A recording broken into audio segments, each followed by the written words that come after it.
Ladies and gentlemen, it's that time again to host Tallinn Summer Showdown here in Tallinn, Estonia, Hilton Hotel, Olympic Park Casino. Day 2 is on their way and we have a fantastic feature table for you with a couple of big-time players, big-time gamblers, etc. The late race for this tournament is now officially over, meaning that soon, very soon, we will know the final prize pool that was accumulated throughout Day 1A yesterday and Day 1B yesterday. We had a wonderful coverage yesterday, by the way, with a very high-level poker being played, and hope to see the same today. It is a moving day today. We are getting at least close to the money, if not already into the money by the end of Day 2. My name is Christian Laas and I am ready to hop straight into action. So let's do right that. When we see Espen Sandvik with Pocket Kings facing a raise from Jussi Mattila, I will introduce you to the players as soon as this hand is over, because it looks like it's gonna be a big one. At least, I don't think Jussi Mattila will continue to play facing the aggression from Espen here, but maybe someone after him will find something decent, but it doesn't look like that. Kind of a small 3-bet, but he is in position facing a very aggressive player, so you kind of want to induce action against Jussi Mattila. Jussi Mattila sitting at seat number 2. But seat number 1 is Tarmi Roobe from Finland. 480,000 in total live earnings. He was the 6th place finisher in Summer Showdown High Roller back in 2019. Seat number 2, already familiar for you, Jussi Mattila from Finland, 750,000 in live earnings. 2nd place finisher in Summer Showdown main event back in 2019. 3rd place in Kings of Tallinn main event the same year, so he is very often in the mix for the trophy, what it looks like. Seat number 3 is empty at the moment, but seat number 4 is filled by Esper, as you saw, Espen Smorholm, who held the Pocket Kings, 235,000 in live tournament earnings for him. He is the winner of last year's Summer Showdown Open Face Chinese side event. Seat number 5 is empty. Seat number 6 is filled with Turlo McHugh. Turlo McHugh is from Ireland, looks for his first cash outside of Ireland, 12,000 in live tournament earnings for him. Seat number 7, Jari Lahtinen from Finland, 60k in live earnings, 13th place in Summer Showdown back in 2019. So he's gonna look to go a bit further than that this year. Seat number 8, Jordi Conejos. No big scores according to Hendon Mob, so, and what looks like his first trip outside of Spain, for a poker trip at least. At seat number 9, finishing things off, is Jari Mähönen, 560,000 in live earnings. Seems to final table every single sweet and special event he plays here in Summer Showdown. But it's Espen finding another strong hand, this time pocket jacks facing Jussi Mattila's raise, and Jussi is gonna make the call with 6-7 suited of hearts. So let's hop straight into it. Jussi is looking to find some hearts, some small connected cards, etc. Trying to crack those jacks of Sandvik, Espen, Smorholm.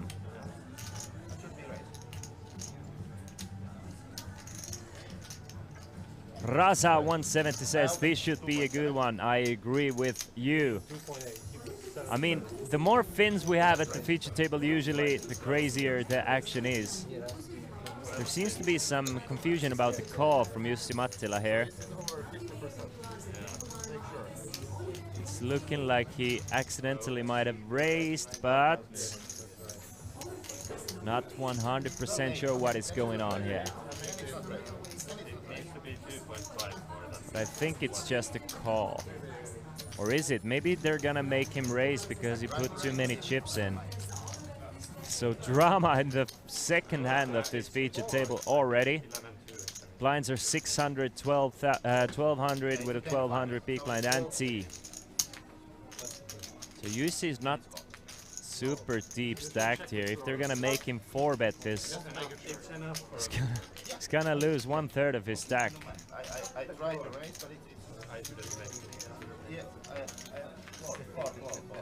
Now I want more. So Jussi's gonna face a shove from Espen here, and I'm not 100% sure what's going on because it looks like Jussi's asked for a floor. So dealer is gonna go over what happened here.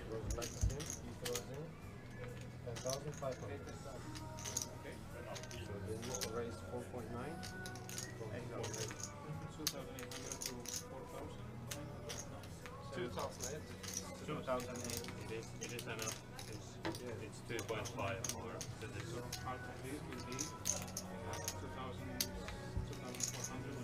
Yeah, but 10,009. He put 2.5 more. So that's more than 50. So that's the 12.6.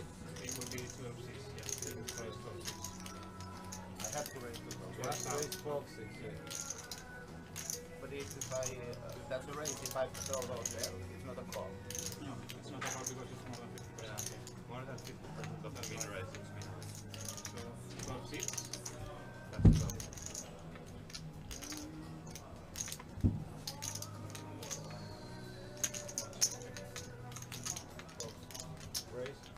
So it looks like they're gonna make Jussi min raise the 3-bet.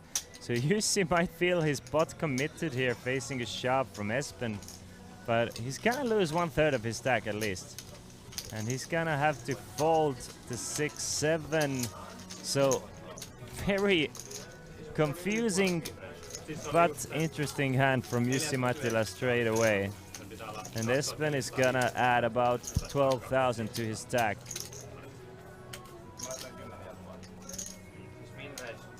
And Jussi is left with 23,800, and that must be tilting a bit at least. I'm wondering if Jussi actually meant to raise there.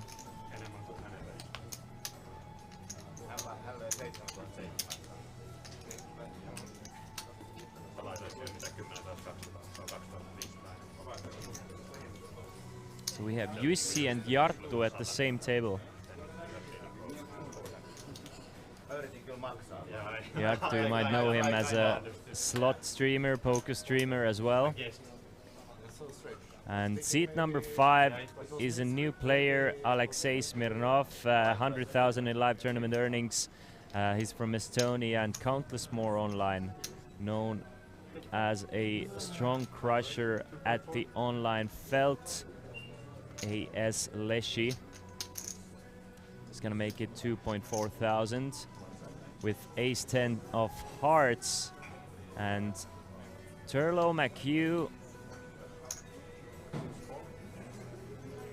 is going to make the call with Queen Jack of diamonds. Jarttu thinking about it with 10-9, but finds the fold. And Tarmi Robe from Finland finishing things off with ace-9 off. So 3 ways to the flop. Ace-10 against ace-9 against Queen Jack of diamonds. I'm gonna take Queen Jack of diamonds any day, but not after this flop. 4, 7, 8, 2 hearts. Alexei flops a flush draw, still has the best hand with ace-10 high.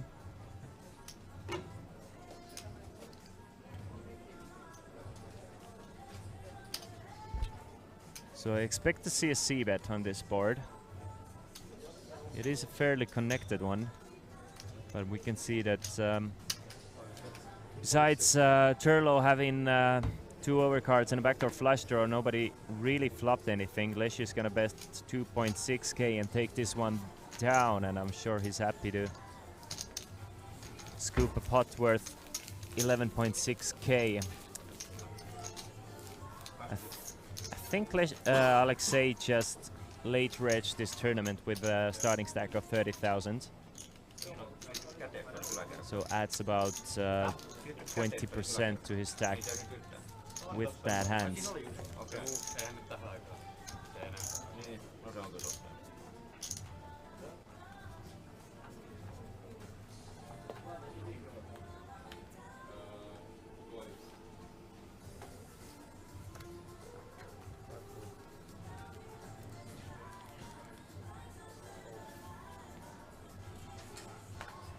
Jartu, 9-5, he's gonna fold. Jordi definitely should raise here with Queen 10 suited, and he will. Min raise is 2.4k, and it seems like he's gonna choose to raise to exactly that amount. Makes it 2.4. Fold around to Jussi Mattila. With King 4, he's gonna defend this big blind and hope to get things a bit going at this featured table. Kind of a disastrous start for him. Jack, and the 9, so an open ender for Jordi with a backdoor flush draw. Jussi does not really want to pair his king. He's still ahead with King High, but we can see that should this hand go to showdown, Jordi is going to win this 57% of the time. Probably a c-bet will just do though. Something like 1.8k is just fine. But he's going to go with 1.5k. Jussi is going to fold his King High. Tough for him to know that his King High is ahead. Especially on that board. You can see Espen coming in with the biggest stack, 104,000 in chips. We had a total of 285 entries, it looks like, on this main event, so approximately 250, 260,000 prize pool. We're gonna calculate it very soon for you guys, so you guys know the payouts as well, but it's looking like something like 50, 60,000 to the winner. Prize pool is 267,900 euros. Hey Christian, hope to see somebody crack aces with 7 deuce off. Yeah, same, yeah, Kalks. If you're wondering what is the chat room that I am keeping my eye out, it's twitch.tv/Olympic Poker Club. If you're watching from Facebook, YouTube, or whenever else, come join us at twitch.tv/Olympic Poker Club.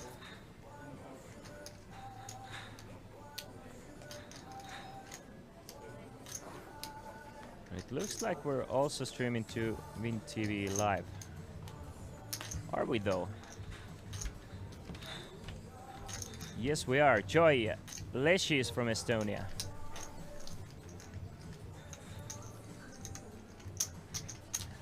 Couple of playable hands here, and it seems like we're gonna see a flop 4 ways. King Queen suited, King 9 suited, pocket 3s and 9-7 here.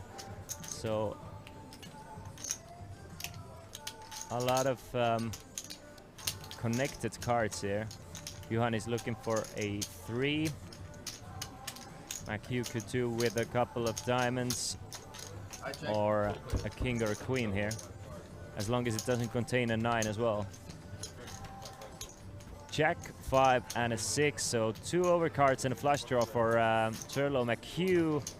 Nobody else really has anything besides Jussi, who flopped a gut shot straight draw with a backdoor flush draw to a 7 of diamonds. He's gonna check it over to McHugh, who will check it as well. So checked around on the flop, 6 of hearts. So I mean, it's Juhani actually still ahead with his pair of 3s, but very difficult for him to know it. 2 flush draws out there, none of those players holding hearts though. But Jussi is gonna check his 9 high one more time. Let's see if Turlo wants to bet at this now with his 2 overcards and a flush draw. No, he does not. He's gonna check it around to Jartu. Jartu has a very decent stack, 92,400, and he's gonna bluff at it with King High. Makes it 4.5k, gets rid of the best hand already. I don't see Turlo going anywhere though. McHugh is gonna at least call here once. Jartu folds the gut shot.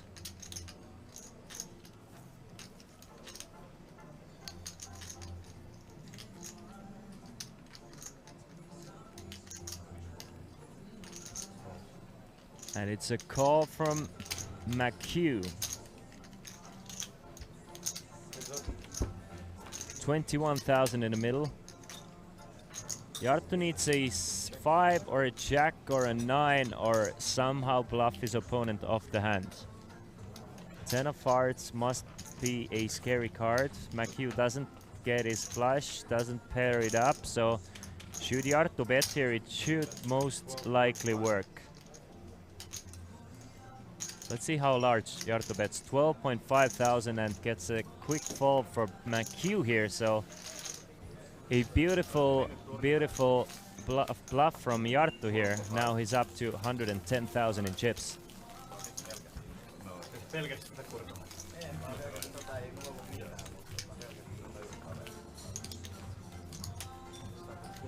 The levels are 1 hour steep.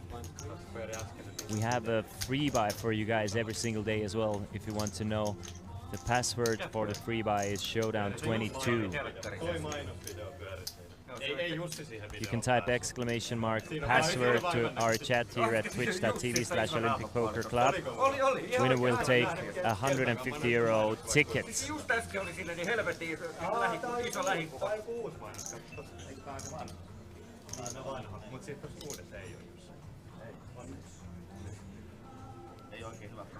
There's many Lithuanians left in the field. Arounderi, let me check. All the information is up for viewers at summershowdown.com as well. Let me go right in there and check the field. TallinnShowdown.com, sorry. We can see the... I want to check what tournaments there are today as well. It's 29th. So there's Friday Deep Stack Day 1 starting in 40 minutes live here. €250 tournament. At 5 p.m. there will be an open face Chinese tournament with €350 buy-in. At the same time will be the satellite to the high rollers.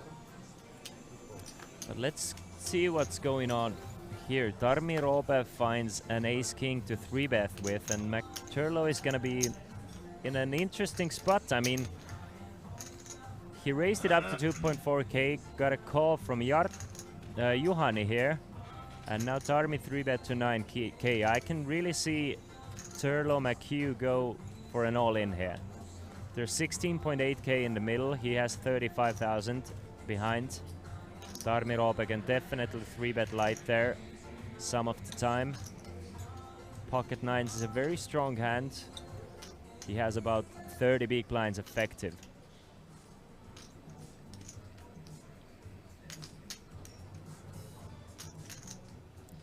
But let's finish this hand, and Rounderi, I will find that information for you.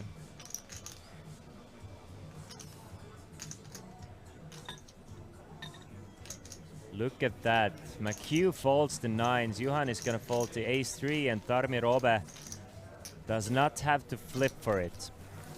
Scoops the pot straight away and adds to his kind of big stack already.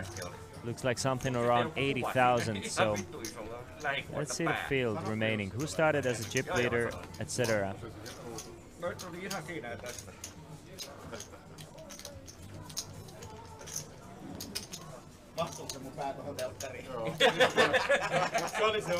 It looks like the day 1 chip leader was none other than Tõnis Viik from Estonia, and he was a huge chip leader with 214,000. The second place, Alexander Arutyunov, had 132,000, so very, very, very strong. But from yesterday's feature table, Sakar Galper and Marius Kutsmanas finished in 4th and 5th place with 126 and 122,000. So Marius Kutsmanas from Lithuania, looks like Davidas Kvaselic.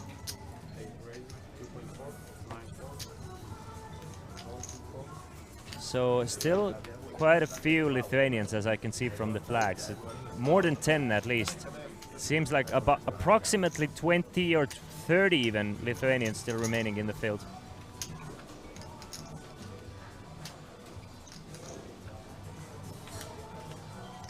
Almost a quarter of the field seems to be Lithuanians. So doing very well here and coming in out in force. Jordi makes a raise to 2.4k, gets a defend from McHugh with the ace-7, 4-4-6, so ace-7 still ahead. But Jordi did open from an early position, so He might seem stronger than he actually is. Check.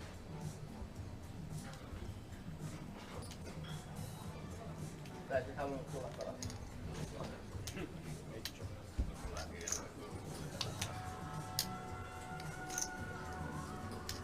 And I can tell you that we will have a Lithuanian coming to the feature table very soon as well. So it's a check on a flop and now an open and a straight draw for McHugh.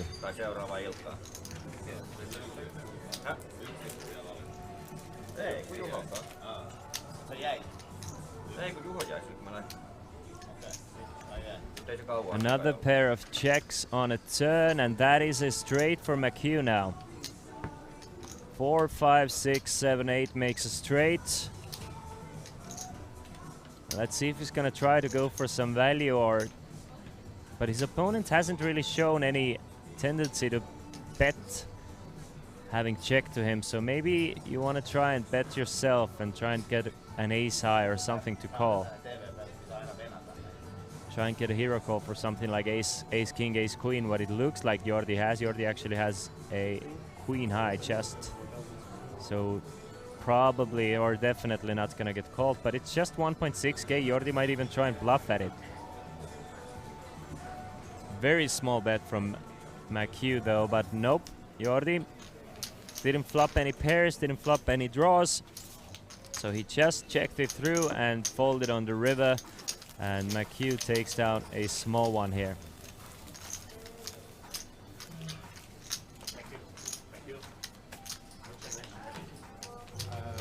Ireland?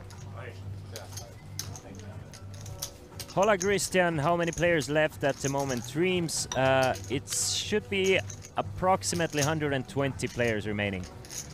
I'm guessing about 40 or 45 players will get to the money, so we might get into the money today.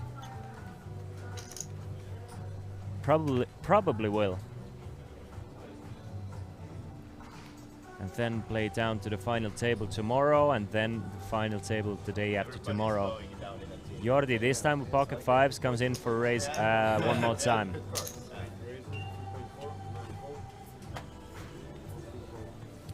Yeah, it's easy. I'm not really sure about that fold with nines. I mean, I'm sure it's tough, and maybe he thinks his opponent is very, let's say, very much lean towards value there. But still, I mean, maybe nines is too good of a hand to fold there. But live poker is kind of different in that sense that people play a lot more to their feel and play a lot more honest about their hands. Not too many weaker 3-bets pre-flop, etc. So call from McHugh. Jarttu is gonna tag long as well with his queen 9. So 3 ways to the flop. McHugh with another strong hand and just gonna call the under the gun raise from Jordi with ace queen off. Doesn't want to 3-bet it and gets punished right away. He doesn't flop a pair though, but it's a set of 5s for Jordi. But the problem for him is that he doesn't really have any opponents with a hand. Check from McHugh, Juhani or Jarttu with backdoor flush draw and a backdoor straight draw and 1 overcard. Checks it over to Jordi, who's looking at this, and this is what dreams are made of. Really hoping that his opponents, one of them at least, has a 10 or something to play with. Maybe something like a pair of 6s, 7s or 8s. But unless Jarttu is gonna try and realize some of his backdoor equities, I don't think the set of 5s will get any action on this flop. Never mind. McHugh wants to get in some trouble here. Calling with 2 overcards with ace queen. And really does not want to turn an ace or a queen. This is looking good for Jordi. Jordi is just hoping that McHugh maybe has a 10 here. Good looking deuce of diamonds doesn't change anything, so Jordi might think that McHugh is gonna pay him off one more time on this turn.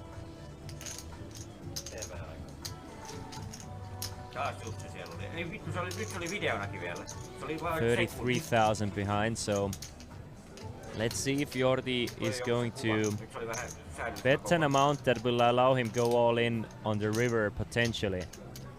Something like 6,000-7,000. 12.5 thousand. That is a large bet from Jordi here. Really goes to close to pot size when you almost have the pot locked up. Not really a fan of that play because you really want to keep those pocket 3s, pocket 4s, pocket 6s, 7s, 8s, weak 10s. You want to keep them in. You don't want to scare them out.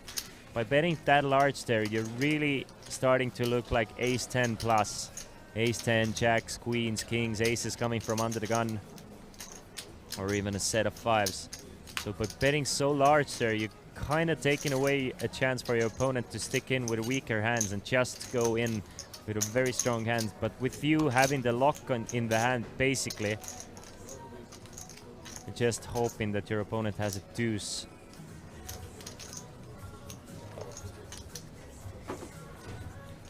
Gets a fold from the ace queen really quick, so still a decent pot for the Spaniard. Jussi, he's gonna... Is he gonna play for it all with 17.8k and 1.2k big blinds? Makes it 2.8k, so still finds a sizing to just come in with the raise pre-flop, and McHugh is gonna put him in. McHugh is gonna 3-bet this one, and it's gonna go back to Jussi. Does he want to gamble with pocket 6s, or McHugh is all in? We see one ace is dead. Jordi actually finds a strong ace as well. Ace queen for him, so 2 aces dead.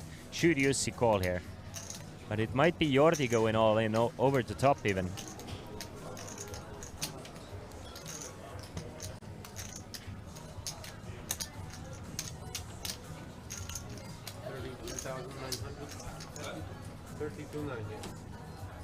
Yeah, Dreams. Jarttu is here in Estonia almost every festival we play, and he has a couple of deep runs. I mean, Jarttu finished 13th in the summer Showdown main event back in 2019.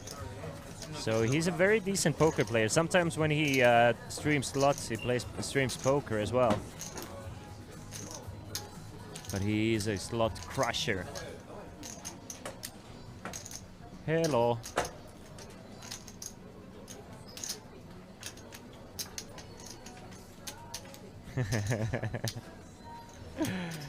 Jordi facing a raise and a shove. What to do with ace queen there? It's probably one of the toughest decisions. Ace jack there is a fold. Are you calling ace queen off, or are you calling ace queen suited only? Depends on the players as well, of course. I mean, I'm sure he's happy to play against Jussi here for the stacks, but not against McHugh. So McHugh is gonna get rid of the ace queen. If Jussi is gonna call, he's gonna be in a great shape actually, because a couple of the aces are dead already, as we saw ace deuce being folded and ace queen being folded. We can see, should he call, he's going to have 61%. He has his short stack as well, so maybe he feels like he wants to gamble. No, yes, no, yes, no. Yes, it's gonna fold. That's a face of a man who's going to fold the 6s. And McHugh doesn't have to flip for it, and he would have been in kind of a bad shape there with ace king. Ace queen is never good for me in final table. All the time someone else got ace king and my turn is over. Yeah, man. Tell me about it. I think ace queen is the hand that finishes the most amount of tournaments for people. I think it's ace queen that is like the final hand for the most amount of players playing tournaments. It's a strong hand until you get called.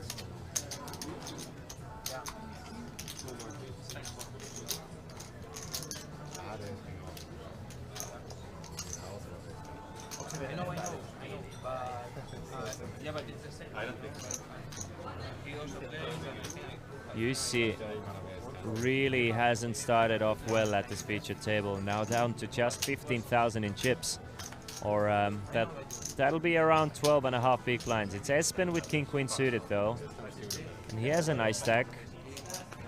Some of it thanks to Jussi.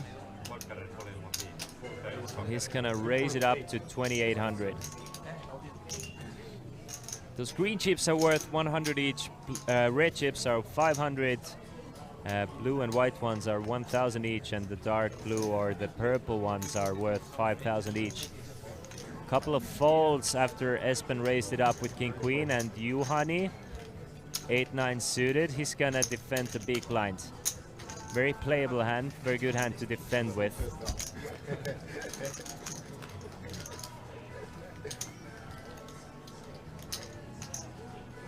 Ace 7-3 on a flop, so no pairs anywhere.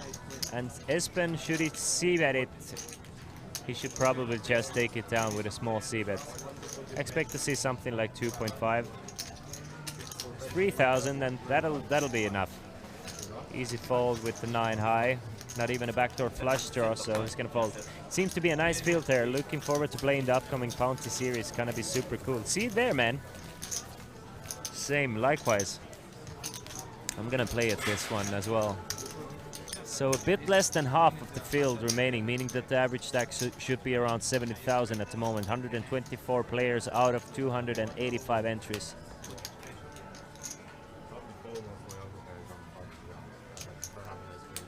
Espen now the chip leader at this feature table. Jartto maybe just a couple hundred chips behind.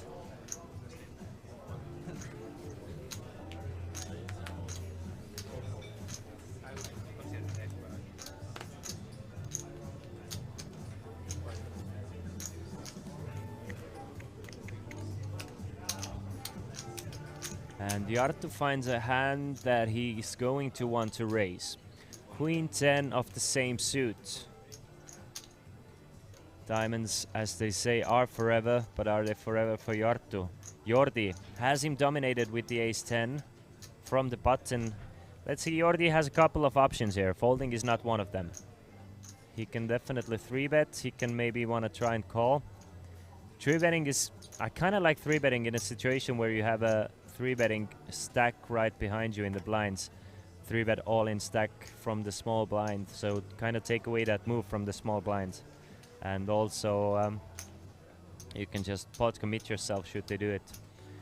It's Tarmi Roope coming in with ace 4 as well, so he's gonna be dominated by the ace 10 of Jordi. So everybody holding each other's outs. 10.2 thousand in the middle. Let's see the flop. Ace 6-7 might be trouble for Roope here. Of course he's worried about 2 players, but he did flop the ace, and Jartto is the one c-betting. I mean, since Jartto is c-betting and Jordi is going to call, I don't see Tarmi Roope actually losing more than 1 bet here.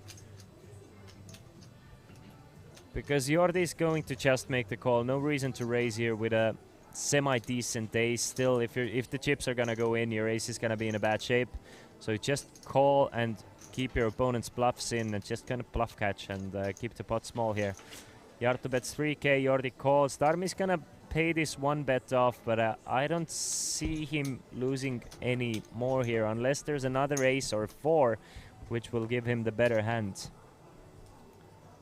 Instead, it's a 3 of hearts, giving Tarmi Roope a gut shot straight draw here. Checks it over to Jartto, and Jartto, do you keep firing? I mean, if Jartto's gonna put a second barrel in it, he might get rid of both the players, but nope, he's gonna check it around. And Jordi will check behind as well. It's 3 of diamonds on a river, meaning that Jordi has the best hand. Aces and 3s with the a10 kicker. Tarmi Roope might put a little blocker bet in it, but no reason actually to do it, so he's gonna check it. Jartto is gonna check it, and Jordi, is he gonna go for a value bet? No, he's not. He's not gonna even try and value bet this one, and he's gonna get the good news. I'm sure Tarmi Roope, after this going check on a turn and river, was expecting to win this one decent amount of the time, but not this time with against ace 10. from Jordi. Interesting that Jordi didn't want to go for any value here after it being checked around twice to him. Basically, his opponents are saying they don't have the better aces like the ace kings, ace queens. So maybe the only hand you lose against is an ace jack that might play like this, but probably ace jack is betting on the river after turn is getting checked back. So I mean, it's kind of a free bet to go for some value here on the river and try and get a weaker ace or something like a 7-8 to hero call you. And should they put you on a busted straight draw or something? Why is Jartu playing with his alias name here? I think it's just a preference for him. I think he asked our graphics guy to just put him as Jartu84 and we obliged. I mean, it's free advertisement, isn't it? Jartu84, what is that Jartu84? Maybe I should check that out. And boom! You find that epic slot stream of Jartu here. Couple more followers. So on. It's Tarmiroba going all in, blind versus blind with King 4. And Jussi cannot really call with the 10-3, so he's now left with just 10 big blinds.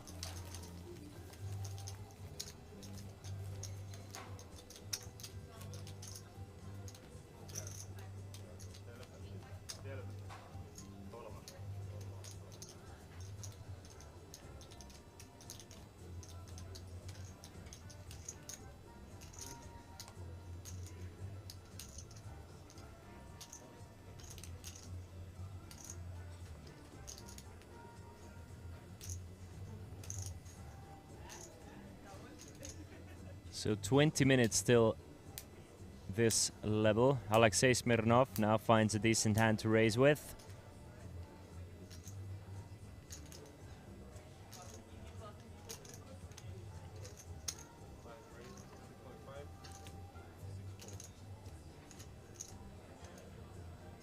$2.5K, and he's gonna run into some trouble here from Jartu 84. Jartu's gonna raise it up with pocket jacks, and I really don't see Leshy getting away from 10s here unless somebody behind even finds something even better and might save Leshy's pocket 10s, but I think pocket 10s, less than 30 big blinds effective. This one might go in. It is under the gun against under the gun +2 though. It's very early position, so Jartu's range gonna be quite a bit tighter. But it's still, I mean, it's pocket 10s.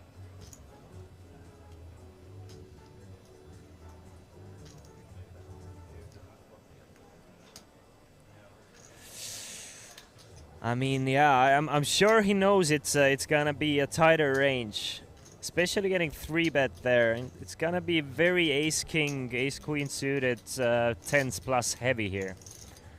With Alexei already holding the 10s. Gonna have to figure out how often does Jartu have something like ace king, ace queen here, because I don't really see Jartu 3-betting that often light here against an under the gun raise from under the gun +2. Deep in dank here for Alexei. Is he gonna find a way to get away from this? He's just gonna make the call, so keeps the door open to actually maybe find a fold here or a scary board that is gonna get checked through, or maybe hit a 10. That it gets worse for Alexei. Still with an overpair, very safe board for Jartu. It's looking very good for Jartu here. If Jartu's gonna bet something like 6,000 in this pot, it's gonna be very, very tough for Alexei Smirnov to get away from this hand. 8,000 is the bet. And this is the moment. Alexei has to figure out on the flop if he's ahead often enough to put it in with pocket 10s, because if he's gonna make the call here, he's not gonna make the call here. He's gonna decide if he's gonna go all in or if he's gonna fold. But I think it's gonna be an all in. Yeah, he's going all in with pocket 10s. He's not loving it. He knows if he's gonna get snapped called, he's probably behind with pocket 10s, but With the flop not containing an ace or a king, he's like just hoping it's gonna be an ace, king, ace, queen some of the time. But it's bad news for Leshy here. Pocket 10s against pocket jacks. Needs a 10 on the river or else he's gonna be eliminated. That's a queen of diamonds on a turn and the deuce of diamonds on the river, meaning that we lose the online hero that is Alexei Smirnov. This time on the live felds, he does not add to those 100,000 that he has in live tournament cashes. He's gonna bust in 122nd place. And Jarttu gets even richer with a nice pocket jacks against pocket 10s here, up to 136,000 now in chips. I'm sure a lot of our viewers really like to see Jarttu getting richer. He usually has a lot of fans, especially should he make a deep run at it, and it's looking like it's starting to look like one. 4.5 starting stacks already at this stage of the tournament. It's running good. Twice the tournament average now.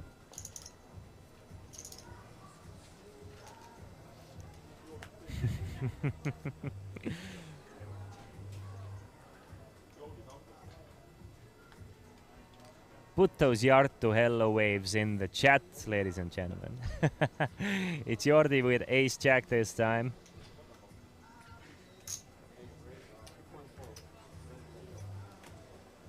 Makes it 2.4. Jussi gets away from the jack 10 with just 10 big blinds. And Espen with king queen off from the small blind. I mean, I can see him 3-betting some of the time. Can see him calling. He's gonna make a call here. And McHugh probably should defend as well. He's been a bit tighter than the rest of the field, but still realizes that the king 7 of hearts is a defend from the big blind against the min raise. So 8.4k and 3 players to the flop. 5, 3 and a 9. So ace jack still ahead.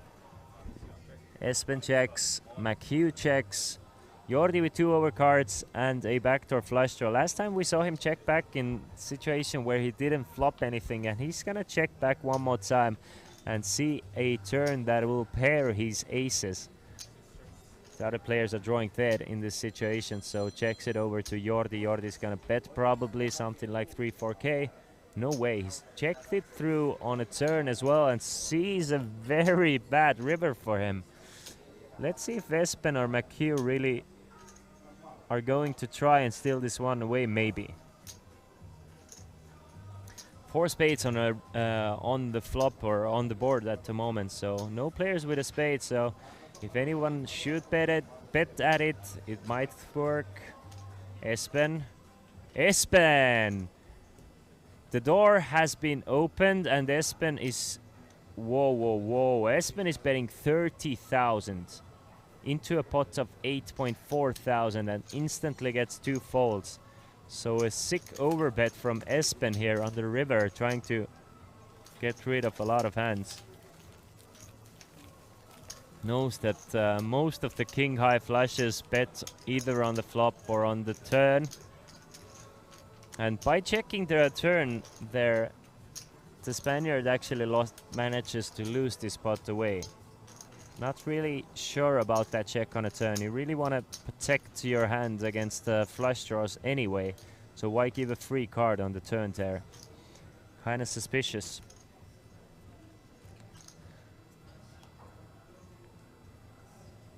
What is the buy-in for this Blue Whale? It's 1,100 euros entry for Summer Showdown 2022.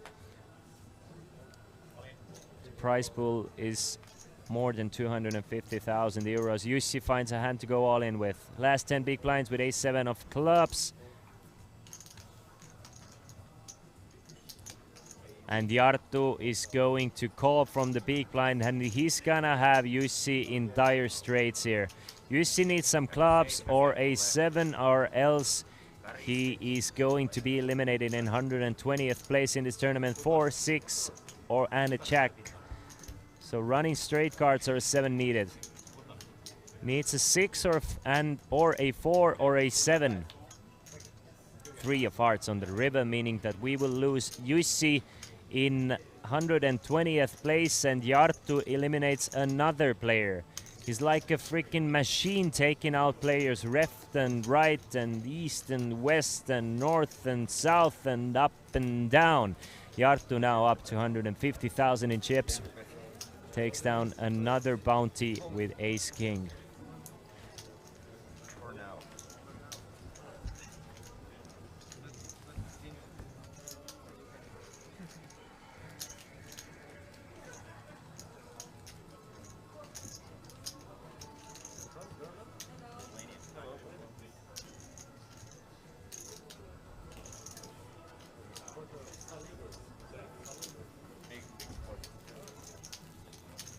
We have a change of dealers, so maybe things are gonna switch a little bit for these players. Well, not for Alexei and Jussi, they're already eliminated. But there are plenty of side events going on here in the Summer Showdown. As I was saying, there is going to be a Friday Deep Stack tournament, Open Face Chinese tournament, 1100 euro progressive knockout tournament. Wait. Chill. Let me check. Chill. Yeah, 1100 euro progressive knockout 6 max tournament starts at 7 p.m. today, as well as 4-card PLO high-low at 9 p.m. And we will end things off today with a Friday night knockout madness hyper turbo tournament, just an 110 euro buy-in for that one.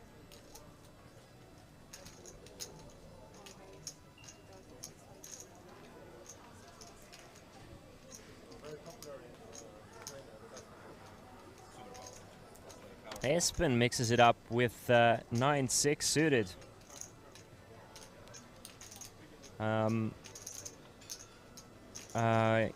Was Alexei the last Estonian? No.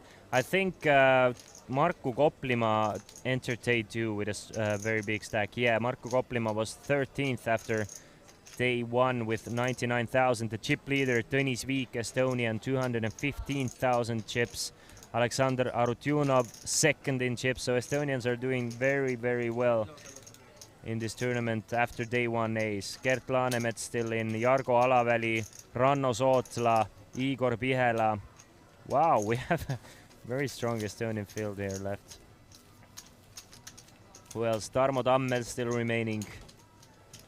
Ermo Kosk, of course, Ermo Kosk is still remaining.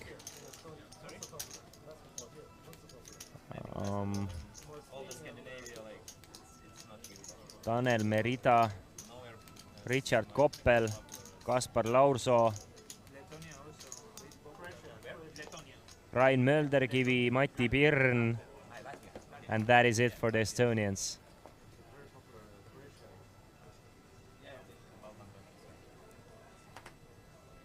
Tarmi, Jack 3 under the gun, easy fold. We are streaming with a 30-minute delay, so I guess Mighty beat Boston.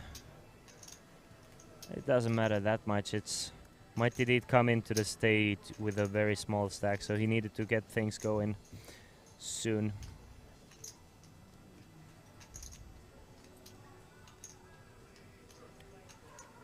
I can see that we have lost also Alexander Arutyunov, who actually came in this day with second in chips, so not really sure what happened to Alexander Arutyunov.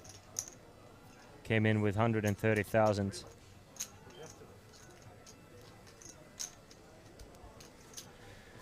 It's a raise from Espen and a call from McHugh. Queen 6 against Ace 8, and that is a doozy. Flush draw for Espen. Top pair for McHugh. On an Ace 4 deuce 2 heart board. Espen needs a heart to take the lead. 8 of hearts would be a sick one. And McHugh will check behind on the flop. 10 of diamonds on a turn doesn't change anything. Espen still needs a heart.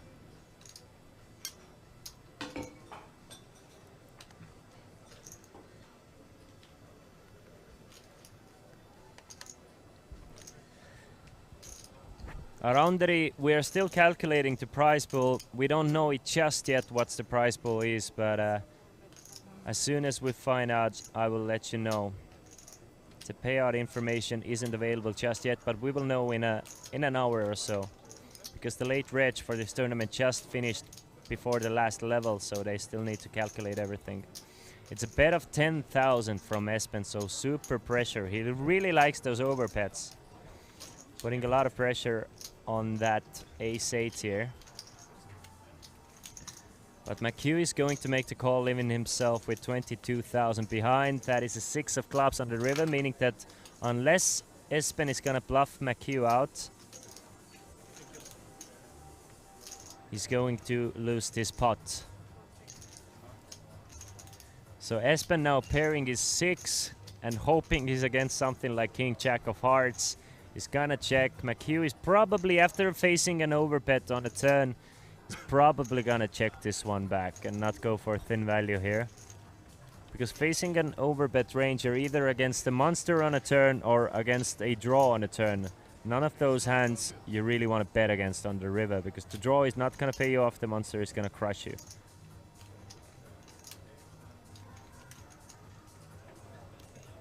But McHugh hasn't checked just yet. He's going to go for that value bet. Probably not gonna get it though, but it's a bet of 16,000 or so. 16.4, and Espen hasn't folded yet. Now Espen is thinking that maybe McHugh actually had something like Jack 9 of Hearts, King Jack of Hearts, King 9 of Hearts, and that's basically it. So he's gonna fold. There's not too many hands he can beat with a Queen 6 on this board, so he's going to let it go. Eppu Heppu yo, welcome to the chat. Yes, we have Jarttu for you guys, and Jarttu is doing just fine. He's up to 150,000 in chips now. Blinds are 600, 1200, so he is one. He's definitely in top 10 stacks at the moment in this tournament. Maybe even top 5.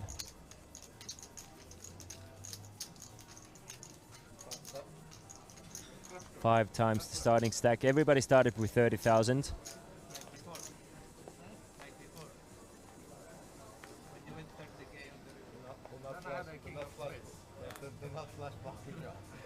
Ace 9 for our new player at this featured table.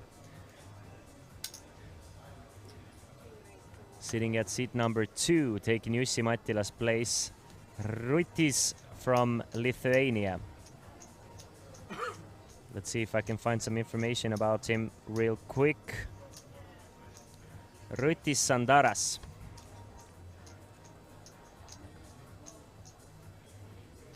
And he's coming to this featured table with a raise with ace 9 of hearts. And now Jordi is gonna wanna see a flop with pocket 6s from the button. And Jari is probably going to go all in with his pocket 8s. Yes, he's gonna go all in for 15,000, just 13 big blinds for him, so he's gonna shove it in and he's gonna be in good shape. Ace 9, I don't think ace 9 is calling.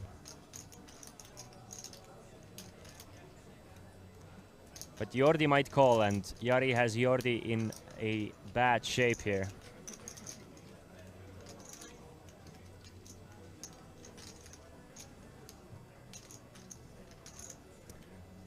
Morning, Kennys. Morning. And Jordi's gonna make the call, and he's gonna be in a bad shape with 6s against Jari's 8s, and Jari is looking like he's in a good position to double up to 35.3k. Needs to fade a 6. An 8 on a flop almost seals the deal. Needs running straight cards. That's one of them. 7 will eliminate Jari, but no, that is a 3, giving Jari a full house on the river, and he's gonna double up to 35.3k. Jordi's gonna lose about quarter of his stack here, left with 35,100. So both players very evenly stacked now. Jari waited for his chance and capitalized on it.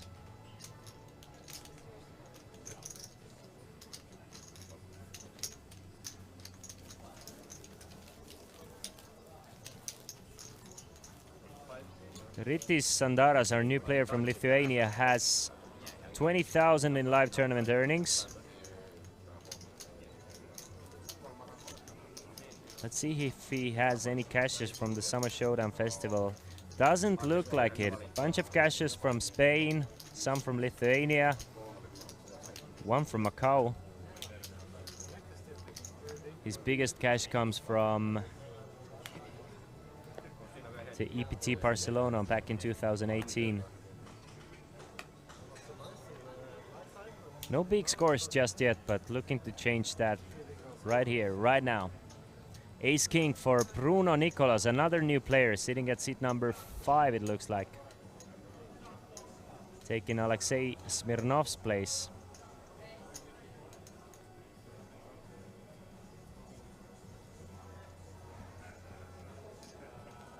Nicolas Courban from France.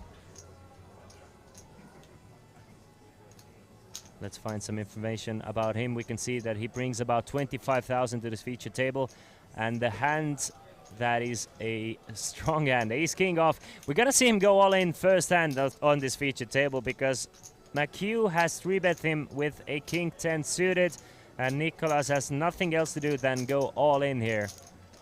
Just 23,000 behind, 12.7 in the middle, so he's gonna go all in. McHugh is gonna fold to King 10 high, and Bruno Nicolas Courban is gonna add 10,000 to his stack, so almost 50% increase to his chip stack, coming in with 25,000. Let's find some information about Courban. He seems to not too many live earnings for him. Just one live cash from the Malta Poker Festival.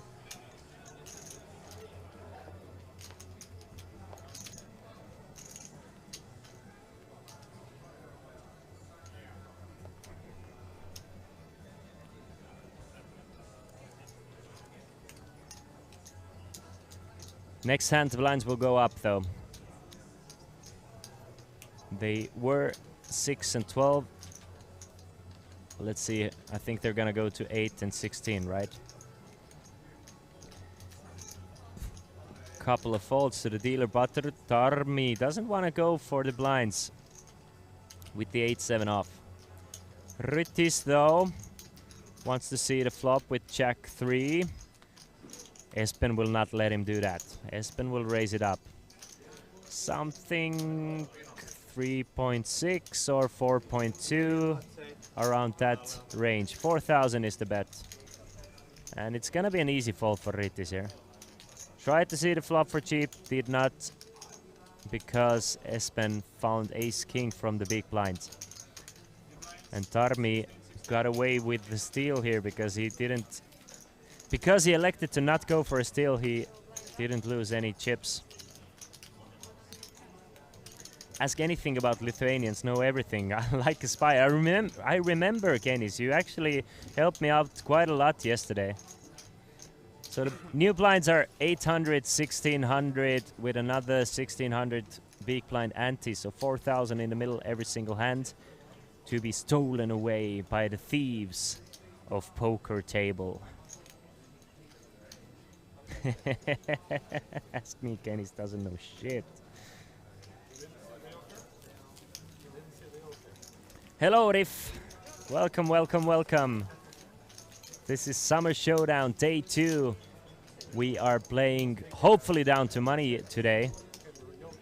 More likely than not. We still don't know how many players get paid, but I'm assuming it's gonna be approximately 40-ish. Since we had 285 entries, accumulating a prize pool of 267,900 chips.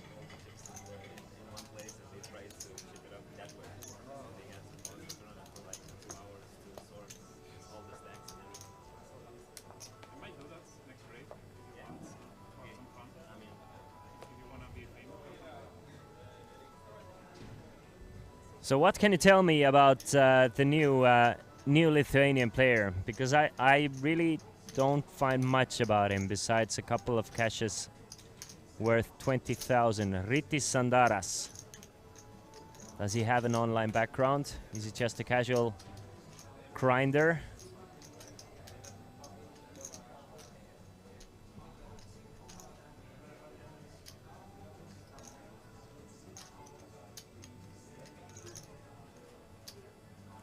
GR Tech is the nickname for GG Poker.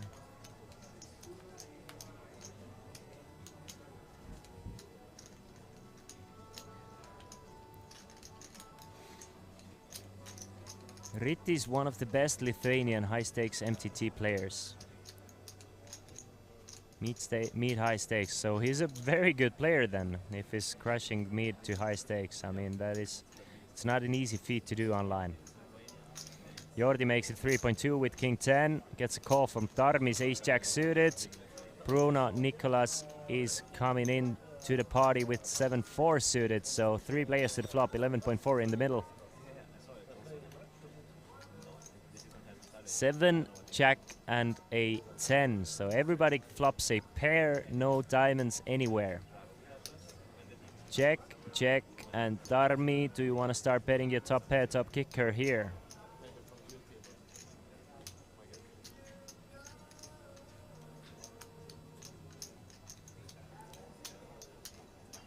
Yes, you do.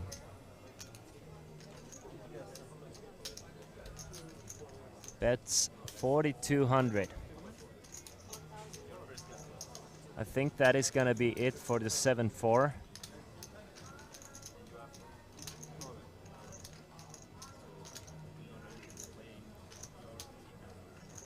Yep.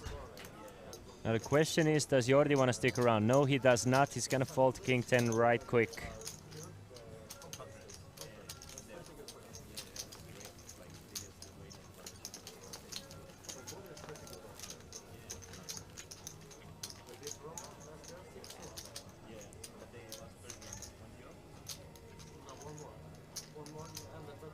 A bit too scary of a port for the King 10, so what we've seen from Jordi thus far, if he doesn't flop good, he's gonna just give up on the pot. Not gonna bluff at it too often.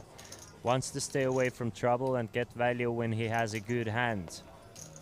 So fairly straight up poker from him this far.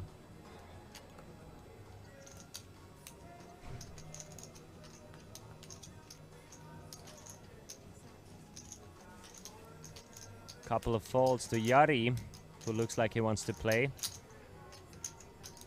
He will come in with a raise with the Queen Jack off, makes it 3.2, so min.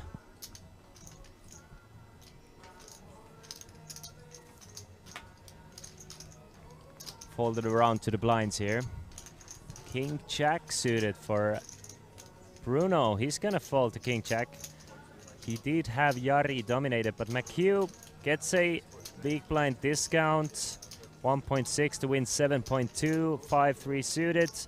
He's gonna make the call and we're gonna see the flop at least. With 8.8k in the middle.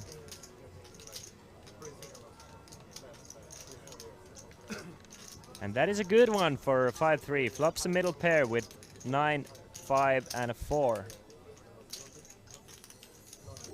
Checks it around to Jari, who's probably gonna c-bet. I don't see McHugh going anywhere though.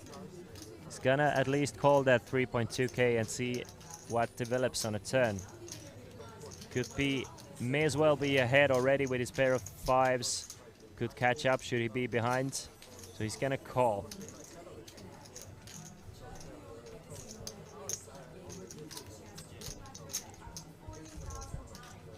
15.2 in the middle. That is a good turn card for the Queen Jack. Now open-ended with 2 overcards for Jari.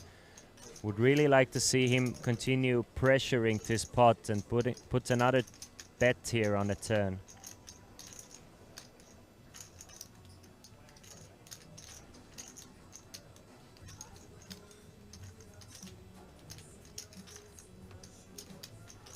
But instead it's a check on a turn, and 6 of diamonds doesn't give Jari a pair or a straight, meaning that McHugh still ahead with his pair of 5s.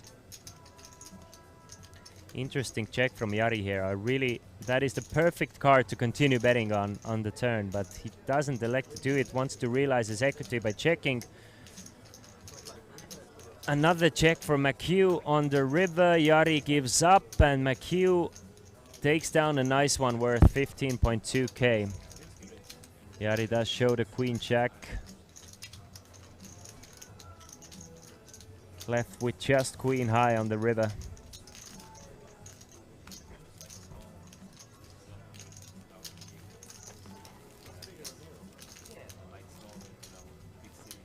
We are already down to 109 players, so players are dropping like flies here.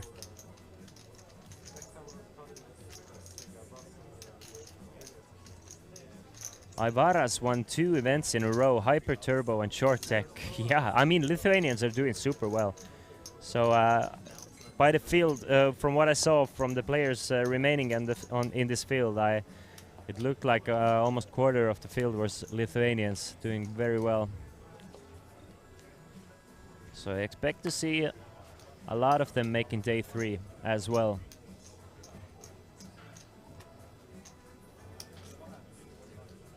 It was at least the Estonians on top of the leaderboard though. But Jarttu is playing well. Jarttu has increased his stack to 150,000 from Finland. Sander Espen doing good things.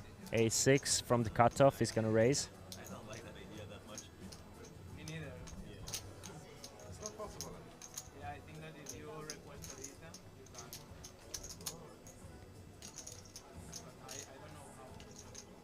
Bruno lets go of his king 5.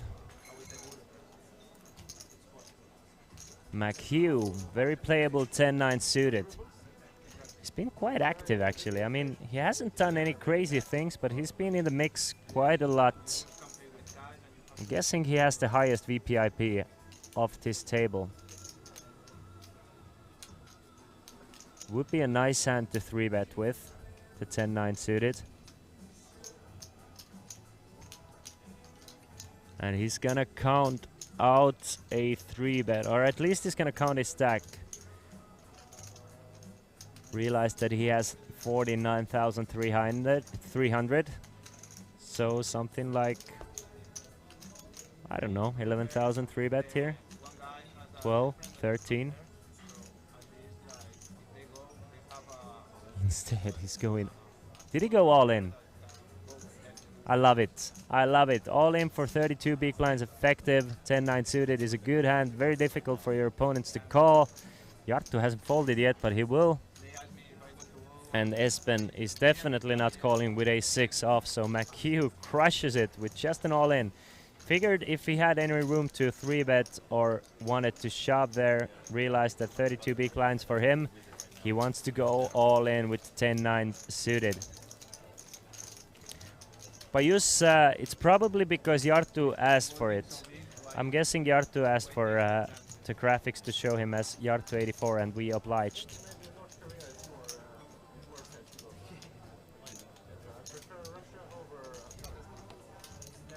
That's high praise. That's high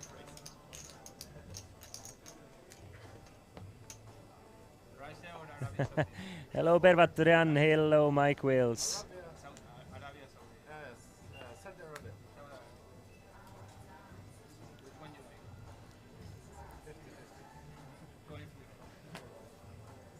Couple of folds here from early position. Rittis will follow suit with queen 7.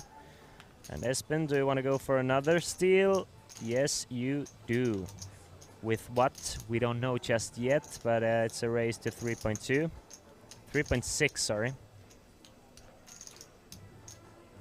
And it's looking more likely to work this time, unless McHugh wants a word about it. King 9 suited. This time he is in position, in the dealer position, the best position in poker. He might even just call here with King 9 suited. Yep. Wants to play a pot. Jarttu cannot play the Jack 5. Jordi just 2k to call with 8-7, but no, he does not want to complete, so heads up to the flop. Espen with a mystery hand. We know that McHugh has King 9 suited. 4-5-7. So no pair for McHugh. Just 2 overcards and a backdoor flush draw. Check from Espen. Doesn't really connect with this board all that often, so plays his range instead of whatever he has.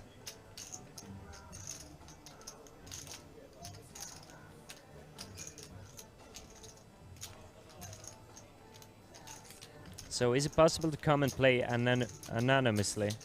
Yeah, definitely. I mean, if you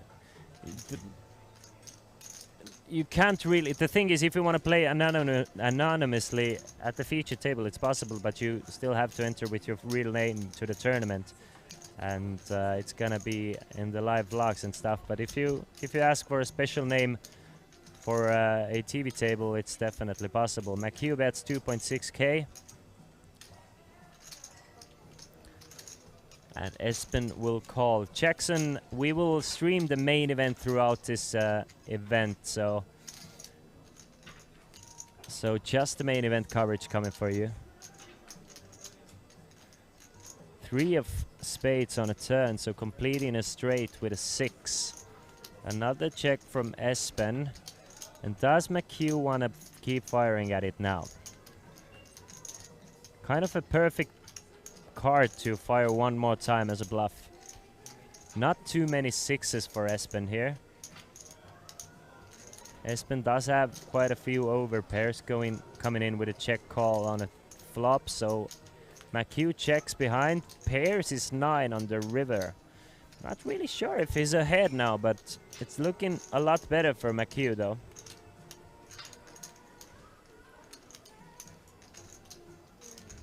3, 4, 5, 7, and a 9 now. McHugh definitely has showdown value.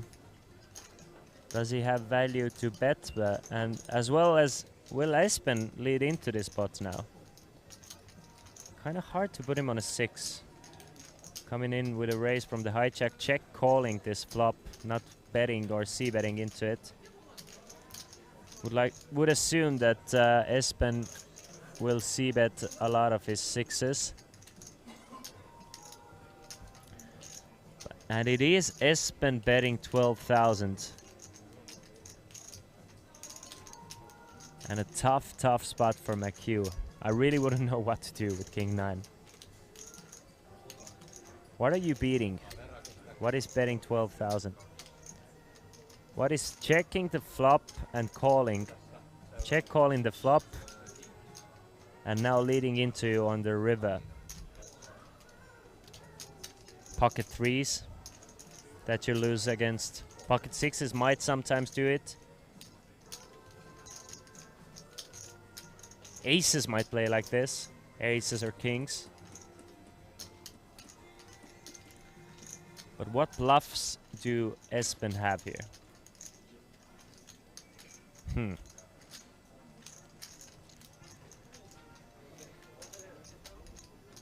Probably not bluffing ace 5, ace 4, ace 3. Really difficult to put Espen on a hand here.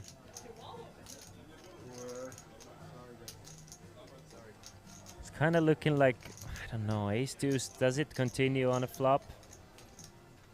Really difficult to put Espen on a hand here. 2 sets, just check call. Something like 9-8 would assume to c-bet most of the time. What does Espen have in this hand? What do you guys think? Let me know. Really tough to put him on a hand. Petruccio thinks it's pocket 10s.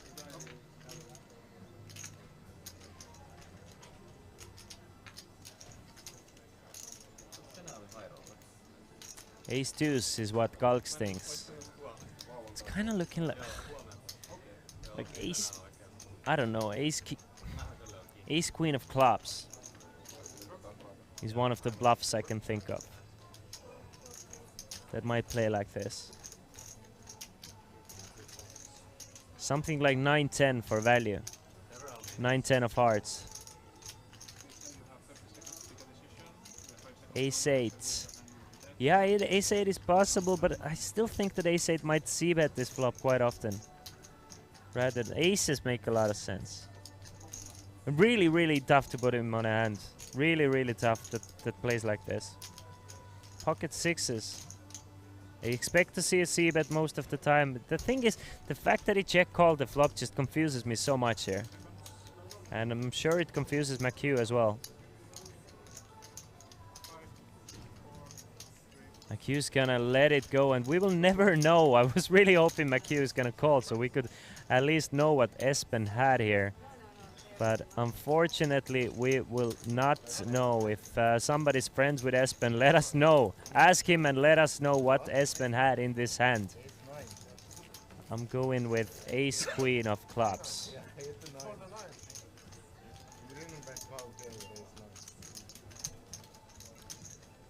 I'm going with ace-queen of clubs, and it was a bluff. That's my read. That's what I'm going with.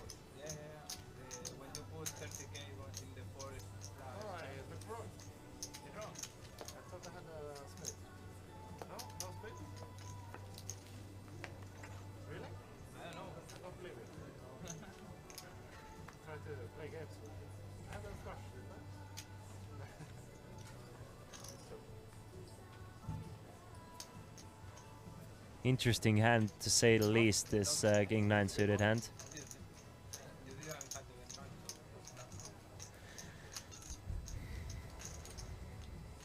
McHugh still with 51,000, doing just fine. The average stack is about 70,000. Jarttu from the button, queen 6. From what I've seen, Jarttu is quite aggressive from the button, loves his blind steals. So he's gonna do exactly that. He's gonna go with a raise, especially against two tighter opponents from the blinds. Probably two tightest players off this table, so Jarttu has prime position in the button to go for steals every now and then there.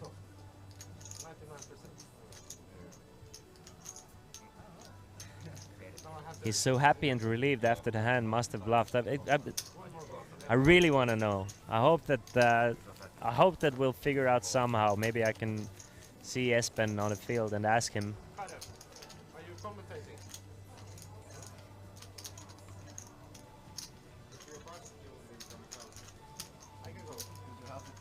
Oh yeah, definitely, Uzi. Jarttu is here quite every time there's a big festival. I think Jarttu has made a trip over to Tallinn, Estonia.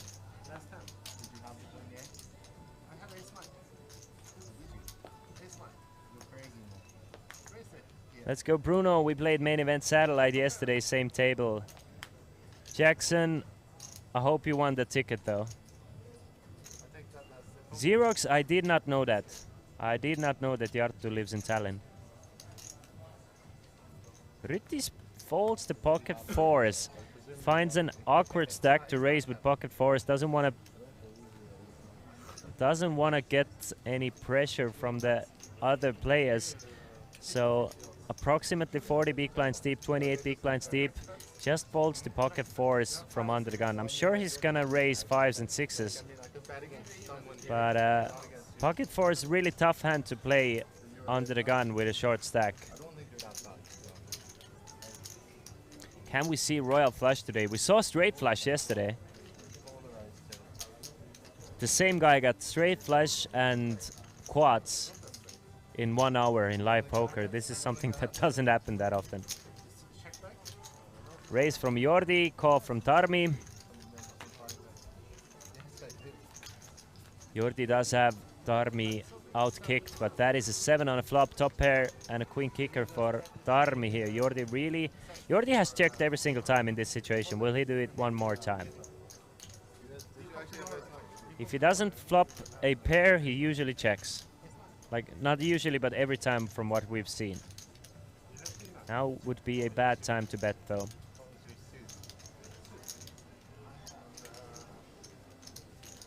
$2,500 is the bet.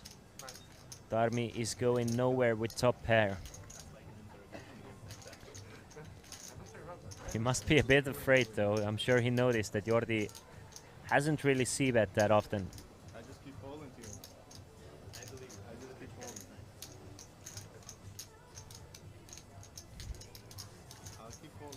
I'm thinking probably Darmi is not thinking about folding here. Darmi is thinking about should he raise and get it in on the flop, or should he just call and play some turns. It looks like a raise on the flop for Darmi. Jordi's not gonna play back at him.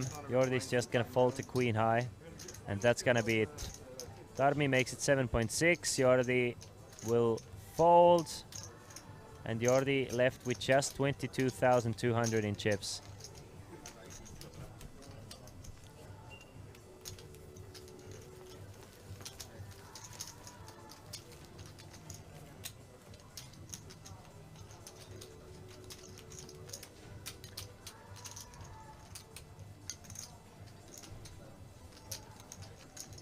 Hot Super Fire, we don't have time limit until somebody calls a clock. You can take as long as you want. We're playing 1 hour levels. There's a lot of room to wait and stuff, and usually players don't abuse the system. I mean, usually players make their decisions quite fast, and I think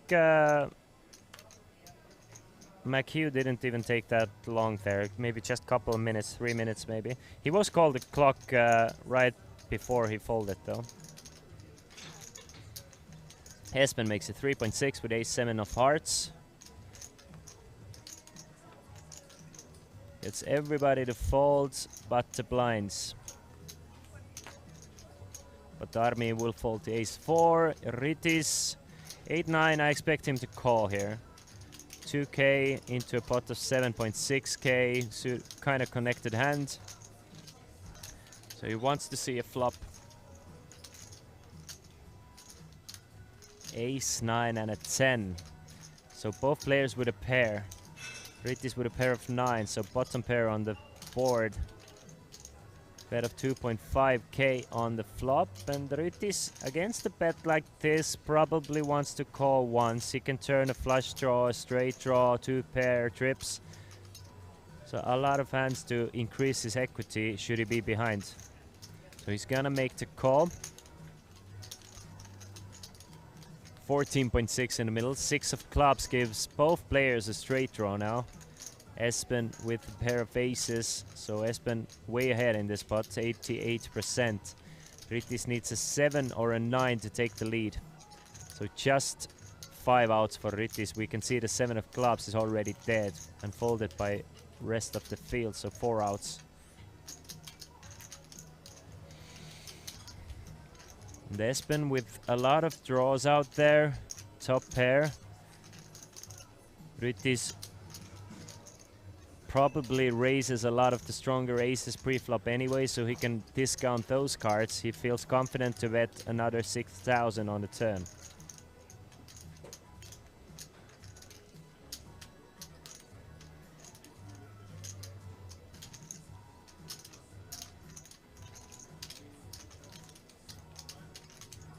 Ritis in a pickle here with 9-8. If he's against something like ace-jack, he has 20% approximately. 22%, but if he's against a better hand, then he's almost dead, drawing to 5 outs, so he's just gonna fold to 9-8 and not chase the straight.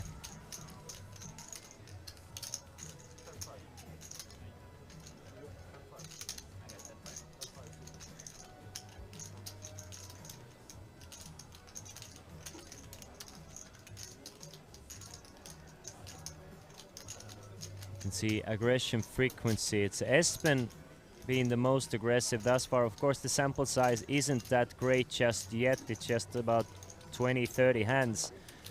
But Espen has been by far the most active player on this featured table. Yep, 27 hand sample, not that large. Bruno, ace queen suited and less than 20 big blinds effective. Starts things off with a raise to 3,500. And Jarttu with another pocket pair of jacks. This might get bloody, ladies and gentlemen. Fasten your seatbelts. Jarttu is gonna 3-bet. And shoot Bruno go all in here, Jarttu is going nowhere. Against less than 20 big blinds, there's no way Jarttu is folding after putting in 11,000. Now the question will be asked from Bruno Nicolas. Do you want to go all in? Do you want to gamble? Do you believe in destiny?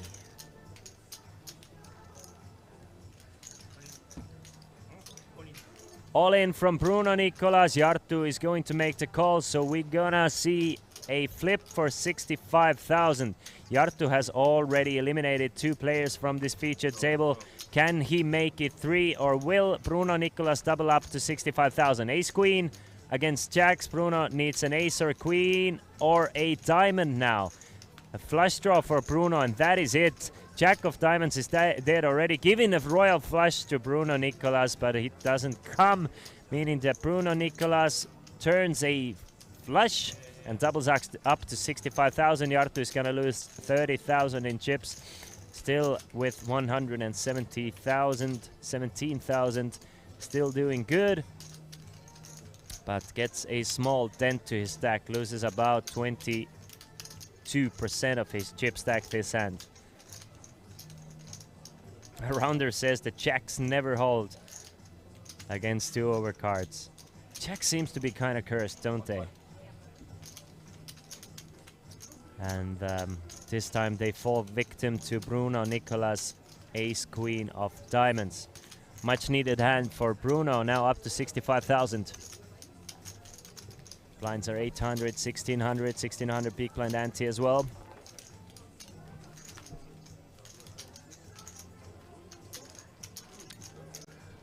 Novata mate says, yeah, it is kinda, isn't it? If it were the other way around, we would be talking about how ace queen always is the last hand of your tournament and how you always lose with ace queen.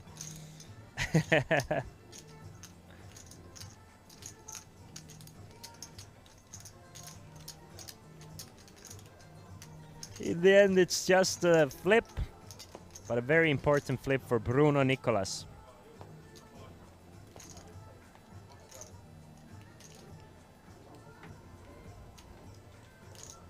Makio 9-3, easy fold.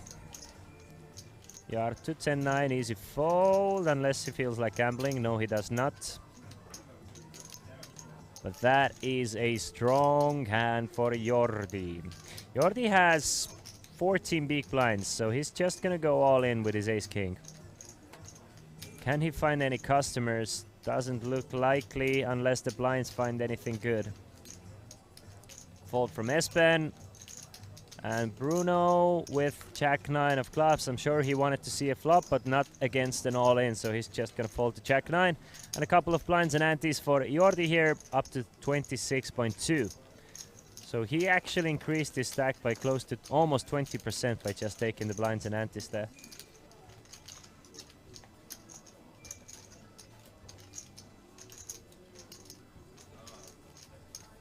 Hello White Tiger 2011.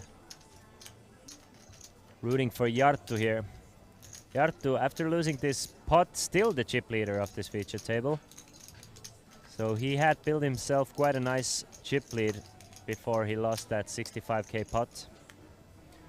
Doesn't seem too phased about it, just knows this is how things are going. Sometimes you win, sometimes you lose.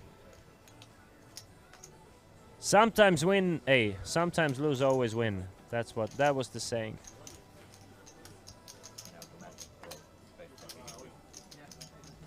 If you get to be here, play an 1100 euro tournament, have a good time, travel around the world, then you're always winning, even if you don't win the poker tournament. Tarmi Robe with pocket sevens coming in with a raise to 3.5k.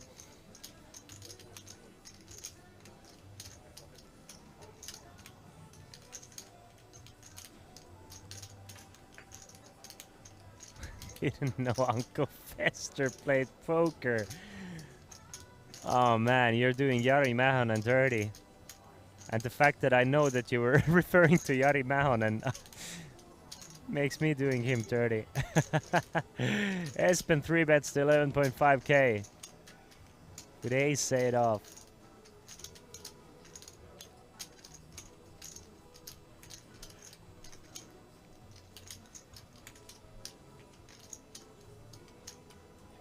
Tarmi doesn't seem to be in a mood to fold.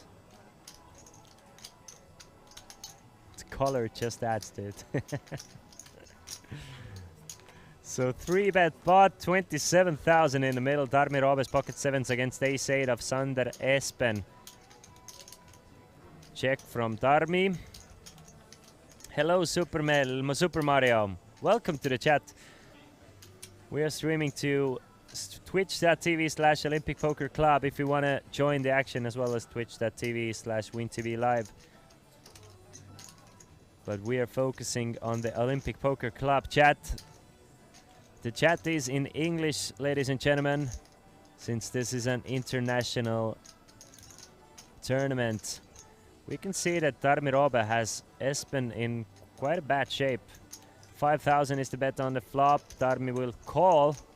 Espen needs an 8 or an ace or running clubs to take the lead. 3 of diamonds, a very safe card for pocket sevens. Thomas Peterson, one of the most respected thinker of our generation. Total legend.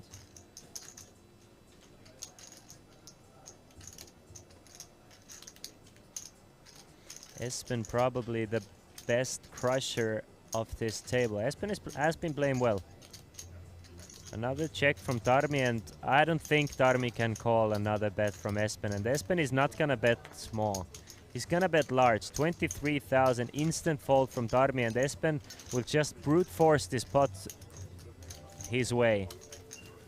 Beautiful aggressive play from Espen here. And go in with what Novatame says, that Espen probably the best crusher.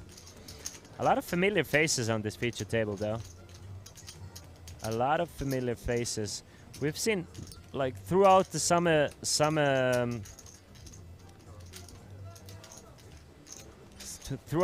Showdown series, we've seen Jarttu at this feature table a lot. We saw Jussi at this feature table. Jari has been a couple of times. And as well as we've seen, what's his name? Tarmi Roobe. Tarmi Roobe has been, throughout the last few years at least, he's been at the feature table quite a few times. So I mean, those, especially the Finns, they've been doing quite well in the tournament series here in Estonia. Jordi, a new face, though, with ace queen of spades.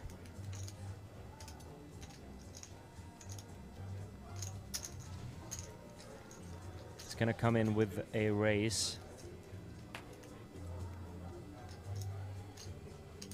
3.2k.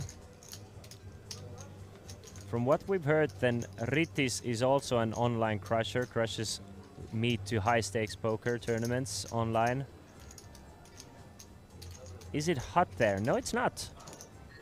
No, not at all.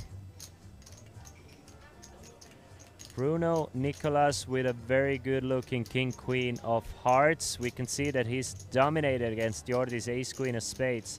He's gonna 3-bet, and should Jordi go all in, probably Bruno is gonna be pot committed against Jordi here.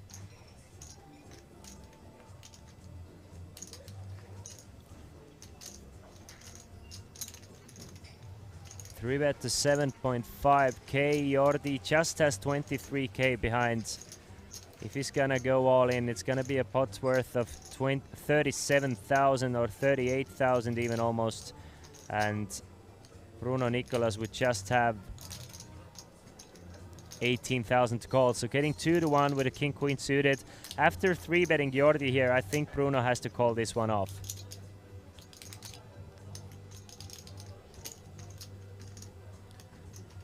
And what I think is that Bruno probably should have had a plan about Jordi going all in before 3-betting pre-flop. He probably should have thought about what to do before he 3-bet Jordi, because now without a set plan he's gonna be in tough spot. But I think it's a call, even though we can see that Bruno is actually dominated, but even being dominated he still has the 33%. And he needs less. He needs about 30% to make it a chip EV plus call. So he's gonna end up calling and be in a bad shape, but mathematically he made a good call after 3-betting pre-flop. So running into Jordi's ace queen here with king queen. Jordi's gonna need his ace queen to hold up So he needs to stay away from that. Needs to stay away from king of spades on a flop. Needs running spades or an ace on the river now, or else we are going to lose Jordi.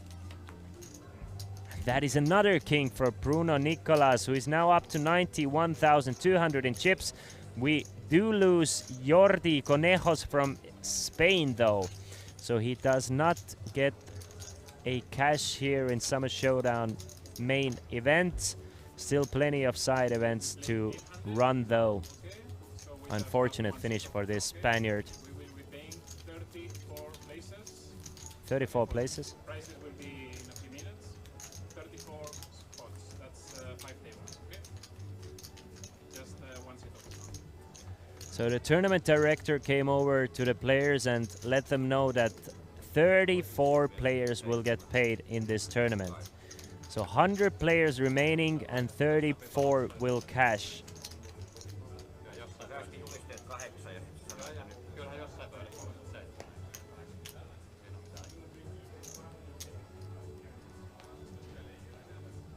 As soon as we have the payouts information, I will let you know as well. But since we're paying 34 players, I'm thinking it's gonna be something like 70,000 to the winner, maybe even. Maybe something like 65,000 euros. A lot of money for the winner, so beautiful.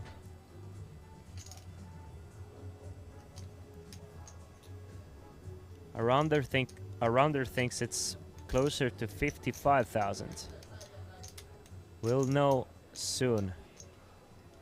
Tarmi starts things off with King 9 suited. McHugh calls with pocket fours.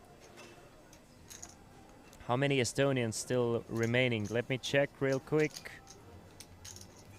It looks like Tõnis Viik,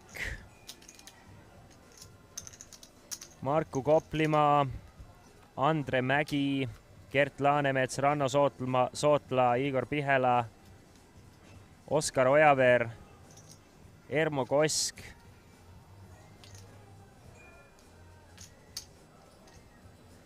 Tanel Merida, Kaspar Laursoo, and that's it. That's it for the Estonians still remaining. But Tõnis Viik came in today too as a chip leader, so he started today with 214,000 runaway chip leader actually. A huge stack compared to the rest of the field.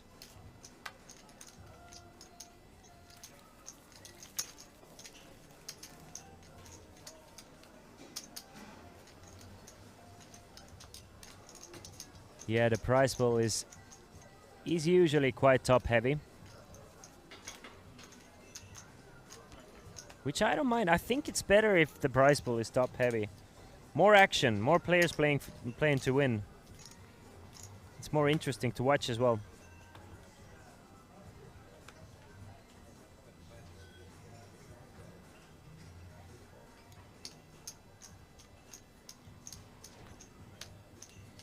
Ace 4 of clubs for Espen now. Espen has been building his stack up to 133,000 now, playing by far the most aggressively at this feature table.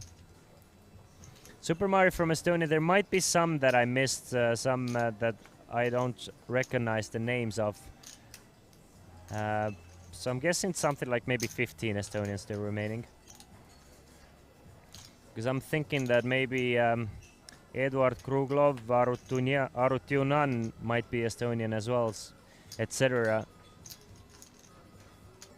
The Estonians don't have a flag next to their name, so I cannot really instantly realize the names.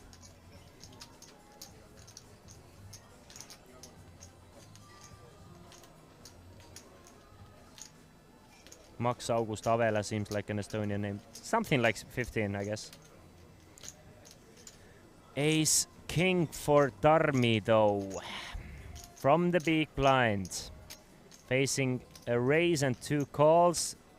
That is the best place you can find yourself in. There's 14,000 in the middle that you're probably just gonna steal away without seeing a flop. 17,000. Free bets to 17,000.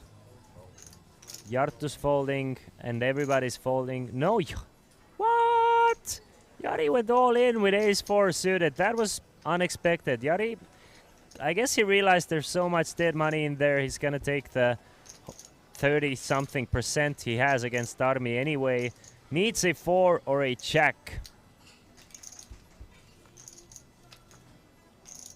Needs a 4, check, or a 10 to stay alive in this tournament. Can he do it? That is instead a 9.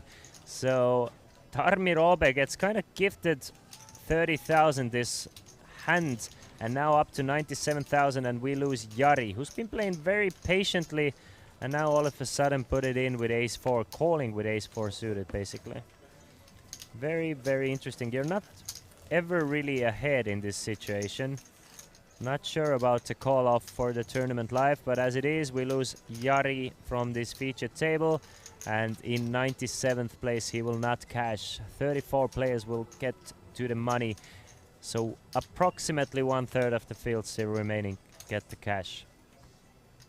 You can see Espen now has built up a chip lead up to 129,000. Jarttu still doing well with 110,000. Tarmi with 97, Bruno with 91. But Bruno came into this featured table with 25,000, and he is probably the biggest winner of this featured table thus far.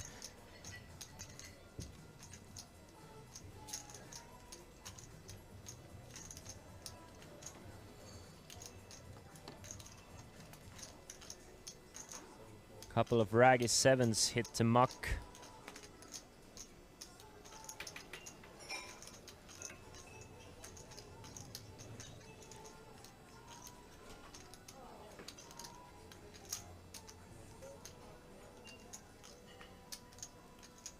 Jack 5 from Tarmi Robe wants to see a flop for cheap, and it seems like he's going to be able to, unless Rydis wants to really, or Raitis wants to raise it up. No, he wants to see the flop as well with 6-3. So ace, 8 and a 10. Who will bet at it first? Looks like Robe with his backdoor straight draws and one overcard to the 10 aces. Kind of a non-factor when it goes check-check pre-flop, so Tarmi is gonna bet. Rydis cannot really call, and he's left with 31-2. And Tarmi now up to 100,000.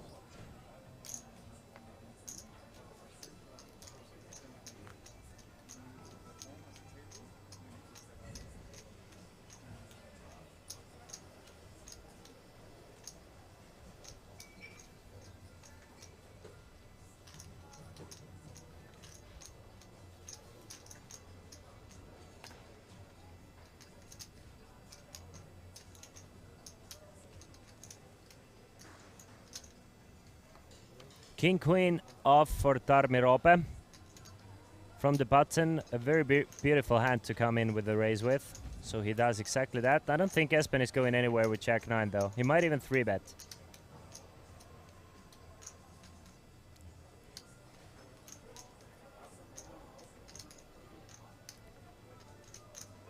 Those dark blue chips or purple chips worth 5k each, so he will 3-bet the Jack 9 up to 13.5, and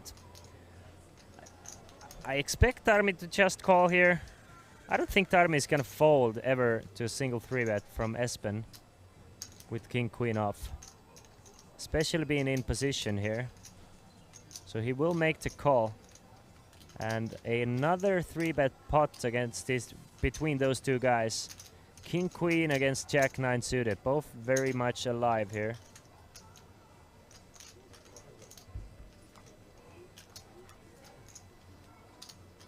$30,000 in the middle, and I mean it's a great flop for Espen to just take this one away with a c-bet. Super dry ace-high board, really 3-better three-better has a very large range advantage in this situation. I mean, Tarmi Robert just almost never has an ace-king, ace-queen suited, pocket aces. So, I mean, Espen can just bet at it small and just... I mean, Tarmi Robert just has king-queen here. He cannot really call unless he wants to float and try and steal this one away on later streets. And it looks like Tarmi Robe is thinking about doing just that. He is calling. He's calling with a best hand though. But that call might look kind of scary for Espen. A dry ace-high board and you get called. Starting to look like Tarmi Robe has something like ace-10, ace-jack. Now the question is, does Espen try and steal away this spot from Tarmi here? Check from Espen.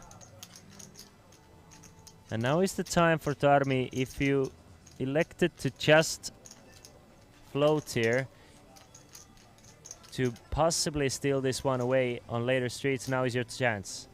Your opponent has checked to you. We can see that Tarmi actually has the best hands. Picks the chips and then... what? Picks up the chips and then... rethinks about it and then picks up the chips again. 44,400 in the middle. How much does he bet? It should work against Espen here. 14.8 thousand. Espen kind of handcuffed here. Cannot really raise without committing himself. So Tarmi, nice call on the flop means that Tarmi is the one who wins this pot instead. Calls with a backdoor flush draw and a straight draw and to possibly steal this one away on later streets, and he does exactly that. I'm sure Tarmi feels quite nice about this hand here. That was a big one as well. 44,400. That is something that Phil Laak would bet. 44,400.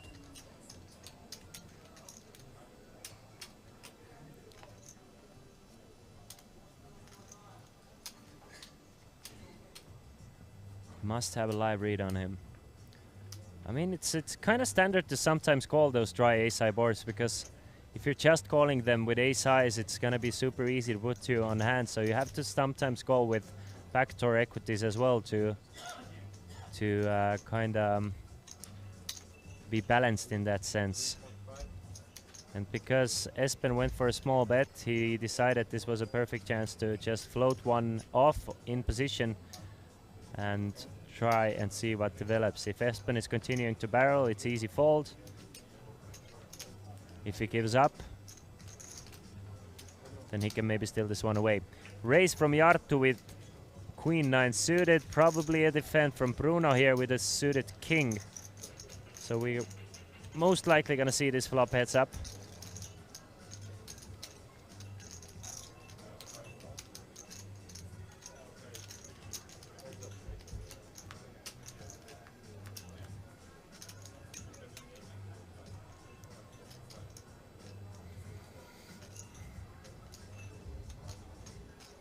Queen 3 and a 6, a fantastic flop for Jarttu here.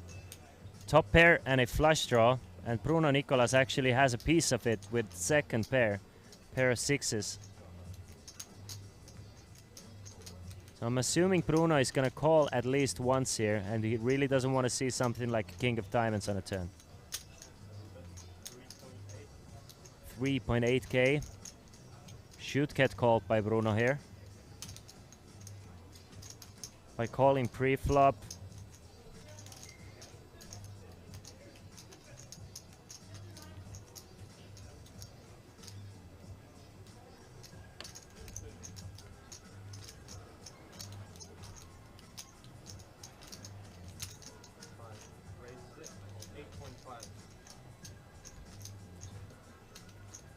Bruno actually raises it up to 8.5 thousand here, and Jarttu is loving life.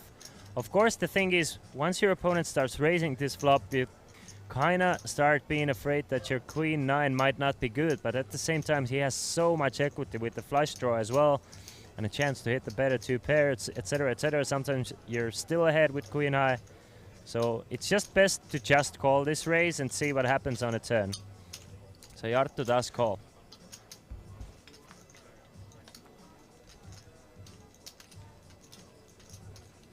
Seven of hearts on a turn, so still Jarttu ahead with his top pair and 9 kicker.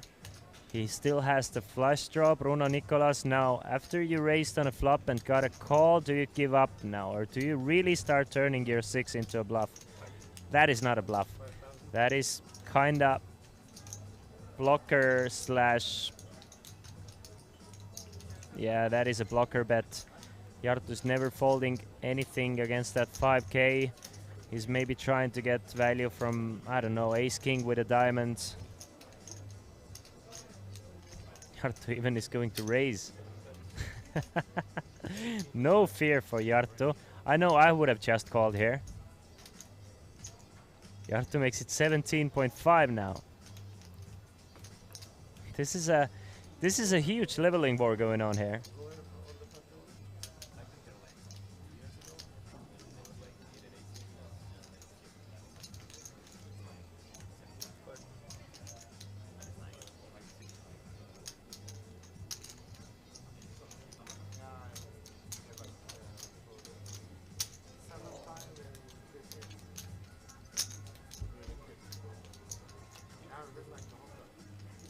Calls the raise. Bruno Nicolas calls the raise. What is going on? This is a proper leveling war. I think the river must go check check. The river must go check check, and Jarttu must think that he's behind.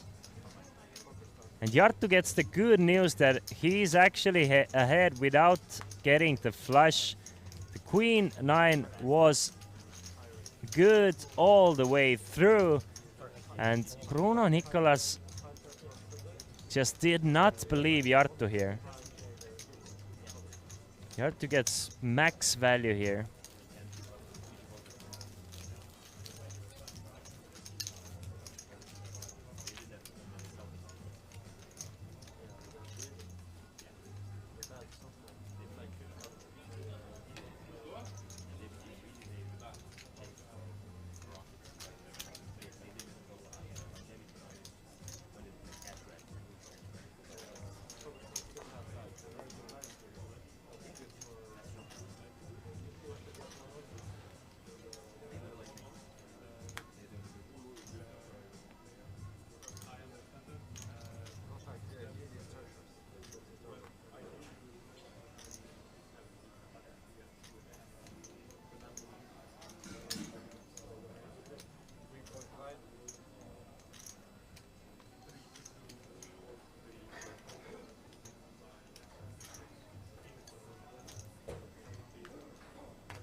Ace Jack now for Tarmi.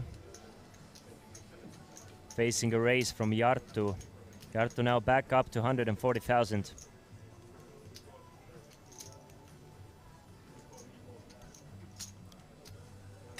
Payus wants to know how many main event players we had in total.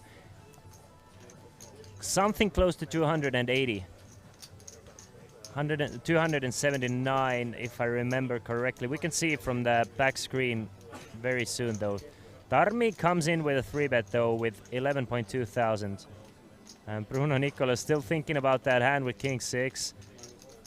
He's gonna fold to 10 deuce.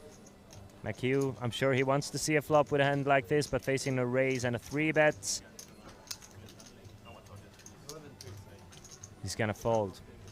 And we don't know what Jarttu has, but it looks like Jarttu is actually having a real decision here.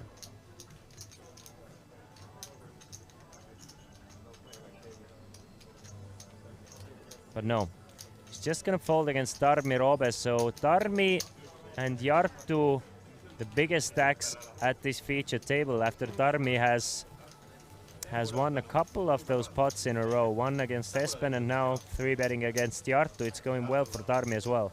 95 players remaining and from a total of 285 entries.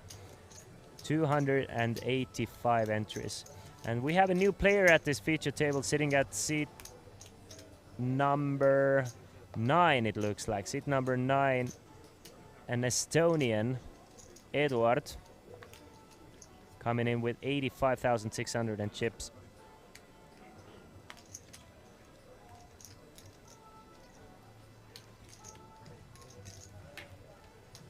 Eduard Kruglov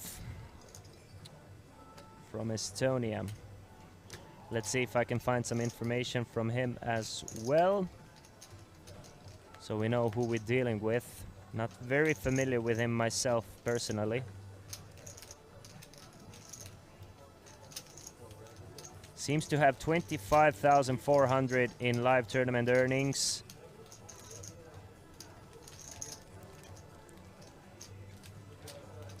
His biggest prize. They're all local prizes besides one. But he does have a few local tournament wins here and there. Seems to be a regular grinder in those local Estonian 100 to 300 euro tournaments. And cashing a total of 25,000 with average buy-in in live tournaments being 100 euros. It's kind of impressive.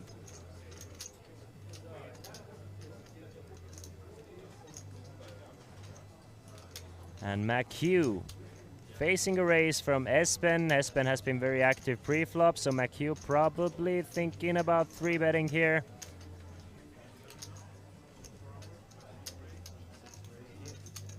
The starting stack in the main event was 30,000.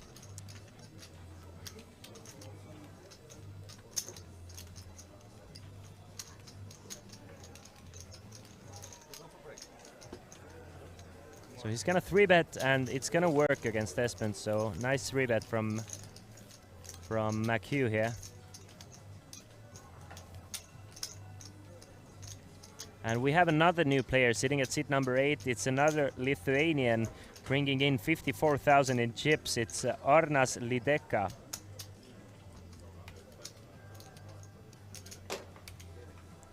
I'm gonna quickly search his hand and mob to see if he has any noticeable scores himself.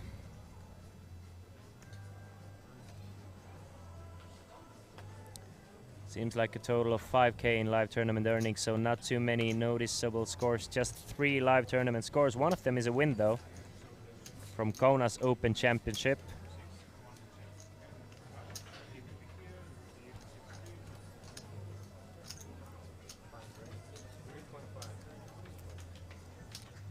So looking for his first cash outside of Lithuania. Last hand of the level, Bruno Nicolas raises it up to 3.5k with ace-jack of hearts. And Eduard will fold from the big blind, meaning that we will go on a small break, guys. 20 minutes break coming up. It has been a very, very interesting first 2 levels. We've seen 3 bust outs from this feature table, 2 of them coming in the hands of Jarttu, who has built up a stack worth 134,000, and he is chip leading this feature table. So if you're a fan of Jarttu, stay tuned, because we will be back in 20 minutes, and meanwhile we will look at some nice interviews and etc. I'm Patricia Rimfire, summer's in a full swing, and we already jumped into the 6th edition of the action-packed poker summer festival, Tallinn Summer Showdown 2022, which is taking place here at the fabulous Olympic Park Casino and Hilton Tallinn Park Hotel. A lot will be going on beside 1,100 euro buy-in main event that starts tomorrow. For sure, players are excited, and one big reason for this is Tallinn Summer Showdown team competition. We already have 26 teams registered, where a total of 2% of each prize pool is reserved for the team competition. New exciting addition is also Summer Showdown Mystery Bounty, which already started, and the final is tonight at 9 p.m. Stay tuned for the highlights of the day, interviews and some fun parts. As well, don't forget to check out the website talentshowdown.com/live.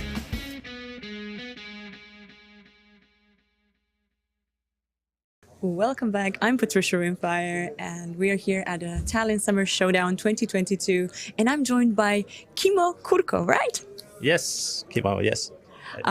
So you're obviously a pro player from Finland, and you having so many winnings in your life, good rankings. When did it all started? It started like '06, so I've been playing 16 years. That's quite a lot. Yeah, that's a long career, so it's been all right. You obviously had a great success here in Tallinn, and what do you think? Are you going to be sitting at the final table at the main event? Well, I hope so. I haven't had many success in main events, so main events here, I mean, so I hope so. And how is your table right now? Anything interesting happened? Well, I've been running like God, so I have like triple average almost, so it's been a great start. Yeah, it's a cool table, right? Yeah, it's been fun. Yeah, and yeah, well, best of luck. Maybe you're the new Summer Showdown winner right here, and best of luck in the future. Yeah, cheers.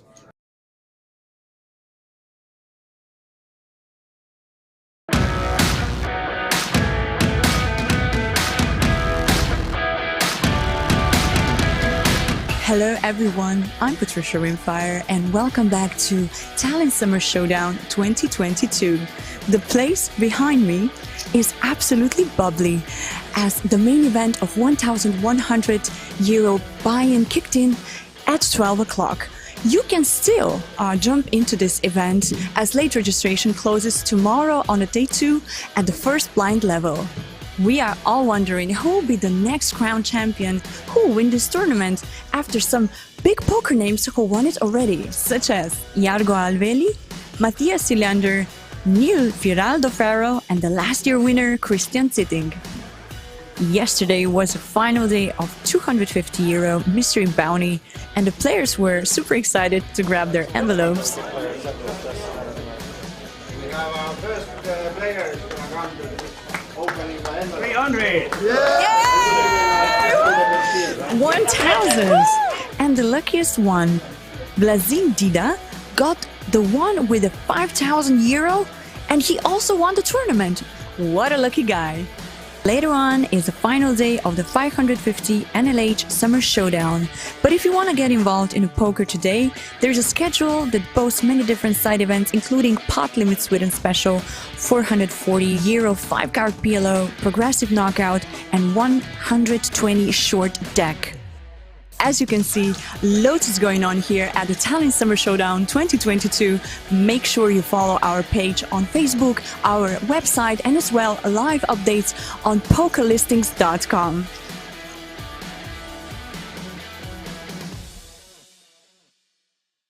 Welcome back to Tallinn Summer Showdown 2022. I'm joined by Max Avila, the winner of the first event that happened here, Summer Showdown opening. How do you feel? I feel great, thanks. Show us the trophy, really cute one. Look at this. You backed almost 10K, yeah? Yeah, plus I had a last longer with my friend who was also in the final table. Oh, wow. So I got 100 euro extra. Well, that's a good earning. And how do you feel? What happened on the table actually? Early on, I went down to half starting stack, and then I got lucky and got triple up with aces and triple up with jacks, and then it was smooth after that. That's a good turning point, right? Yeah. But that's how it is with poker. Are you planning to join any other events this week? Yeah, I have the day 2 of the 550 tonight at 9 p.m. and I'm playing the main event right now. Okay, yeah, you're on the break, so we don't want to grab you for too long. Yeah. So wish you best of luck and congrats again on your award. And yes, thank you for chatting with me. Thank you.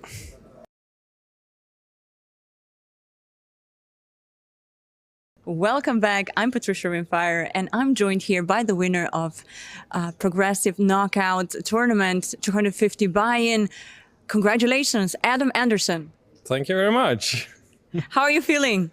I mean, it feels great to get a trophy and everything. Yeah, a little trophy for a big win, huh? Yeah, exactly. Super nice. Is No Limit Hold'em your favorite game, or you're more into Sweden Special? No, I play only No Limit Hold'em. That's my only game. Yeah, and you play poker often? Off and on for like 10, 15 years. Okay. Yeah, and any big winnings in the past? I had a couple of ones a little bit larger than this, but nothing really big. But a couple of A trophy decent. feels nice, yeah. Exactly. Add another one to the collection. Okay. And how are you enjoying Summer Showdown so far here in Tallinn? It's really good. I mean, it's a great hotel, great venue. I like playing here, so I often come here and play. Yeah, well, congratulations. Are you planning to join any other tournaments? No, I'm going home actually tomorrow morning. Okay, so you came, win, go home. Exactly. That's how I do it. Well, thank you for chatting with me, and congrats for your trophy, and have a safe trip home. Thank you very much.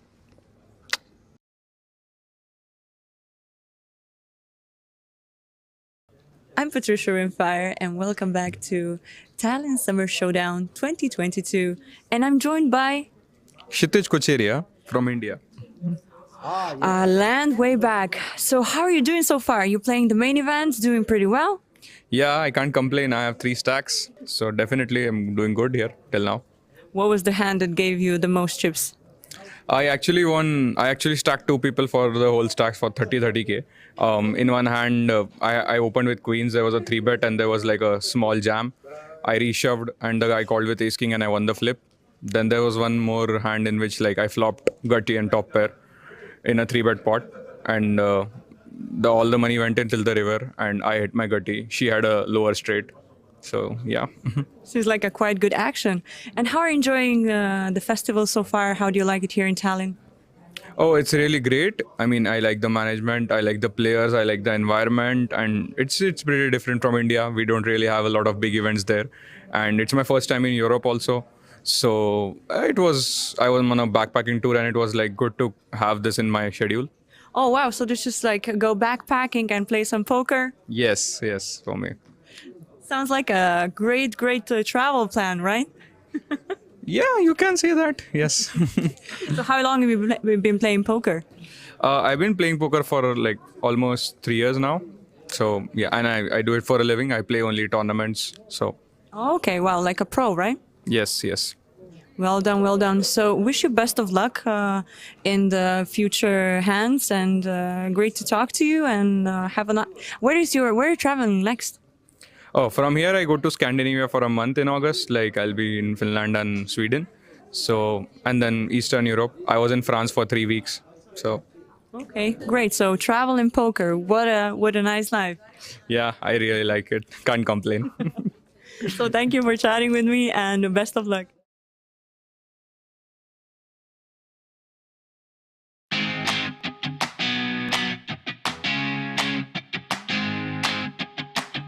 I'm Patricia Rimfire. Summer's in a full swing, and we already jumped into the 6th edition of the action-packed poker summer festival, Tallinn Summer Showdown 2022, which is taking place here at the fabulous Olympic Park Casino and Hilton Tallinn Park Hotel. A lot will be going on beside €1,100 buy-in main event that starts tomorrow. For sure, players are excited, and one big reason for this is Tallinn Summer Showdown team competition. We already have 26 teams registered, where a total of 2% of each prize pool is reserved for the team competition. New exciting addition is also Summer Showdown Mystery Bounty, which already started, and the final is tonight at 9 p.m.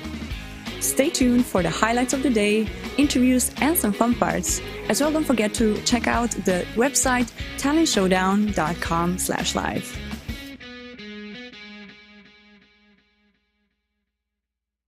Welcome back. I'm Patricia Rimfire, and we are here at the Tallinn Summer Showdown 2022, and I'm joined by Kimo Kurko, right? Yes, Kimo, yes. So you're obviously a pro player from Finland, and you having so many winnings in your life, good rankings. When did it all started? It started like '06, so I've been playing 16 years.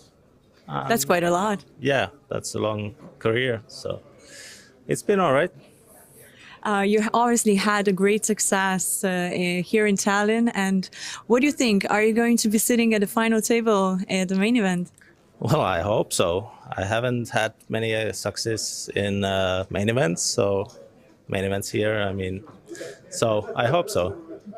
And how is your table right now? Anything interesting happened?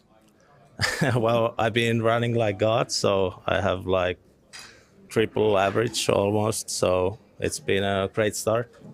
Yeah, it's a cool table, right? Yeah, it's been fun. Yeah, and yeah, well, best of luck. Maybe you're the new Summer Showdown winner right here, and best of luck in the future. Yeah, cheers.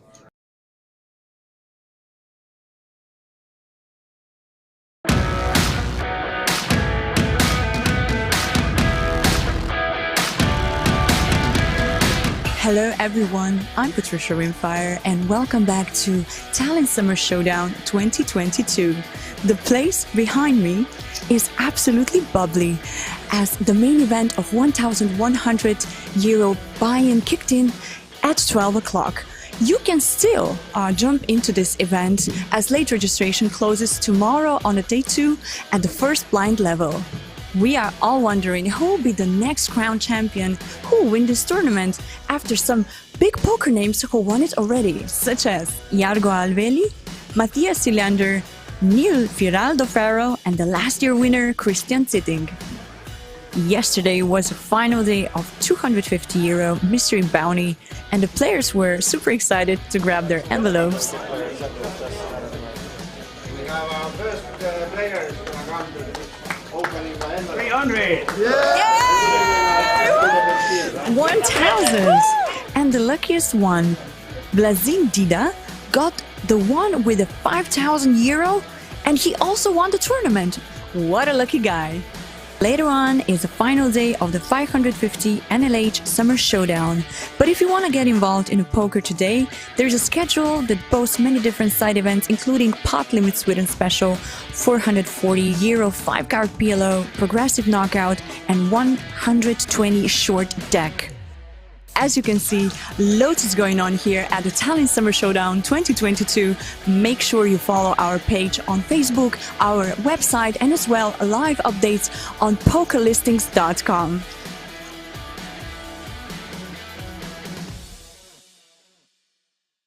Welcome back to Tallinn Summer Showdown 2022. I'm joined by Max Avila, the winner of the first event that happened here, Summer Showdown opening. How do you feel? I feel great, thanks. Show us the trophy, really cute one. Look at this. You backed almost 10K, yeah? Yeah, plus I had a last longer with my friend who was also in the final table. Oh, So wow. I got 100 euro extra. Well, that's a good earning. And how do you feel? What happened on the table, actually? Early on, I went down to half starting stack, and then I got lucky and got triple up with aces and triple up with jacks, and then it was smooth after that. That's a good turning point, right? Yeah. But that's how it is with poker. Are you planning to join any other events this week? Yeah, I have the day 2 of the 550 tonight at 9 p.m. and I'm playing the main event right now. Okay, yeah, you're on the break, so we don't want to grab you for too long. Yeah. So wish you best of luck and congrats again on your award. And yes, thank you for chatting with me. Thank you.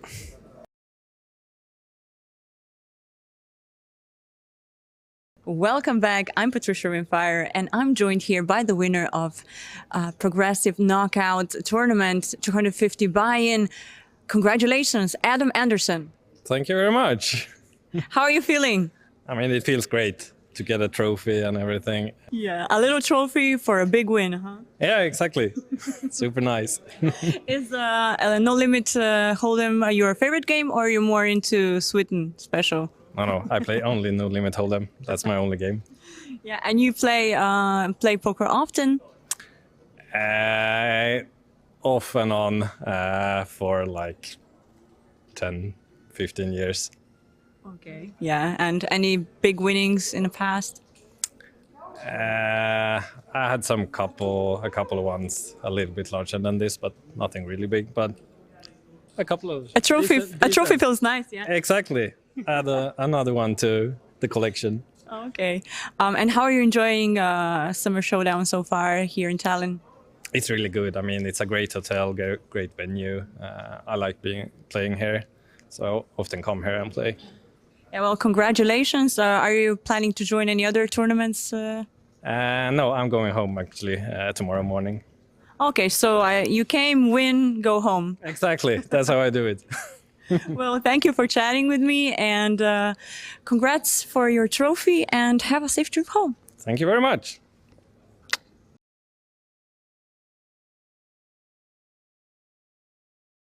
I'm Patricia Rimfire, and welcome back to Tallinn Summer Showdown 2022. And I'm joined by Kshitij Kocheria from India. Land way back. So how are you doing so far? You playing the main events, doing pretty well? Yeah, I can't complain. I have 3 stacks, so definitely I'm doing good here till now. What was the hand that gave you the most chips? I actually stacked 2 people for the whole stacks for 30k. In one hand, I opened with queens. There was a 3-bet and there was like a small jam. I reshoved and the guy called with ace king and I won the flip. Then there was one more hand in which like I flopped gutty and top pair in a 3-bet pot, and all the money went until the river and I hit my gutty. She had a lower straight. So yeah. Seems like a quite good action. And how are you enjoying the festival so far? How do you like it here in Tallinn? Oh, it's really great. I mean, All right, welcome back, ladies and gentlemen. We are ready to continue with day 2 at Summer Showdown Festival. 285 players generated a prize pool of 270,000 euros. 34 players will get paid, and we are down to final 90. We are definitely playing down to final 2 tables today. The stream will continue until the dinner break, so at least 4 more levels. My name is Kristjan Laas, and let's hop right back into the action. The Jarttu 84 is our chip leader here at our featured table. 134,000 in chips for him. The blinds will start up with 1,200, 1,000, 2,000, 2,000 big blind ante. Tarmi Roobe is second in chips with 131,000. Espen still are more than 100,000 for him. Eduard, our new player from Estonia, comes into the table with 82,000. Bruno Nicolas, 63,000. Arnas, 53,000. McHugh, 47,000. And Rittis with 30,400 in chips, or what will be approximately 15 big blinds after the blinds will go up. 1 hour levels, level 12 is what we are beginning with. So hopefully we can shuffle up and deal. We are joining you guys from twitch.tv/Olympic Poker Club. If you want to join the action, if you want to join the conversation, let me know what you think about players or what you think about hands. Come over to twitch.tv/Olympic Poker Clubs. I'm also keeping my eye a little bit on twitch.tv/WinTV Live. But Tarmi Roobe will start things off with a fold and King 4. Rittis, our shorter stack with Queen 7. He will fold, as will Espen. Espen has been the most active player of this featured table. Bruno Nicolas, though, he's gonna fold. And McHugh, he's been kind of silently aggressive. He's been 3-betting light to most of this featured table. He's been getting into the mix when he can. He hasn't built up a huge stack yet, but he still has 50,000, and he's kind of a dangerous player, it seems like. comes in with a raise with an ace 3 of spades. And Arnas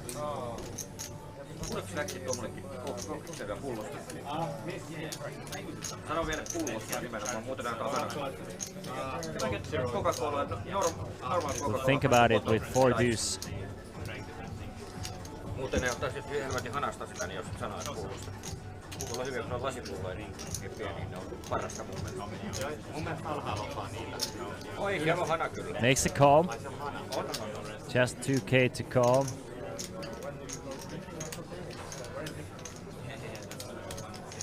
No, he 3-bets it to 13,000 instead with 4 deuce.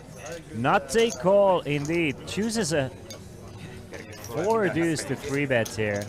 And McHugh, can he find it in him to actually... It always looks so much stronger from the big blind. If the 3-bet comes from the big blind, then it always looks so strong, but you can see sometimes it's 4 deuce suited.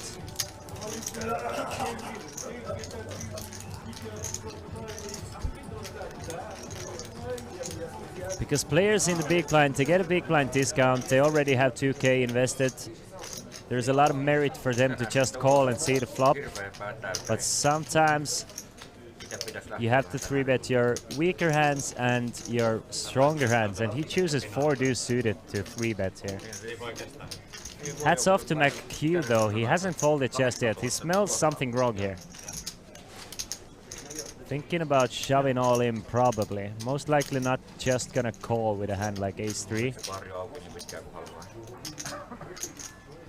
But more often than not, he's just gonna fold it pre-flop. But McHugh, as I said, he's been sneaky. He's been 3-betting light. He's been sniffing things off, and he's going all in with ace-3 suited. And Arnas gets his hand caught in a cookie jar. He's gonna lose 13,000 in chips, and maybe contemplating not 3-betting 4 deuce suited next time.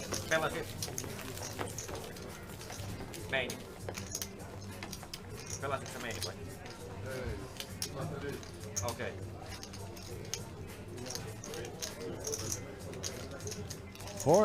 I think those low suited aces are the best hands to 4-bet shove all in with. Even if you get called, you most usually have like 37-33% at least. Even against kings you have like 35% with a suited ace slow. And sometimes your players are bluffing, so you can pick up the pot just now.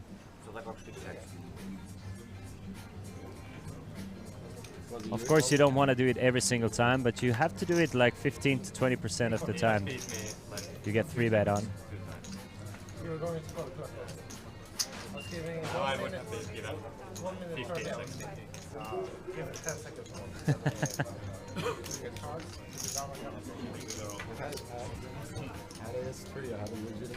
Now Bruno raises it up with King Jack up to 4,000. Arnas doesn't want to get into a mix from the small blind with offsuit ace-5. He's gonna fold. Tarmi though, 2k into a 9k pot, getting 4.5 to 1. He might call, but not with a queen 6 off, so he's gonna fold.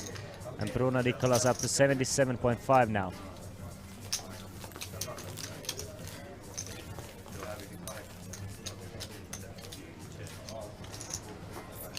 You can see Tarmi has increased his stack by 60,000 after joining this feature table.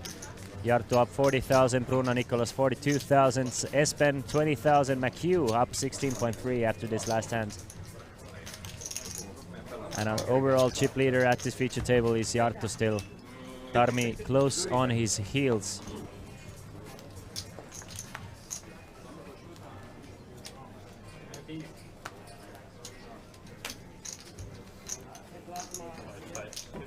And we have confirmed the payouts for this final table. And once we get there, 34 players will get paid. First money is 2,100 euros. The winner will take home 62,400 euros.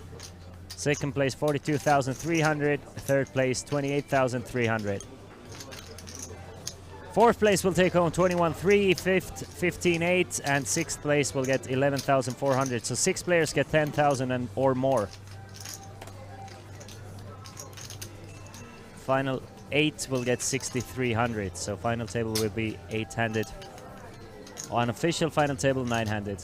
All in from Tarmi Roope, blind v blind. King 4 versus Ace 10. So Ritti's way ahead against King 4 here. We can see some of the kings and 4s being folded as well. So Rittis has 76% to win this pot here. Needs to avoid a king or a 4. That's the ace high board. Very safe board for Rittis here. And drawing dead on a turn is Tarmi Roope.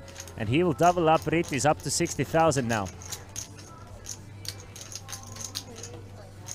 Went for the steal and didn't work out this time with the king 4. Small dent. Loses about 25% of his chip stack here in this hand, but very much needed double up for Rittis from Lithuania.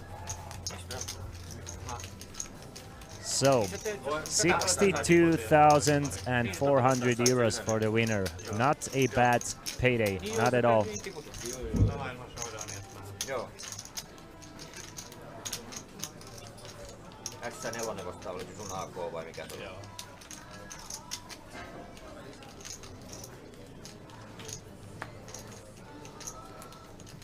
Blinds are 1,200, 1,500 are the next blinds, it seems like. Not now. It's 1 and 2 still. Yeah, 1 and 2, my bad. So very small blind increase next level. I was expecting it to go to 15 to 3, but it stays at 125. Eduard finds a very good hand. Pocket queens from the hijack. Makes it.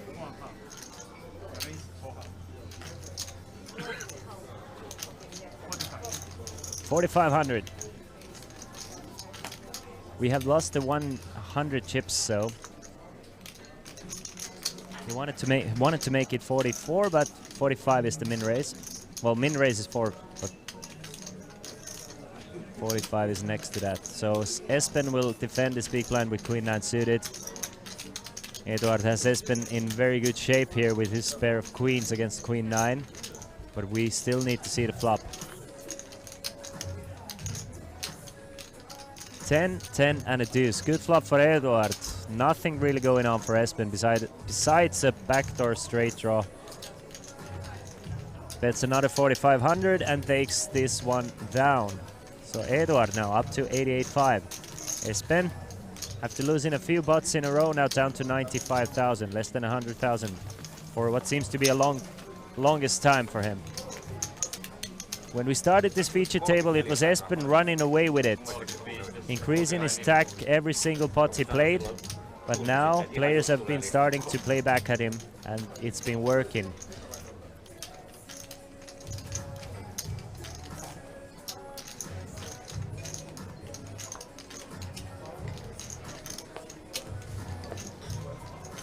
Arnas now our shortest stack with 19 big lines after 3-betting with deuce 4 suited and facing a shove all in with ace 3 suited. McHugh though, another active player. I've been starting to like McHugh here.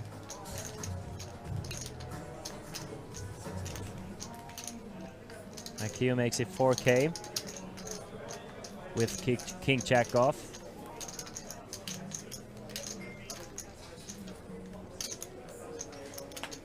Nothing playable for the rest of the field just yet.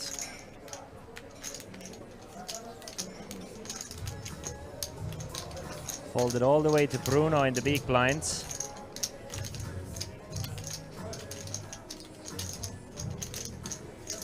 King 6 for Bruno. 2K into a pot of 9K, so might as well call.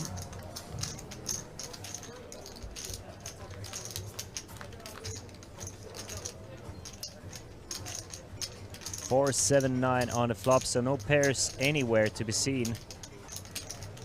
It looks like should McHugh c-bet this one might just be taken down by a c-bet, but Bruno Bruno, not very fond memories with King 6, losing a big one to Jarttu.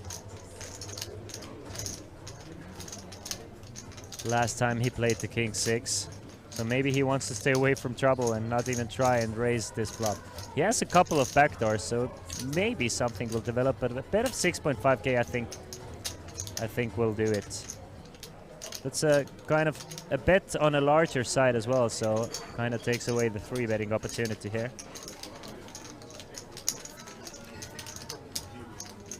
So McHugh up to 70,000 now.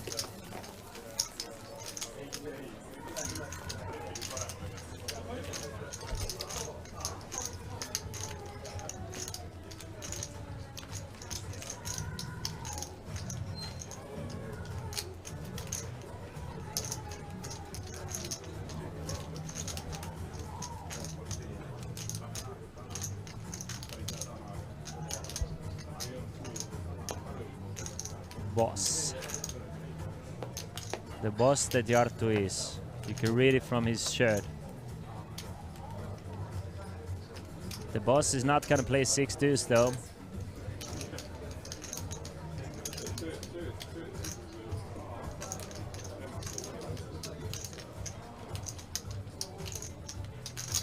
Eduard, another playable hand, very good hand. Pocket nines for him, makes it 4,000. Remember, he made it 4,500 with pocket queens. So kinda switches up his raise size here with pocket nines. And Tarmi Robe seems to be thinking about a 3-bet with ace-4 suited here. So he does. Makes it 12,000 with ace-4 of spades.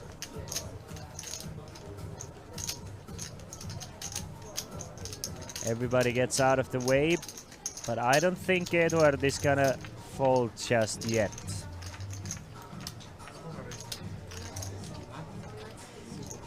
$8,000 to call.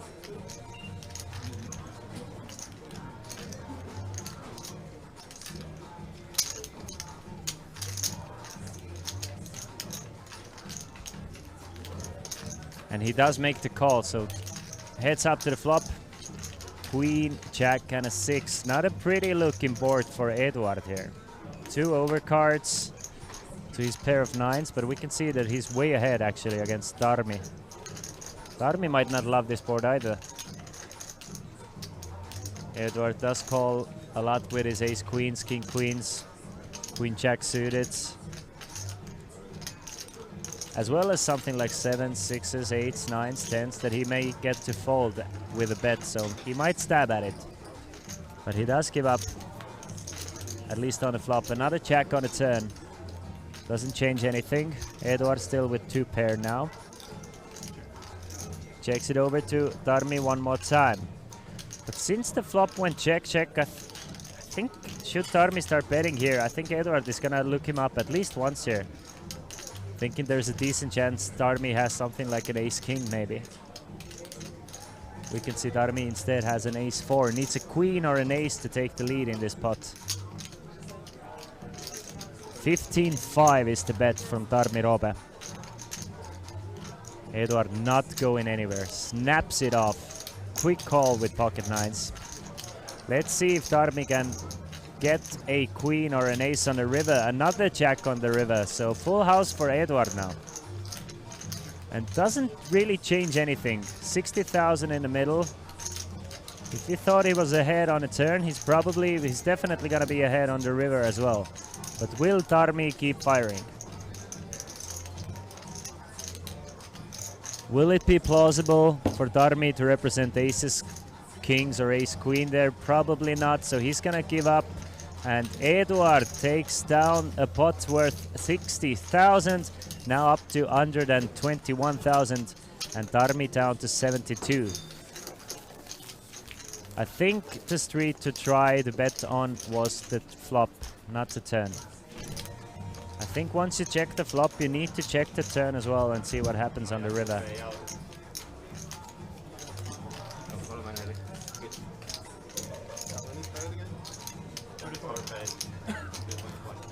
The turn bet is gonna work a lot less often than a flop bet here on a board like this when the jack comes on a turn. 50 pitää vielä tippua. All those 7s, 8s, 9s, they want to call at least once on a turn, but maybe not call on a flop. Yeah. From 0 out of 13 in Vegas. So, I need a main plan.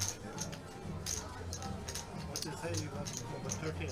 No, I'm 0 out of 13 tournaments in Vegas. So, I need a main plan. I need to boost in confidence. Play the man? Yeah, I bought it. Well, not but maybe like 100 out or something. We continue with folds all the way to Espen here. Espen from the cutoff, he's gonna go for a steal with ace-9.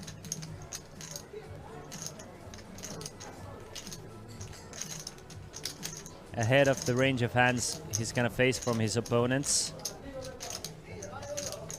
And Jarttu is gonna probably just defend with the ace-4 off.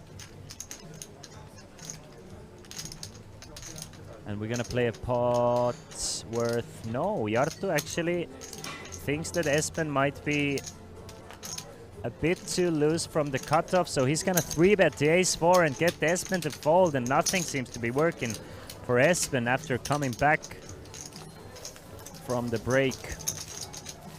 Another small one away from him.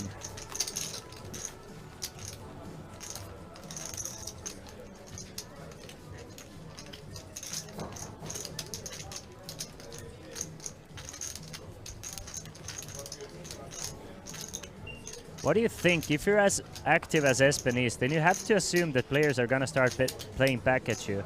Then maybe those ace-9s turn into way better hands than they usually are. Because everybody knows that you are very, very active, and they're gonna 3-bet you more often than not.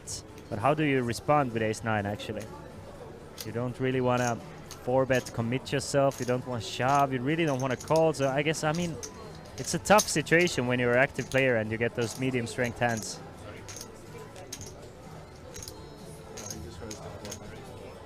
Did Ritis just call 2k with ace-7? I think he raised. Yeah, he made it 4k. There's no line, so.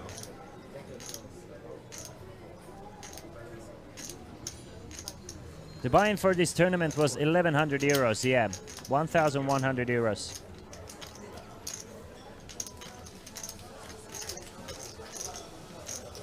Prize pool close to 270,000 euros.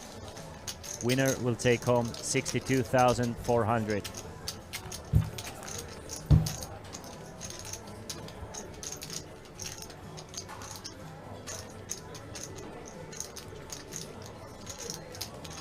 Check on the flop from Eduard.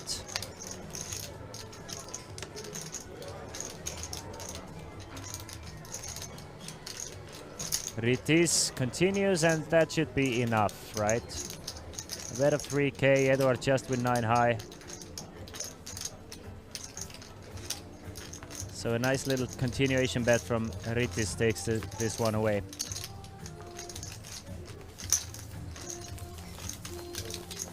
Active table, but not too many big hands just yet. Still a lot of time. 83 players remaining now. Players are falling quite fast here. I mean, the average stack is 50 big blinds. 50 big blinds is a lot of big blinds in tournament poker.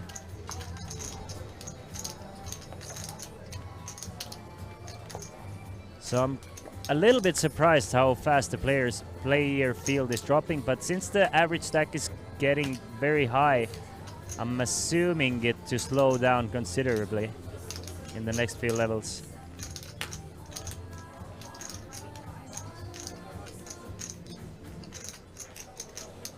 Folded all the way to McHugh, he's gonna fold as well. So Jarttu in the button, he's quite aggressive from the button, but not with 4-3, I guess. Yeah, Eduard finds ace-10, blind versus blind.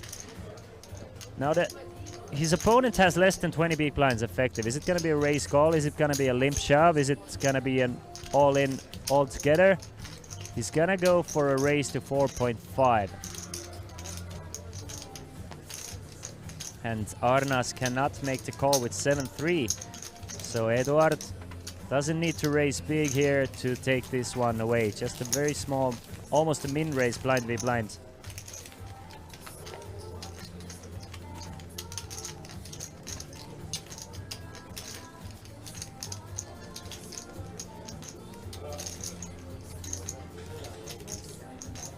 Ooh la la. See, Arna's the only player at this feature table who hasn't won any chips. That's because we have lost quite a few players from this feature table already. Jarttu has eliminated 2. Ritis now with pocket 7s. Makes it 4,000 from under the gun. IQ, that's a pretty looking hand, but facing a raise from under the gun, he doesn't really want. They're not deep enough to play with the 7-8, so he's gonna fold.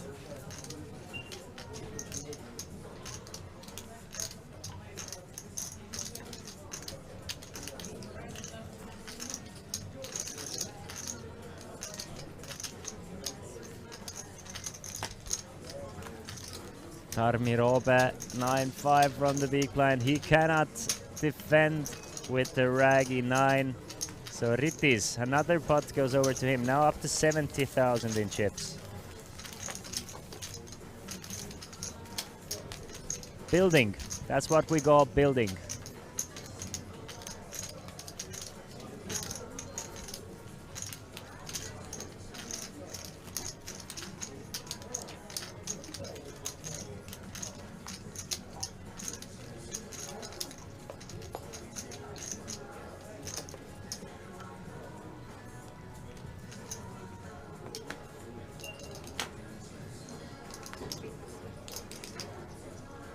We're gonna start this hand off with a fold from Espen and a raise from Bruno.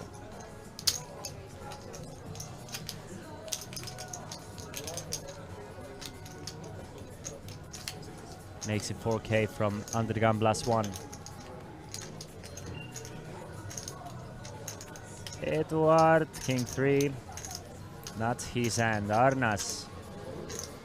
The shortest stack, the worst hand. Everybody falls to Ritis here, who is outkicked, but probably wants to see a flop with ace-8. Mikä oliko mitään erikoista? Ei tykännyt, mutta tuo vähän uudottanut avannut ja So heads up to the flop, jack, jack, and a 7. So Bruno still ahead with his ace-9 kicker.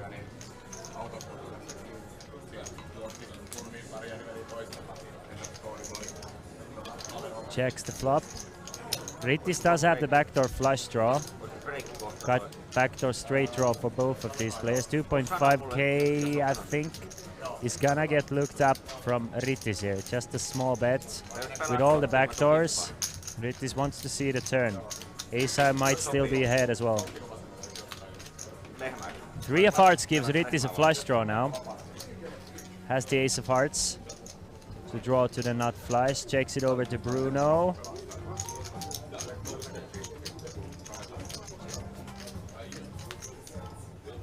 Who checks back. 6 of clubs means that Ritis does not get an 8, a 7, 3, or a heart that he needed to win this spot. So should this go check, check on the river, Bruno is gonna take this down with a kicker.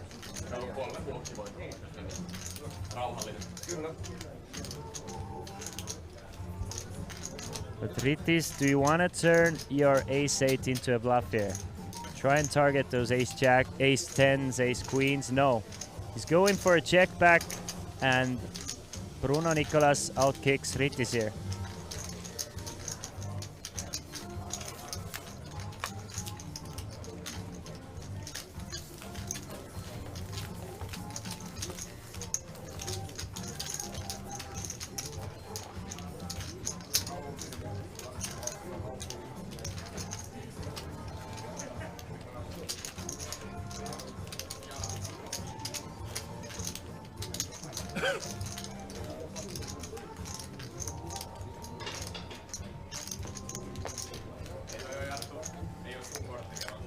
Se on Jussi, niin mene vaan siihen niin. vai onko kortin vaan siihen? Joo, joo. Se vetää lähtöä. Ei vedä. So who do we have here? We have Tarmi Robe from Finland, who has 480,000 total live earnings. Ritis Sandaras from Lithuania, who what we know is an online crusher, but 20,000 in live tournament earnings. Espen Smorlholm from Norway, 235,000 in live earnings. Also the winner of last year's Summer Showdown Open Face Chinese side event. Nicolas Corbin, we don't know too much about him. It seems like he only has one live cash to his name. He's from France. Turlo McHugh from Ireland looks for his first cash outside of Ireland, 12k in live cashes. Jartu, 60k in live earnings, 13th place in Summer Showdown main event back in 2019. Also a big slot streamer and a poker streamer. Eduard Kruglov from Estonia, who is only playing has mostly played those small stakes live tournaments, the local tournaments, and has accumulated 25k in live earnings. And Arnas Lideka from Lithuania, not much to know about him, just live cashes, 3 live cashes, totaling 4k total.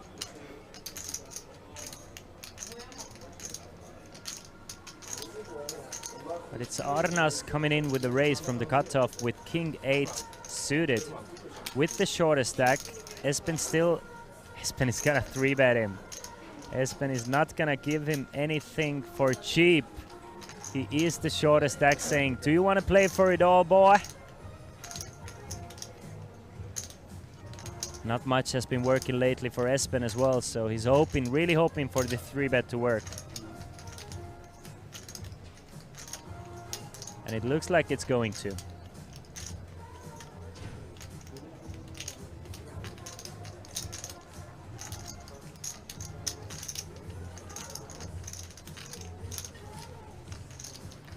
Or is it? Or is it? No way, Arnas is going to make the call. He just calls, leaving himself with 21,000 behind and really hoping to catch a king or an 8 or some clubs. Ace, Jack 6 on a flop means that no player with a pair. Arnas still ahead with King High. Interesting. Very, very interesting. Can Espen find the C-bet though?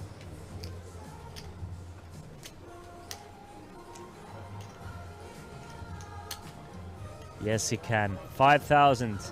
That should be enough. That should be enough to get rid of Arnas. And it is enough. Arnas folds the best hand. And I don't know about that call pre-flop, my man. Calling 12,000 out of your 33k stack to try and flop a pair.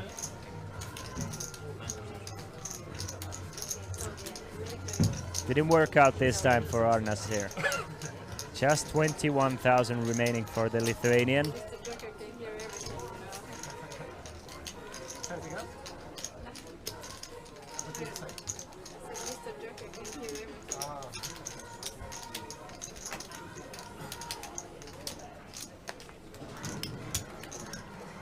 Fascinating tournament this Summer Showdown it is, I have to say.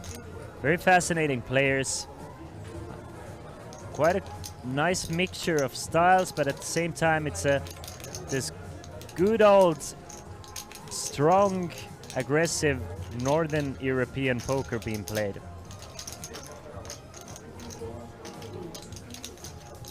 Eduard, pocket freeze. He's gonna let it go from early position. Not even early position. He's gonna let it go, and Arnas is gonna go all in with the ace-8 off.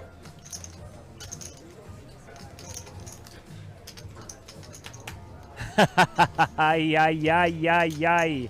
If things are going bad for Arnas, if things were going bad for Arnas, this is going to be the final nail in the coffin, most likely for Arnas. Espen finds pocket aces against an ace-8 shove. He's gonna make the call. Bruno is gonna fall to queen 5 after Hollywooding a little bit. And Arnas is in a very bad shape. One of the worst shapes you can be in No Limit Hold'em. An offsuit ace-8 against pocket aces. He's gonna need a couple of spades or hearts.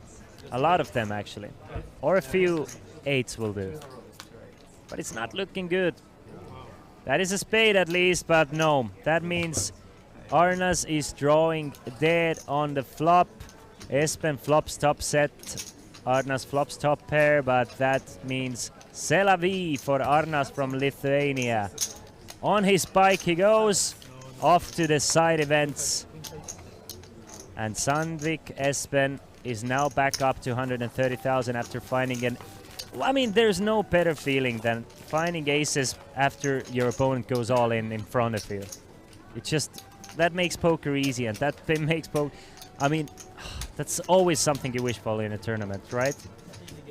Instead of fighting for every pot, why not let your opponent go all in and you wake up with aces, right?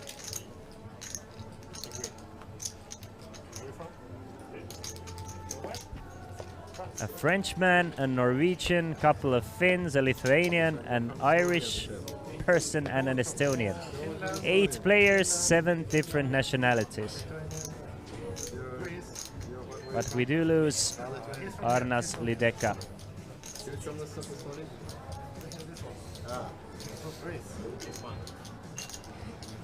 Everybody's rooting for you.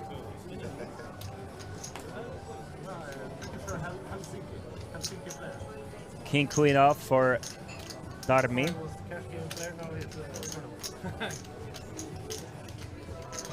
Runs into Ritti's Ace King suited.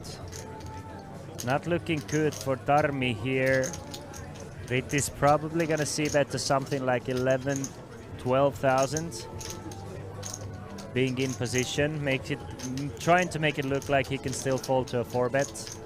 And Tarmi Robe has been known to blow off in these situations.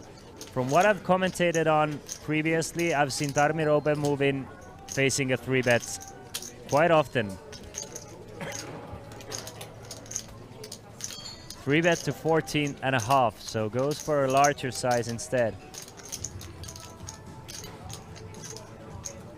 Let's see if Tarmi can get away from his King Queen.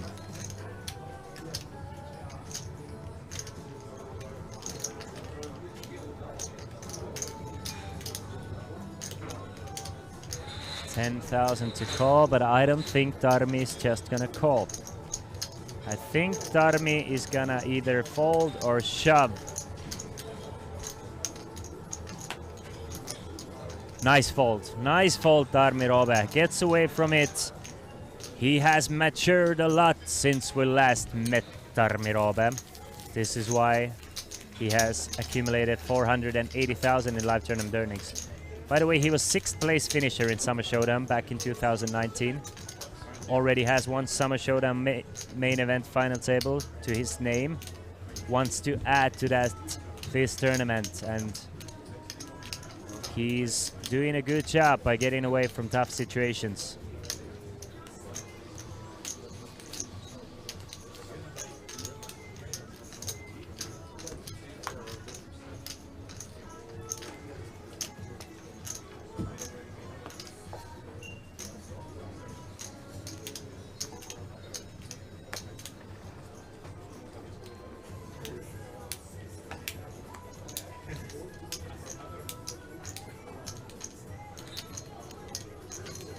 Kites, 34 players will get paid. 34th place will get 2,100 euros.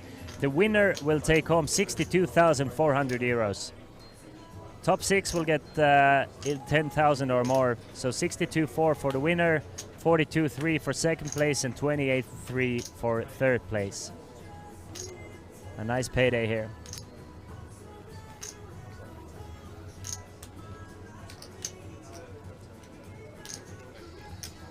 We will update the night pot as soon as possible as well. It's a raise from Tarmi's King 8 suited. Just Jartu to get through from, but I don't think Jartu thinks about folding here.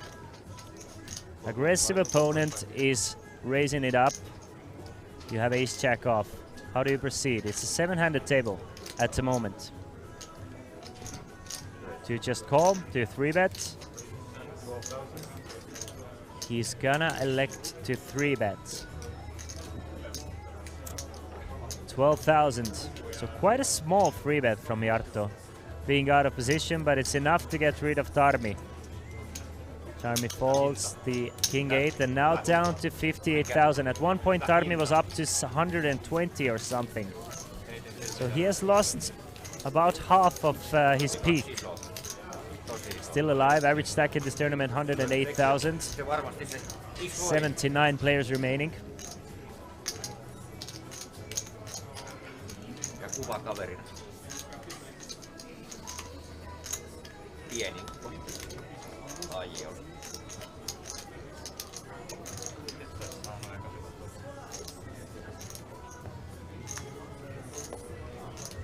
All of these players have shown the capability of making a move here. So any hand, anything can happen. Ritis, 35 big blinds, undergun +1. This time it's a raise. One less player at the table, a bit more deep stacked. Runs into Sandvik Espen's ace king though.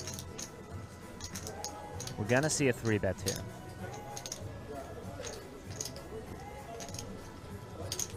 How much?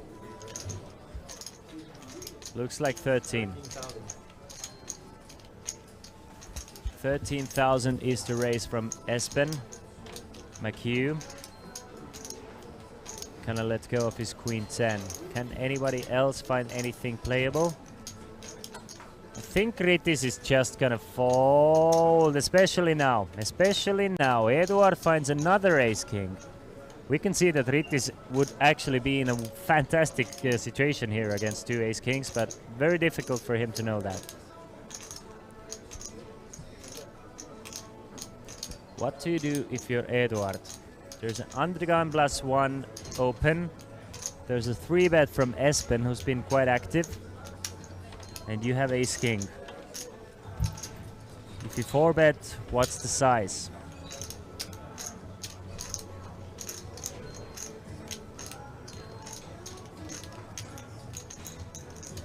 $25, $30, $32,000 is the 4-bet size from Eduard.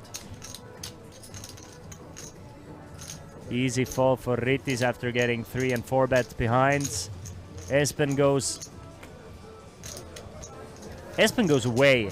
Espen snap folds the ace king off Eduard. Eduard shows him the same hand, but I really don't mind the fold from Espen here. I mean, Eduard 4-bet, it's gonna be super strong. He looked very strong. It's gonna be either like queens, kings, aces, or ace king.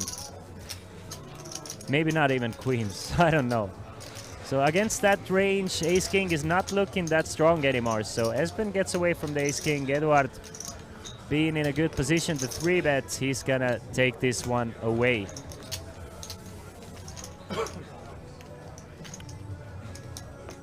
When I'm saying queens, kings, aces, or ace king, I'm talking about value range. I'm not really sure how many bluffs Eduard has in this situation, but I'm sure there should be a couple of bluffs in there as well. But some players are just not balanced in a situation like this, and they just play for straight up value. And I think that value range is looking hell of a strong from Eduard.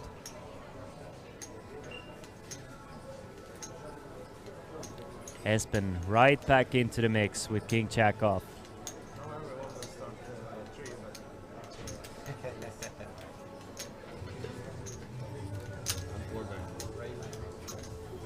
It's 14-5.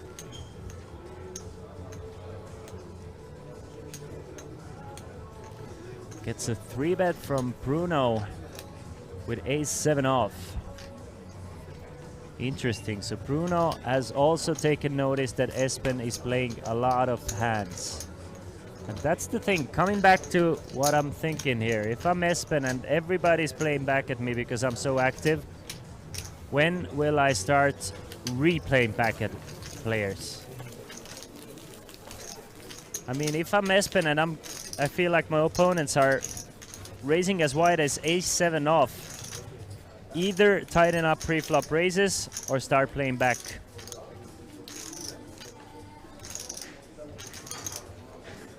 Because from what we've seen, Bruno has been the most, well, I don't know if the tightest, but possibly the tightest player of this featured table. And if even the tightest player is using ace-7 off to 3-bet against you, I need to adjust.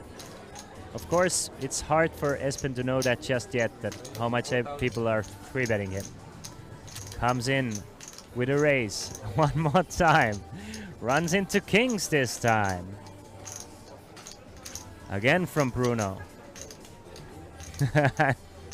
Espen must start to get annoyed here. Huge 3-bet. This is looking so strong. Bruno didn't even think about it for more than 5 seconds, it seemed like. And a snap 3-bet to 16.5. If he had something like meat strength hand, he would have thought about it a bit longer. Snap raised. Espen shows the ace of spades. Shows another fold. And Bruno shows the king of clubs.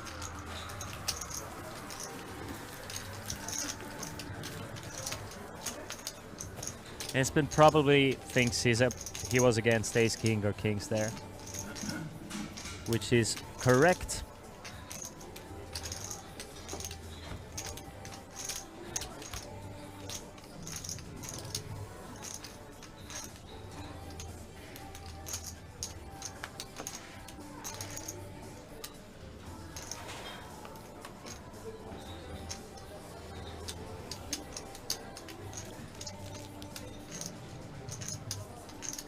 Jack 8.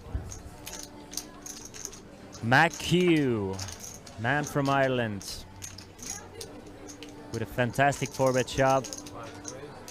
Couple, let's say 15 hands ago.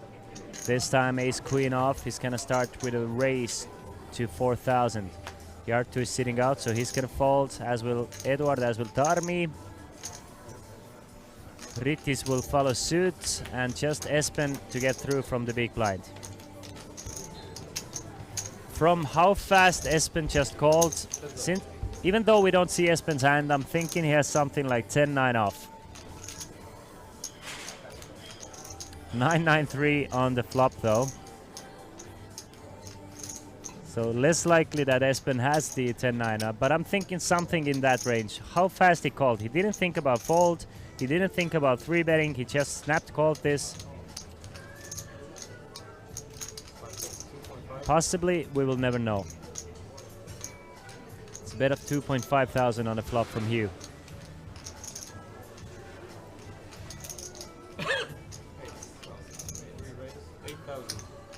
Makes it 8,000. Does he really have the 10-9? Does he really have? I really want to see. It's again Espen whose cards we don't get to see. It annoys me. Because both of the times Espen's cards, when we haven't seen Espen's cards, they have been interesting. What do you do if you're McHugh here, though? I guess you call. Think your opponent is bluffing at this board too often. So once you bet small, you're gonna expect a 3-bet every now and then. Another 3, so 2 pair on the board here. If McHugh was ahead on the flop, he's still gonna be ahead.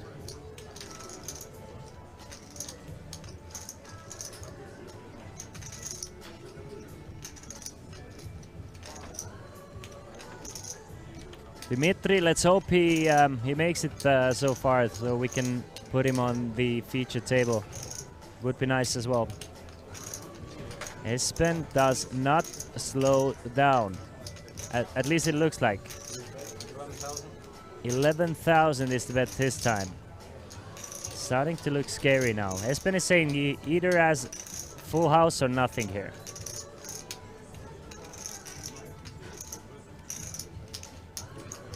That 11,000 bet is a very good sizing picked by Espen here.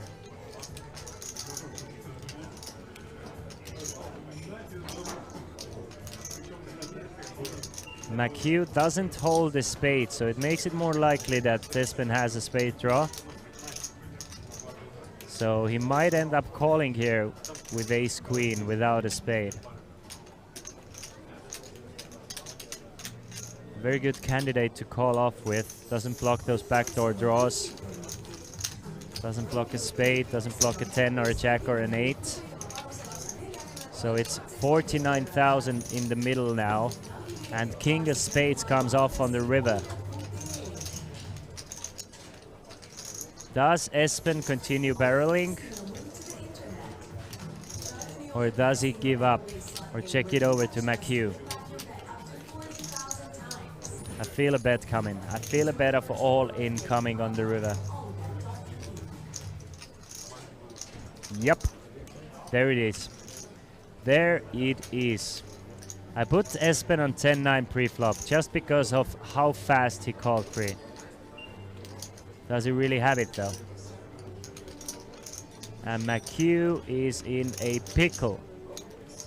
River is a spade, the spade's completed, but does Espen play a spade draw like this? Basically, Espen is saying he has a full house or nothing. He has been saying this since the flop. McHugh folds, and I really, so much, I want to see Espen's hand. Second time today, I really want to see what Espen had. Whatever it was a nice play from Espen. Adds 24,000 to his chip stack.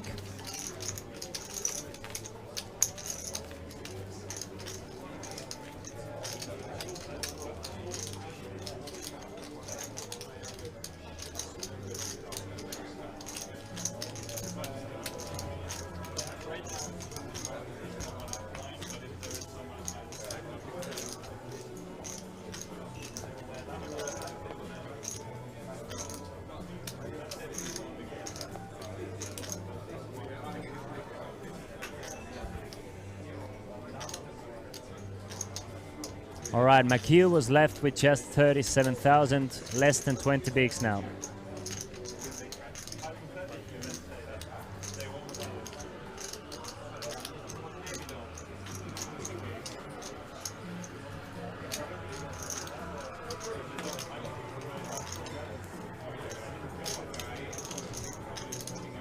Couple of folds to the blinds. Sandvik wants to see the flop. Espen wants to see the flop with 10-4. Will Bruno oblige though?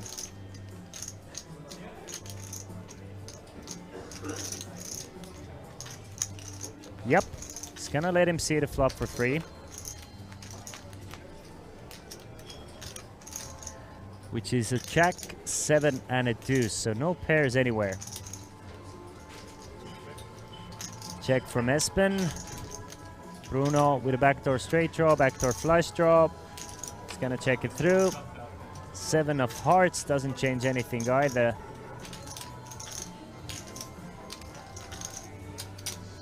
Who will bet at this pot and try to steal this one away? Something tells me this person will be the winner of this 6K pot. It's Espen. It's Espen. He's firing 3K and he will take this one away.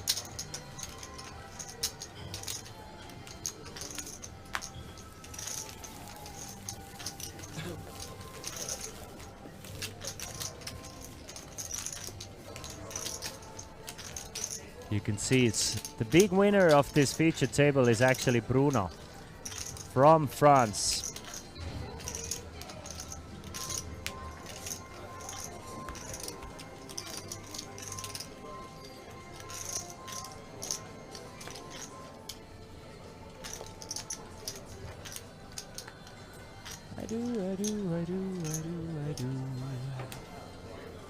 Jarttu's still sitting out. I wonder where is Jarttu? We should make a Facebook group. Have you seen Jarttu 84? Is he crushing slots? Is he making actual money out there in the field? Because Jarttu has been sitting out for a while now. We are playing for 64,000 euros and Jarttu is nowhere to be seen. Ladies and gentlemen, have you seen Jarttu anywhere?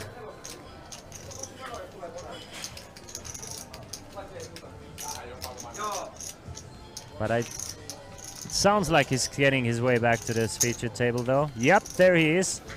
The boss is back.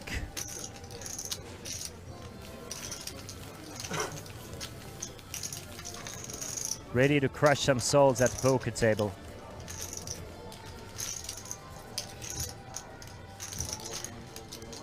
The way that he has been used to doing.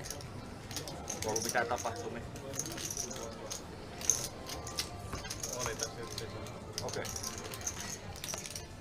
Get some information, what has happened. Players will let him know. And he's ready to continue his poker adventure here in Summer Showdown 2022. Eduard will start things off with a King 8.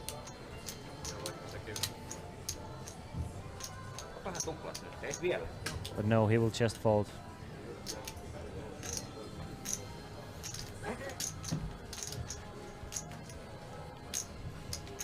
So the pace of the game has slowed down a little bit, but not because of Espen. He's been trying.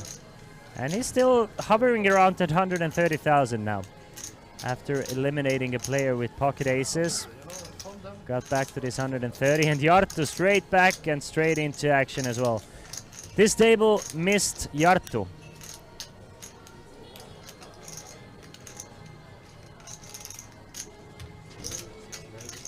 And instantly 3-bets to 14,000 after staying away for about what looked like a half an hour or so.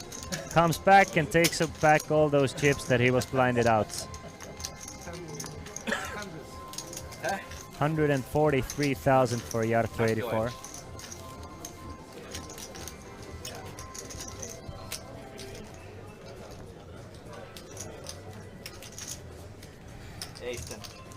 Really.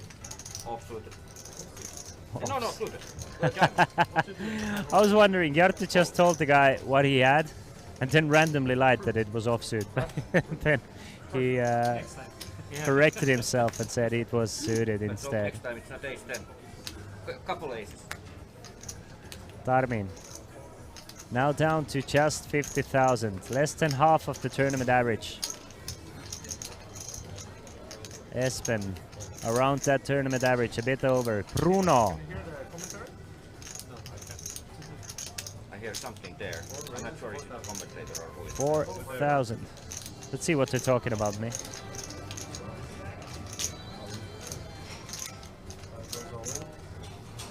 Bruno makes it 4,000. McHugh finds pocket eights and goes all in, and he's gonna be in big trouble once he gets caught by Bruno Nicolas here. Because he will get caught by Bruno Nicolas. Eduard, he will fold ace-9. And Bruno, you can't really fold. It's pocket tens against the 20 big blind shove. Cuts off against the button. 41,000. Nicolas gets the count. Steph, I mean, there's no way he's gonna fold the tens, right? He's gonna end up calling, and McHugh is gonna be in dire straits in a 90k pot. Yep, Bruno makes the call. Bruno pocket tens against McHugh's pocket eights. McHugh not very impressed with the deliberate call there from Bruno. Needs an 8 to stay alive. 87,000 in the middle, or McHugh will win a huge pot and eliminate. Bruno will win a huge pot and eliminate the Irishman.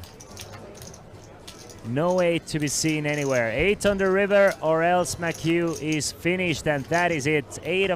Queen of Diamonds on the river eliminates McHugh from this tournament in 74th place. Meaning we have 73 players remaining, 34 of which will get to the money. And Bruno Nicolas, who joined this feature table with just 25,000 in chips, is now almost chip leading this feature table with 134,000. And 67 big blinds for the Frenchman.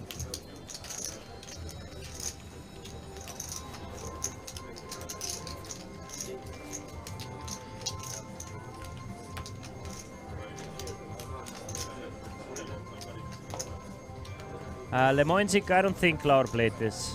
Nah, yeah, definitely not.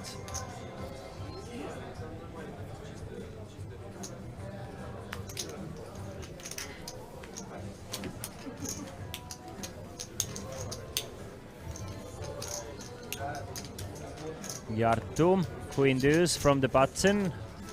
Interesting, I was expecting him to raise the suited queen from the button.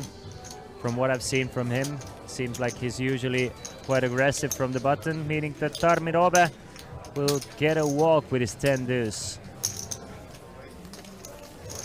He will take it, he will definitely take it. His stack has dwindled down to 54,000 and he will take any pot he can take. At least he has a nice glass of red wine for him.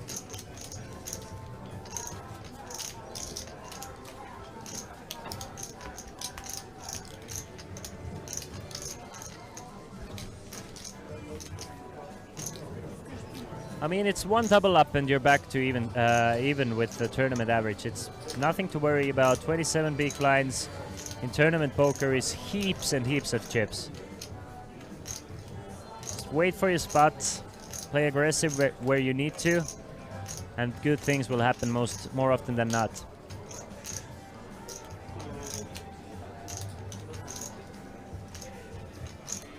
The worst thing you can do when you dwindle down to 20 or 30 big blinds is that you rock up and hope to catch a good run of cards.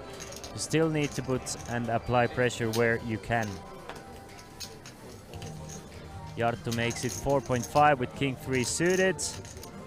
Rittis with queen 7 on the big blind and 57k behind. So 60k effective stacks here. So he will just fold.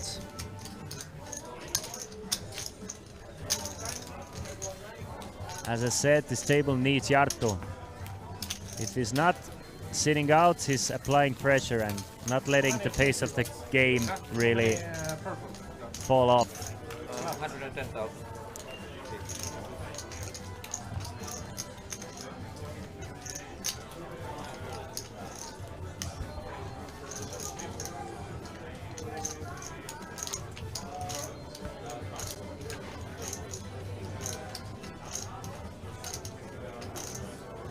All right, another hand, another dollar.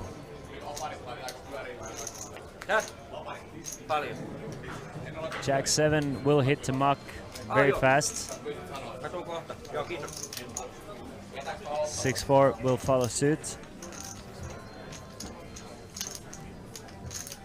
As will the 4-3 off.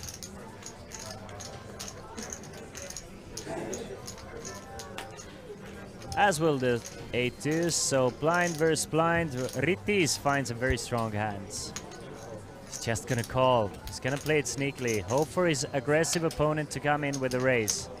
But no, Espen will check it behind with queen 10 right quick. So a couple of strong hands just seeing a flop here. 10, 9, 5, meaning that Espen will pair up his 10s. Top pair for Espen. I expect to see a check bet call here on the flop.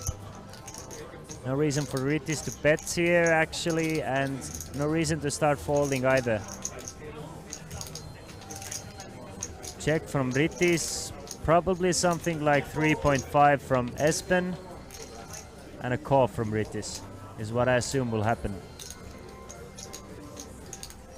Still has 2 overcards, still can be ahead with his ace king.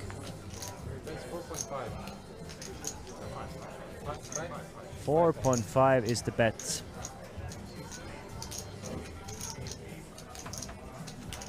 No, it's 5k. 5k, it's quite a large bet into a pot of 6k, almost a pot size bet.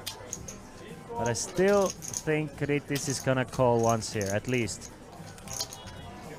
Jack, queen, ace, king, all good cards for him.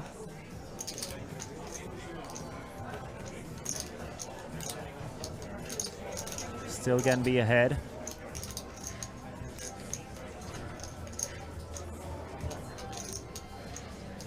So it is a large bet. I'm sure he was expecting a bit of a smaller of a bet, something like 3-4k. He will call. Once you call pre-flop, you're gonna call the flop almost all of the time, at least once. 8 of spades on the turn now. Flush, straight draw for Espen. A backdoor flush draw comes in, but none of those players have some spades. So another check from Rittis. And should Espen bet here, this one is gonna go to Espen. But no, he's gonna check behind, and we're gonna see a jack of hearts on the river. So Espen now with a straight. Will Rittis turn his ace-king into a bluff? We know it's not gonna work. But there's almost nothing you can beat anymore. Maybe bet and try and get rid of something like a 10-4, 10-6, 9-6. All those hands that could have checked back.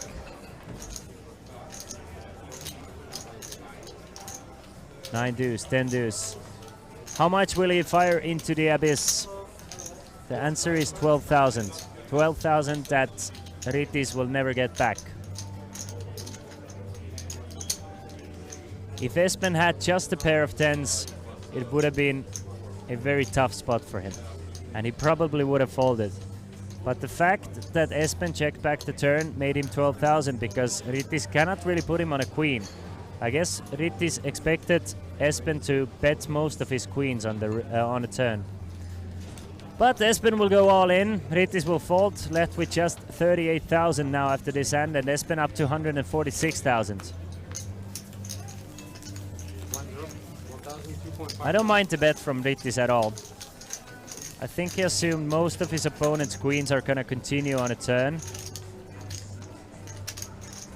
But since Espen checked it back on a turn, he managed to get a bluff out of Rittis here.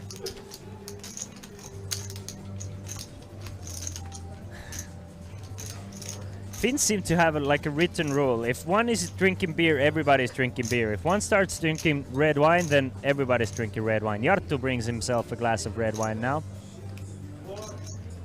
And will open things probably up with Queen 9 suited. Blinds have gone up to 1,000, 2,500.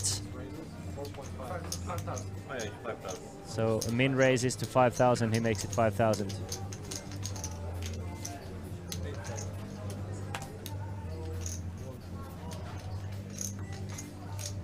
Ah, that is the hand. That is the medicine after you bluff off 12,000 previous hands. You find the ace-king that you can just go all in with and get 11 of that 12,000 back. 11,000 in the middle. Rittis gonna go all in.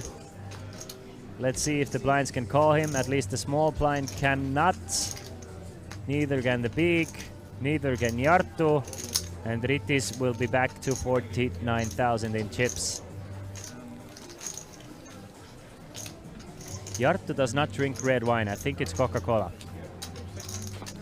Then why is it in a glass like this though? Why do they put it in a wine glass?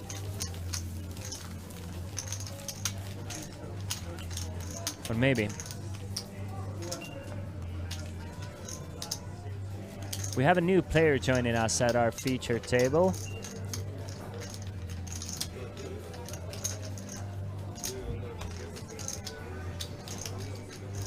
Taking seat number 9 and bringing plenty of chips. Looks like 150,000-ish to me.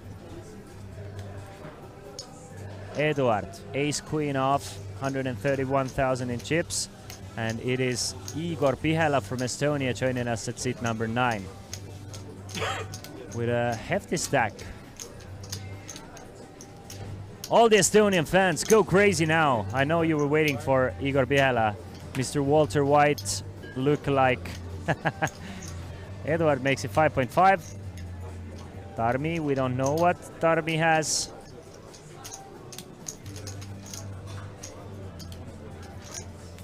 But he's gonna fold.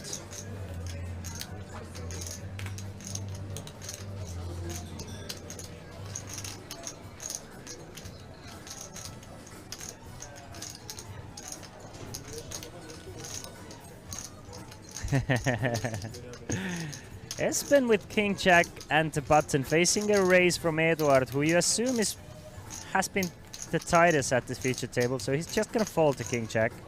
I don't mind to fold against an undergun raise. Jarttu, can he defend though?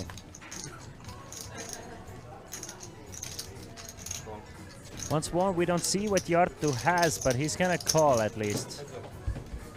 So 14.5 in the middle.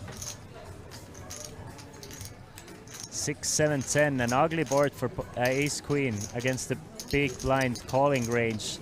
Big blind's calling range is gonna crush this range. So check on flop. Another 10. Wanna see a bet from Jartto. Whatever he has, he should probably bet at it. Just has a huge range advantage. So he will bet 8,500. Will Edward call with ace queen high though?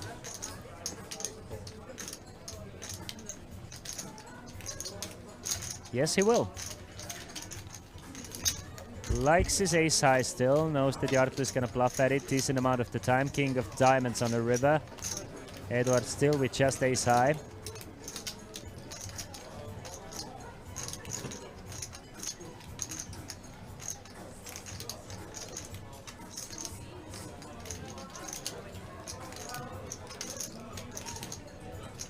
Will Jartto fire one more time? We still don't know what Jartto has, but I think another bet gets the job done. 22,000.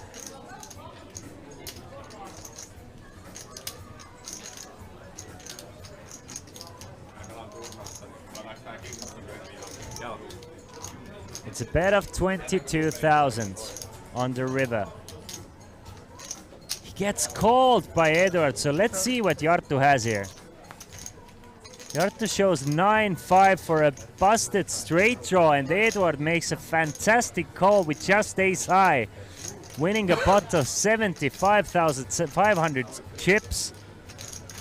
Wow, Edward does not believe Jartto has anything on the river by betting big on the river. Jartto is saying he has a 10 or nothing, so Edward looks him up and he's up to 171,000 now. Great call.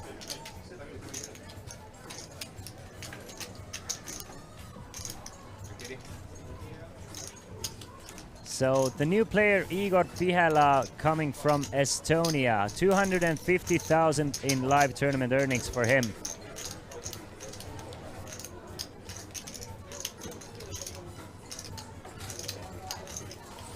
He is the second place finisher in last year's Tallinn Summer Showdown High Roller tournament, winning 26,800 euros in that tournament, his biggest live score. Also, I want to let you guys know that we will have a coverage for you guys on Sunday from the High Roller tournament as well. This is going to be a big one. So tomorrow we will finish things off with the main event and then switch things to the High Roller main event, High Roller final table.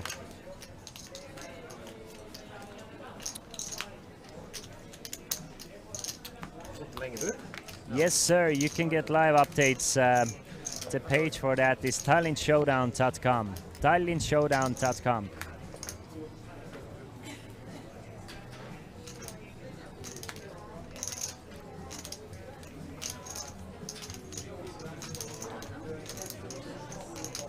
Igor Pihala is actually has two high roller second place finishes from Summer Showdown. Finished second in 2019 high roller, finished second in 2021 high roller.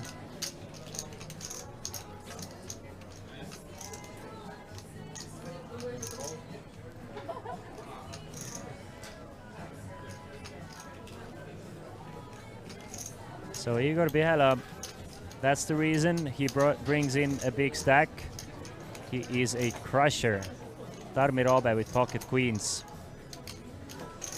Just calls. Under gun +1. Interesting.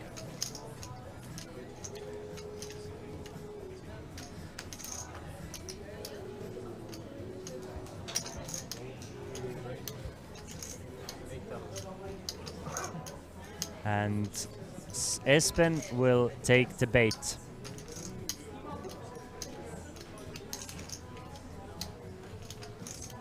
Exclamation mark password for the free buy tournament.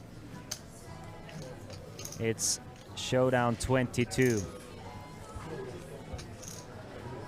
Espen will take the bait of Tarmi Roobe's limp with pocket queens.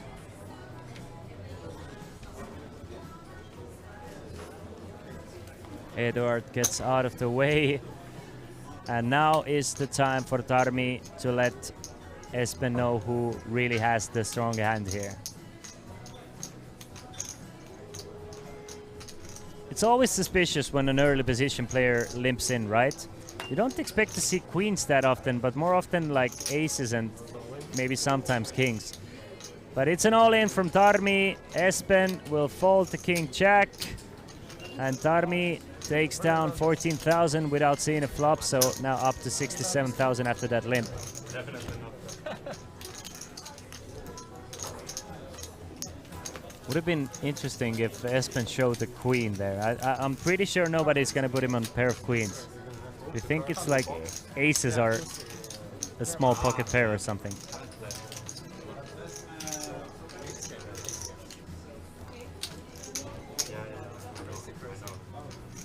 Frode coming in from Ireland with 240,000 in chips. So a big stack joining us at the featured table as well. Frode sitting at seat number 5.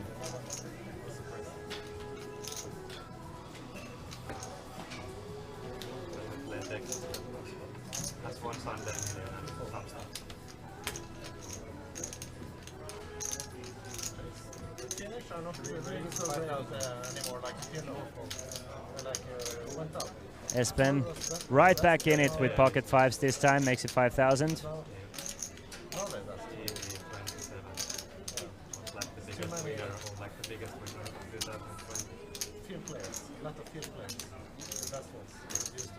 Let's find some information of Rode as well.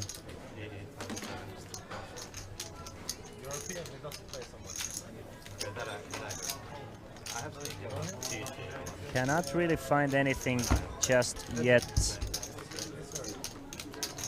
But it's Igor Bihala defending his big blind with king deuce, and a nice flop for Espen. Flops a set of fives. The problem for him is that Igor Bihala does not have anything to continue with. Just a king high.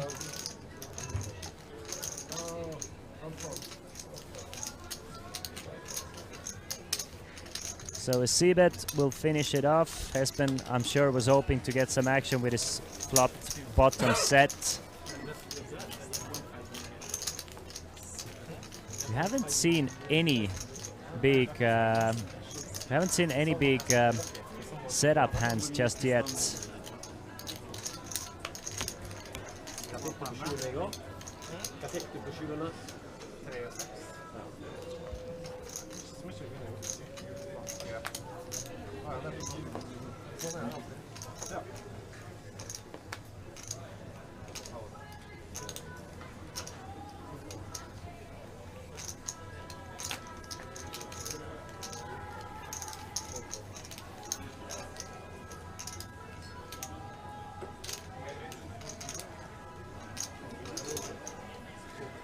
So I got an update about Igor Bihala here.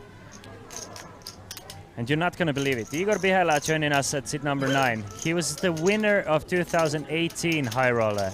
Second place in 2019 High Roller. Second place in 2021 High Roller. How do you think he's gonna do in 2022 High Roller?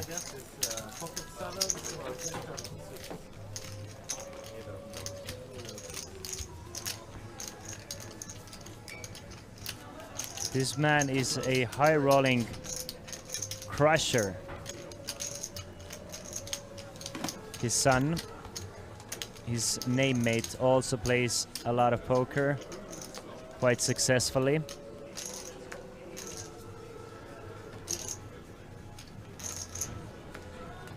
First, the second, and a second. You could see the chip stack or the payouts in front of you as well. First place 62-4.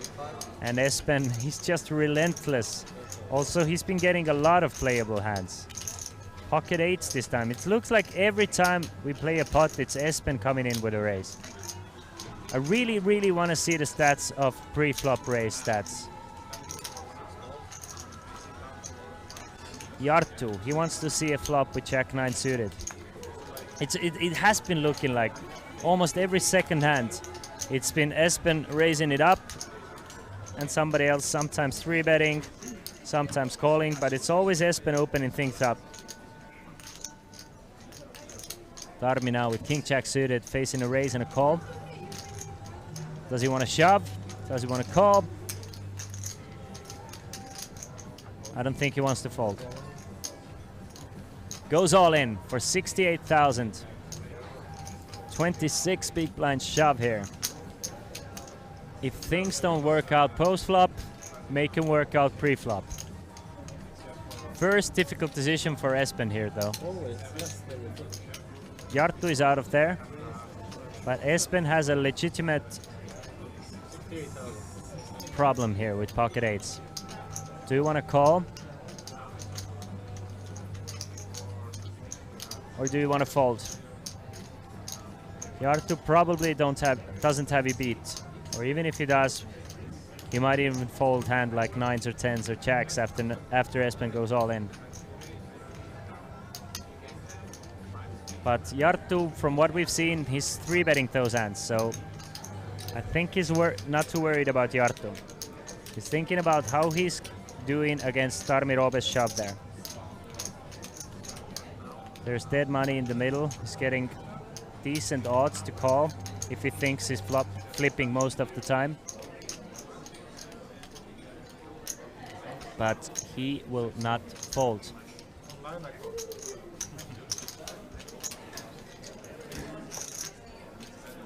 He will not call. He will fold, Jarttu will fold, and Tarmi Robe adds another 16,000. So, I mean, he's been getting super aggressive pre-flop and it's been working out for him now. Was down to 50,000, now up to 85. Average stack in this tournament is 124,000 at the moment, 69 players remaining. 34 of them will get the money, so pretty much half of the field left will get into the money. Min cash 2,100 euros, first place 64.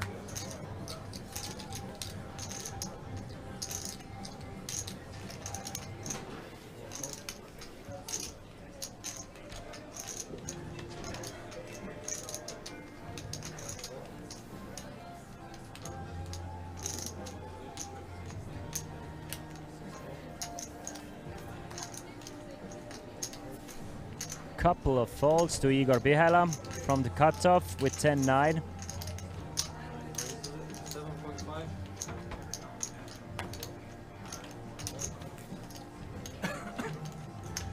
Makes it 7.5, so 2.5x the big blind. 3 times the big blind even, sorry. But Espen defends the big blind nevertheless with queen jack off. Has Igor in good shape.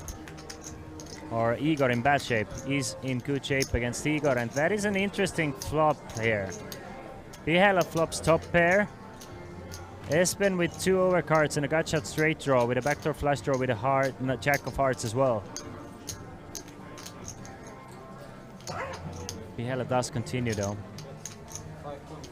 5.5 thousand into a pot of 18.5. This is gonna be looked up from Espen here. Gonna make the call, 29,500. Igor doesn't want to make 2 pair. Instead, that's a 7 of hearts on the turn. Both players with a flush draw now. Igor Bihala with top pair, opening the straight draw and a flush draw to a 10. Espen with 2 overcards and a flush draw to a jack. This is a card Espen is gonna lead into quite often here. Way better for a big blind range than it is for an opener's range. Leads 9,000, buys himself a cheap river card by betting 9,000 here. Igor is gonna snap it off. 47.5 in the middle. A lot of outs for Espen. 3 of clubs is not one of those outs though. So Igor Bihala still ahead with his pair of 10s. Will Espen try and bluff at it? And will it work? Looks like he is going to try. Wow. Wow, wow, wow. That is not a small bet. That is a bet of 60,000. Over bet on the river. And Igor Bihala, should he make this call, it's gonna be a huge stack. What a nice watch he has as well.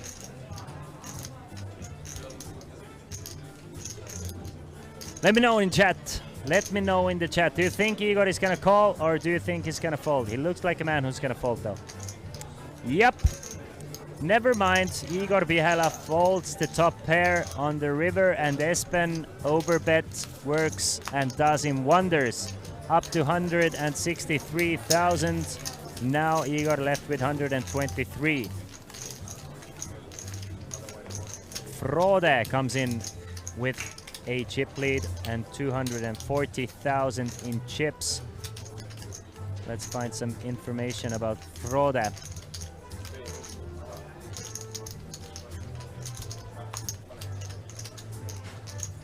Looks like Frode Akse from Norway.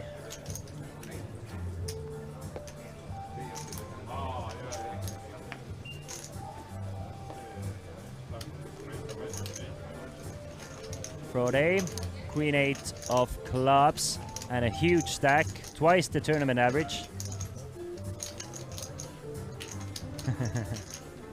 He's gonna fold. Eduard though with ace-3 suited, would like to see him open things up here. No, he does not, stays away from trouble. A fold on the tighter side, but definitely not too bad.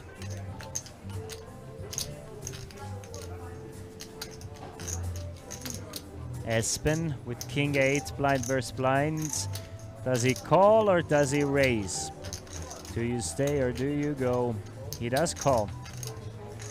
He's definitely prepared to call or raise though, and Bruno probably will do that. Something between 7 and 10,000 a raise is coming. No, it's just a check back from Bruno, so should an ace come, it's gonna be difficult for Espen to put Bruno on an ace here. It's King 8 and a deuce, so top 2 pair for Espen. Bruno doesn't have much. Espen starts firing right away. 2.5. Probably Bruno is gonna call at least once here. Thinks he wants an ace, doesn't really want an ace or a 9. 7 of diamonds is a good card for Bruno to just fold on a turn with, because I'm sure Espen is gonna continue firing. He wants to protect against the diamond draw. Wants to get value from worst hands. So he's gonna bet 10,000 and Bruno, I guess he's just gonna fold the ace high, right?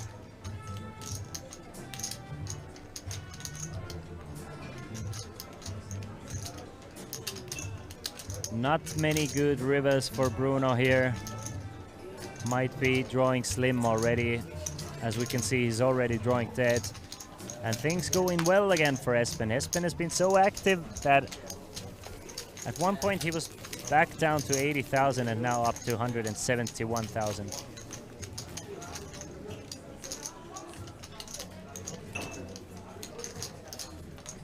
Level 13 of Tallinn Summer Showdown with 67 players remaining. 34 minutes remaining of this level, after which we will go up to 1,500, 3,000. But a quite steep stack here, steep structure. Players have a lot of playing room of Summer Showdown 22 main events.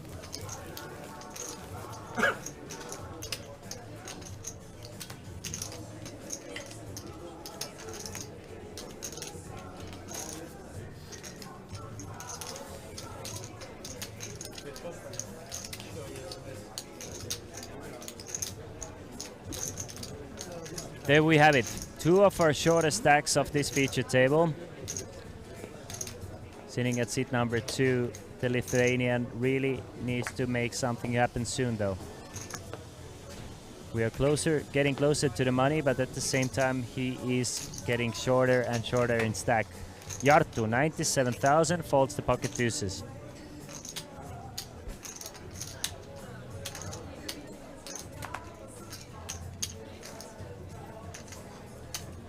Bihala now. Ace King.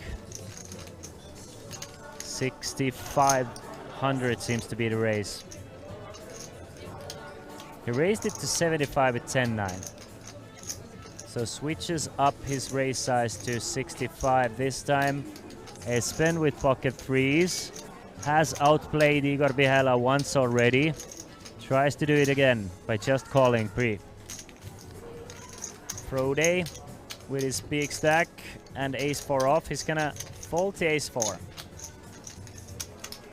Doesn't like the raggy ace against two opponents, so he's just gonna fold, getting good odds. And we see a flop of 6, 10, and a jack. So Espen's still ahead with threes, but this board is just way better for Igor here to just continue on and take this one away. Just a bit too connected board for pocket threes there to continue. 7.5 should do the trick here. Yep, Espen will fold. Did not get a 3, did not get a dry board, so he's just gonna fold the threes. And round number 2 goes to Igor Bihela. 138,000 for him now. Yeah.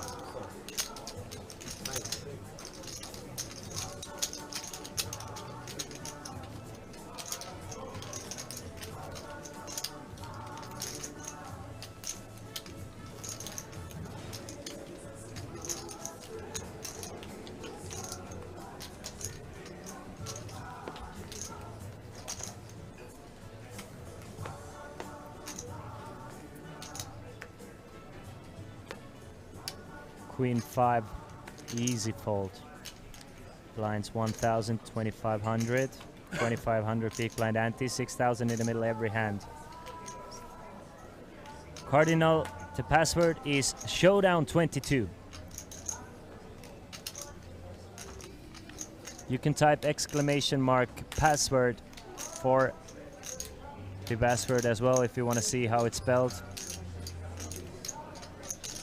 Has been coming in with a raise. Please show me the graphics of VPIP or pre-flop raise. I want to see the pre-flop raise graphics. It's Espen coming in with a raise every single hand. It's been crazy to watch these past 2 hours.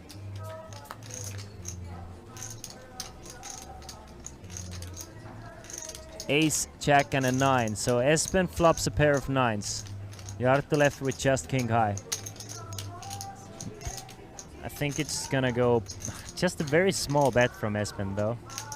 But still, it's gonna be tough for Jarttu to call with just king high. So he's gonna fall to a small bet and Espen takes down another one. It's just it's been crazy to watch.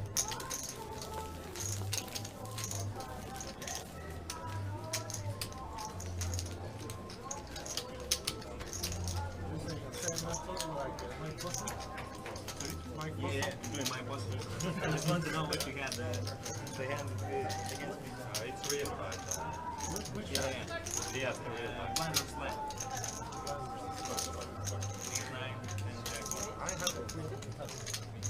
Yeah, a little bit. It seems like this, Novata, man. Espen, you can see VPIP 44, pre-flop raise 33%. Every third hand he comes in with a pre-flop raise. Throughout this whole stream. I think it's been even higher the past 2 hours. Thank you, Graphics Guy, for that.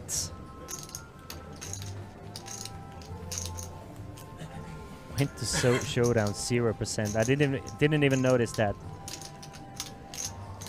Just gets things done on the street. On the streets.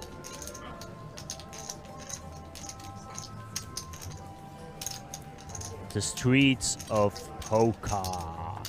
Frode comes in with a raise from the dealer's button and steals this one away from Eduard with jack 6, so quite a loose open from the button, but knows he can get away with it.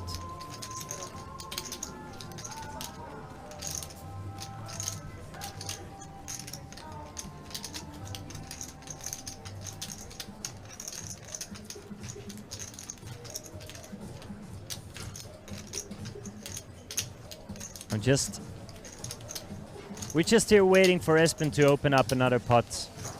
It seems to be Espen's table and everybody else is just allowed to play in it. Even though Espen is not the biggest stack, the new player Frode comes in with a huge stack of 240,000. What do you guys will happen with A7? What do you guys will happen? Espen will open things up as usual.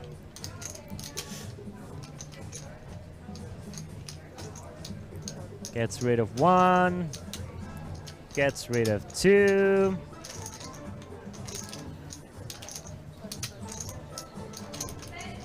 Gets rid of 3. And now just the blinds. Does not get rid of 4 though. It's Eduard fighting pocket aces. Eduard will not get any action from Espen. We've seen Espen fold a lot stronger hands to 3-bets. He loves to open pots, but he doesn't really call that often against 3-bets, especially against the Raggy 7. I really don't mind him opening the Ace 7 in that situation because players haven't really played back at him without holding good hands. But this time it's Eduard 3-betting with the pocket aces. Very small 3-bet, super small 3-bet from Eduard out of position. And Igor Bihala has not folded. We don't know what Igor Bihala has here, but he's gonna make the call against Eduard's pocket aces here. Espen will fold.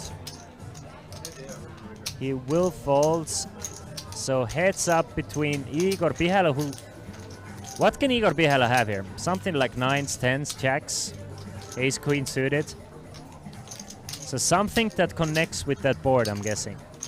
I'm thinking Igor Bihala has minimum a gut shot here. He might have a set of 8s, might have a set of jacks. But I think he has never mind, never mind, never mind. Eduard shows the aces to Bihala and to the table and takes down this one. I really wonder what Bihala has here, so he snap folded this flop, because I was assuming that he had at least something that connected with this board. At least an ace queen, king queen suited, 9s or 10s. Maybe he'd snap folded to 9s or 10s, but I would have assumed at least one call on a board like this, especially with 10s. Not sure, not sure. Maybe he called 7s pre-flop and just folded, but I really don't think against a raise and a 3-bet. Interesting. All the most interesting hands we don't get to see. That's kind of unfortunate. But at least it keeps us guessing, though.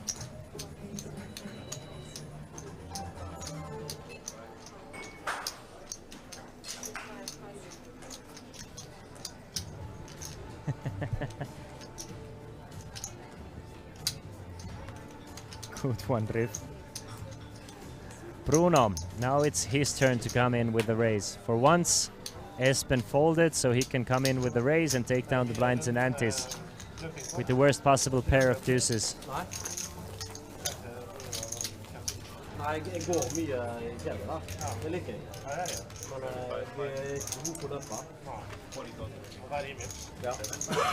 So we have a Frenchman, 2 Estonians, 2 Norwegians, and a Lithuanian. And a Finn who's most of the time he's sitting out. Jarttu is sitting out again. The other Finn is playing seat number 1 though. Roopen. Sitting at about 75,000 in chips. Jarttu not far away with approximately 90,000.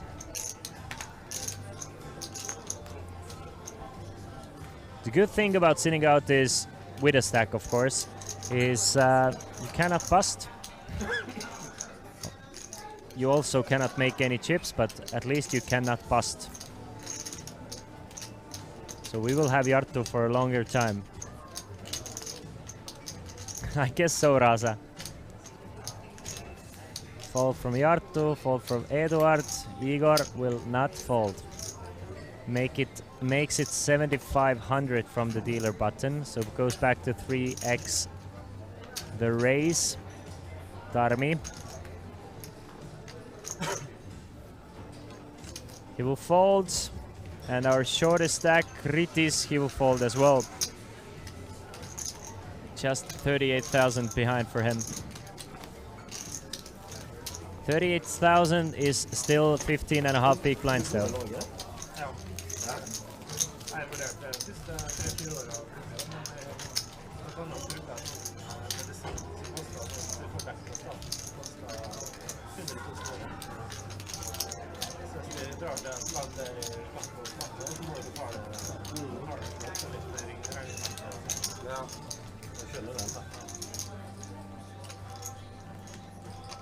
So we're getting closer to the money, but still plenty of time until that happens. I think we should probably be close to the bubble before the dinner break, which will be in 2.5 levels.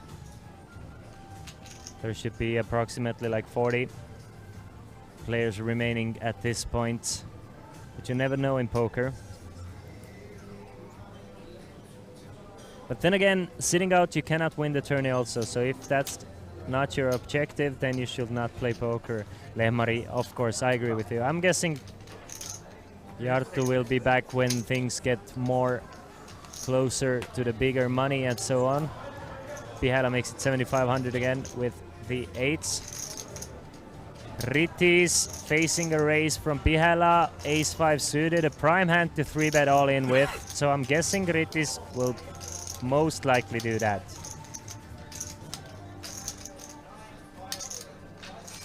Ritis might not know Pihala though.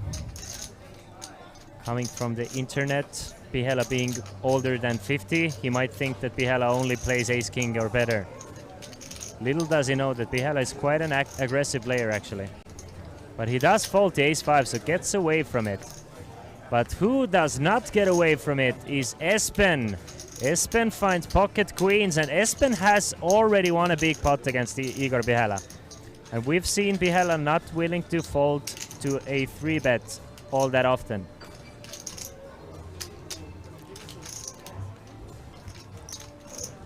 $25,000 is the 3-bet. With pocket queens, and this might be a big one. Igor Pihala goes all in with pocket 8s. Snap goes all in. And Espen hasn't called yet. I don't think Espen is going to fold. Although the snap all-in looks scary, although it's just gonna be ace-king way too often. It's gonna be jacks way too often. The thing is, aces and kings probably are not gonna snap all-in. They want action. So the fact that Pihala snapped all-in might... Espen is gonna call anyway, isn't he? This is gonna be a huge pot between Espen and Igor Pihala. And it's looking like Pihala is gonna be in big trouble in this hand, because he has already put the chips in. Espen is yet to call.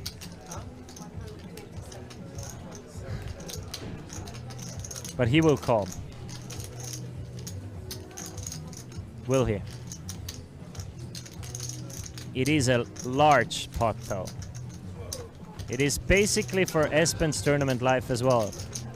We've seen Espen fold ace-king to a 4-bet before.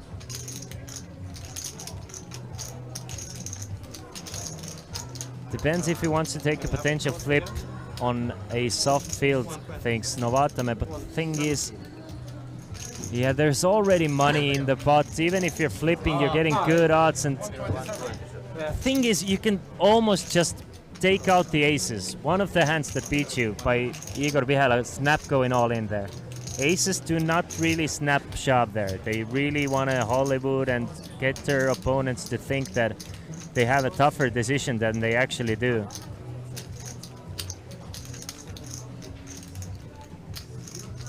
Igor Pihala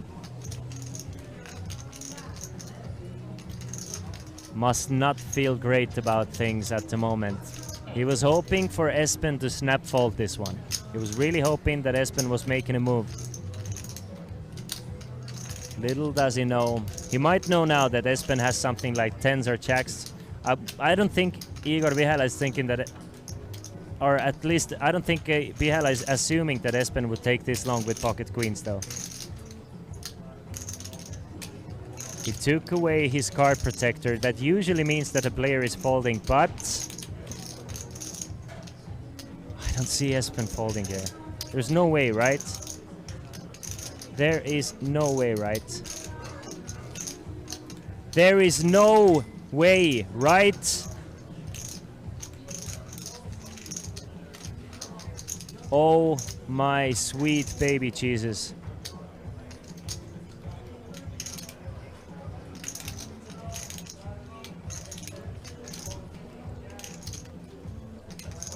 Here's your chance to be a tournament chip leader, and he folded the queen's pre-flop. Incredible, incredible. Igor Bihala gets Espen to fold pocket queens pre-flop by going all in with the pocket ace. Espen still a good stack.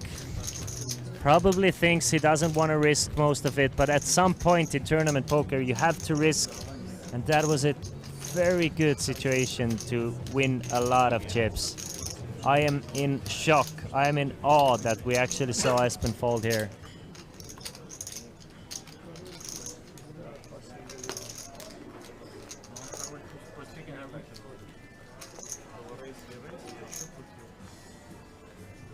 I am at loss for words. Igor Bihala, aggressive play, wins a huge one for him. Wins his tournament life. If Igor Bihala makes a deep run in this tournament, he can have Espen to thank for it.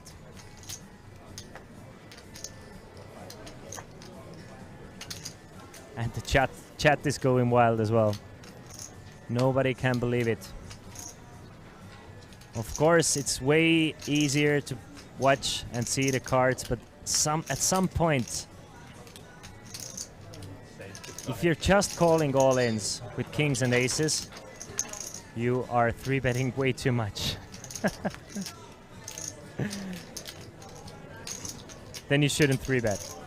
Or I don't know.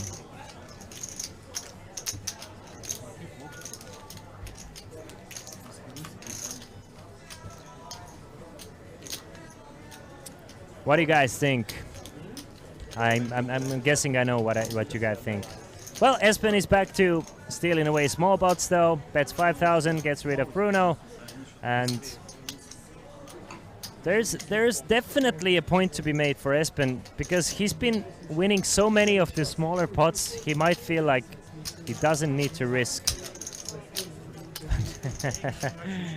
Bruno makes it 11,000 with his 9 high though.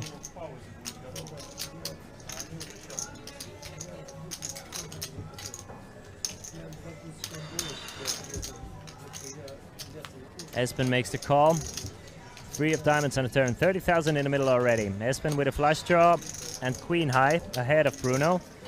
Turn goes check, check. And we see a 10 of diamonds on the river. So Espen still ahead with queen high.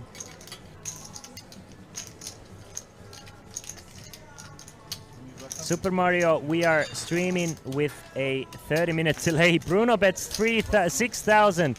A very small bet on the river and gets Espen to fold the queen high, and oh no. The sharks, when they smell blood in the water, they will swim right next to that blood and they will find their victims. And it seems like Espen is bleeding.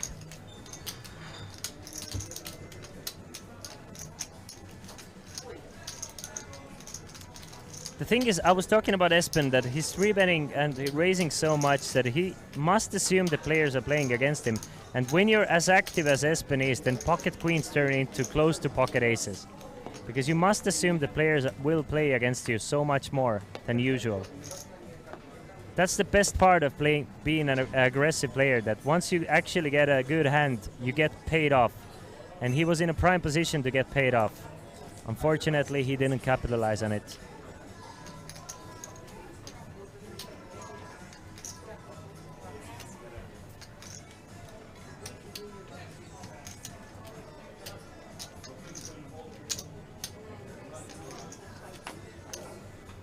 The password is Showdown 22.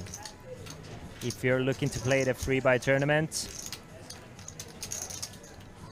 But yeah, as Acer is saying, then great play with eights. I mean, if you're getting queens to fold, it's a snapshot every time. Igor comes in with another raise with queen 10 this time. Gets a call from Bruno. Frode wants to see a flop with king 7, so 3 ways to the flop. Interesting call from Frode here, and we see a flop of king queen 9. Igor with a pair of queens and a cut shot straight draw. Frode with top pair of kings and basically no kicker. Bruno with a gut shot straight draw with his ace jack high. So all players check the flop. And that is a fantastic turn card for Frode though. Turns 2 pair with a 7 of hearts. Igor still with a piece of it. Bruno needs a 10. The worst hand is betting into it. 6,000 is the bet. Snap call from Frode. 6,000. 37 in the middle. So Bihala with his pair and a cut shot straight draw, he will tag along. Still 4 ways to the river. Bihala needs a queen or a jack. Bruno needs a 10. Frode needs anything but. Gets a clean run out for king 7. Check from Bruno. Bruno was mostly worried about, Frode was mostly worried about Bruno here. So once Bruno checks, Frode feels confident enough to value bet here, 16.5k.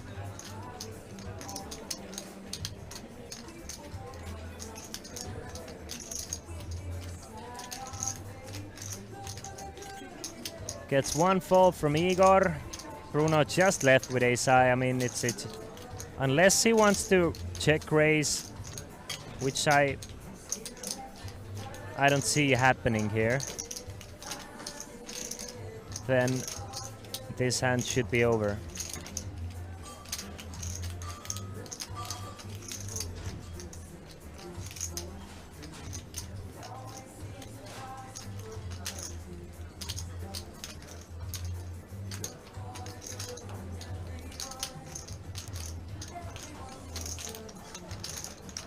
Is he really contemplating a call here? He needs to be correct approximately once every 4 times. But what is he beating? He's beating not even 10-8 anymore. Jack 8 of hearts, ace 10 of hearts. 2 hands basically.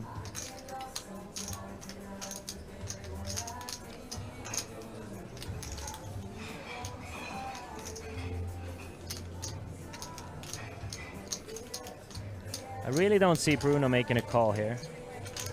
It's just too few hands. 4-5 of hearts, Jack 8 of hearts, ace 10 of hearts, maybe something like that. So he will fold the ace jack. Almost got married to the hand, but just everything at least has something. Even your bluffs beat you sometimes.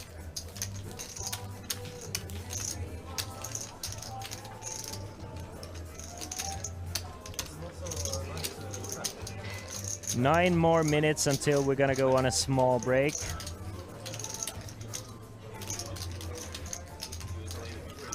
Until the end of this level, 64 players remain, 34 of which will get the money. Min cash 2,100 euros, first placed 64.4.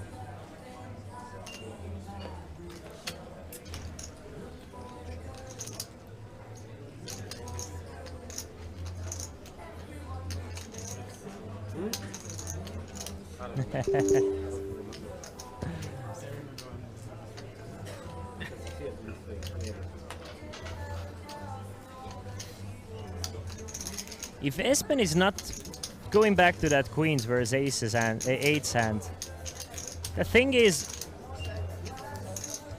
if you're over 50, you're gonna get way more respect. That's just how it is in poker. Let's be straight about it. If Espen knows the history of Igor Bihala, I'm sure he would have made the call. But he's just goes with the information he has, and he's like, I mean, honestly, it's like an old guy is 4-betting all in against me. How good are my queens actually?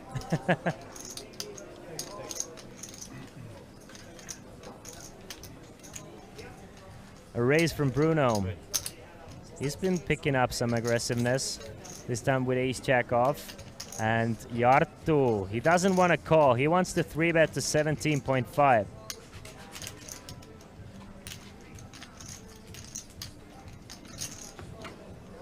Yeah, Lehmari, same, kind of same for me.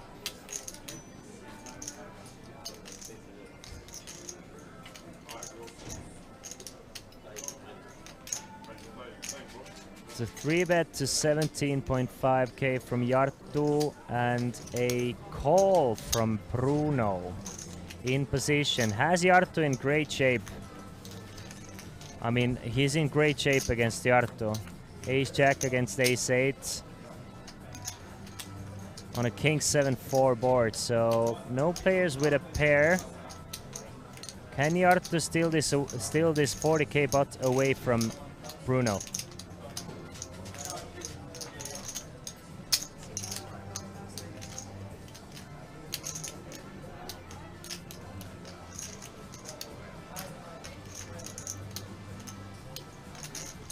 Jarttu continues with 12,000. And Bruno is staying sticky. Jarttu has 56k behind and really does not want to see an ace. 6 of clubs on a turn. Should Jarttu bet now, he's gonna take this one away. But the pot is 62.5, Jarttu has 56 behind. Facing a call on the flop on a fairly dry board. Jarttu must be afraid that at least some of the time Bruno actually has a king there.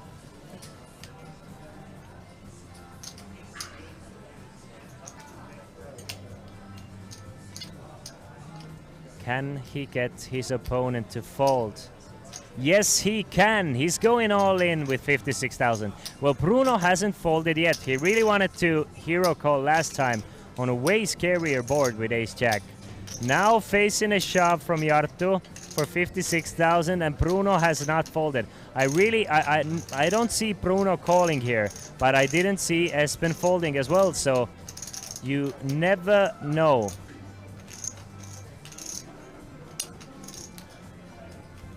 But I have to, yeah, it is the balls of steel for the boss. Jarttu goes all in with a gut shot and gets a better hand to fold. Would have been super interesting to see if Bruno actually had a piece of this board. Not a king, but maybe something like 7-8 if Bruno would have made the call. But he just cannot call with just ace high, so Jarttu will take down a pot worth 64,000. Nice aggressive play. Perfect card to continue aggressing on as well. You can see the aggression frequency being very high for Espen here, 46%. He has been the most aggressive player of this feature table. And one player who we haven't heard from the past hour, or at least actually 2 players. It's players sitting at seat number 1 and 2. It's been everyone else but those 2 players.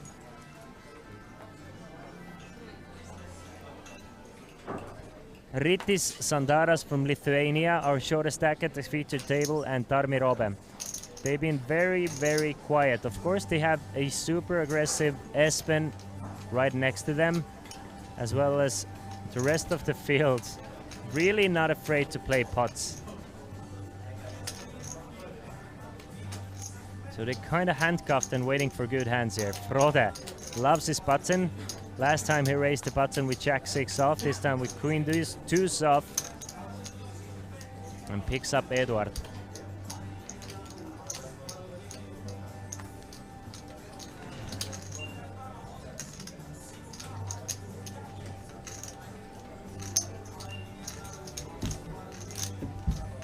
Heads up to the flop.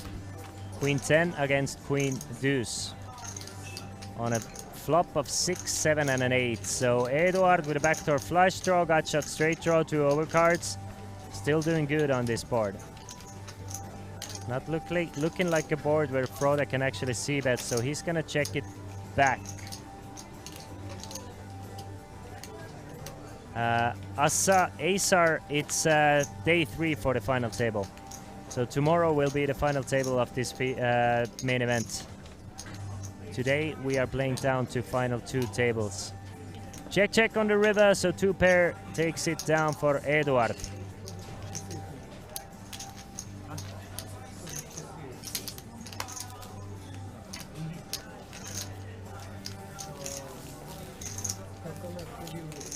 If you're here for the free buy tournament, the password is Showdown 22.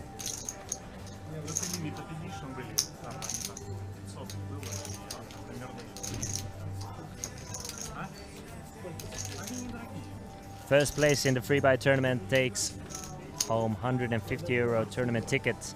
So good luck to everybody playing the free buy tournament. We have a free buy for you every single day. So come back tomorrow to watch the final table of the stream as well. Continue to watch us. While you're at it, press that follow button so you don't miss any poker action as well. It's free. Tarmi. I was just saying that he has been quite quiet in the past hour. Here he is with 10-9 suited, coming in with a raise to 5,500.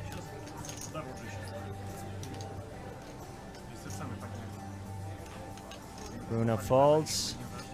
Frode, 261,000. Great stack. He's gonna fold.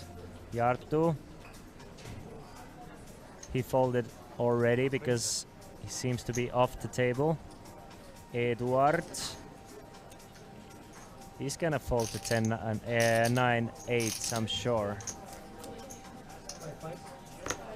But I think Igor Bihala wants to see a flop with 7-5 suited.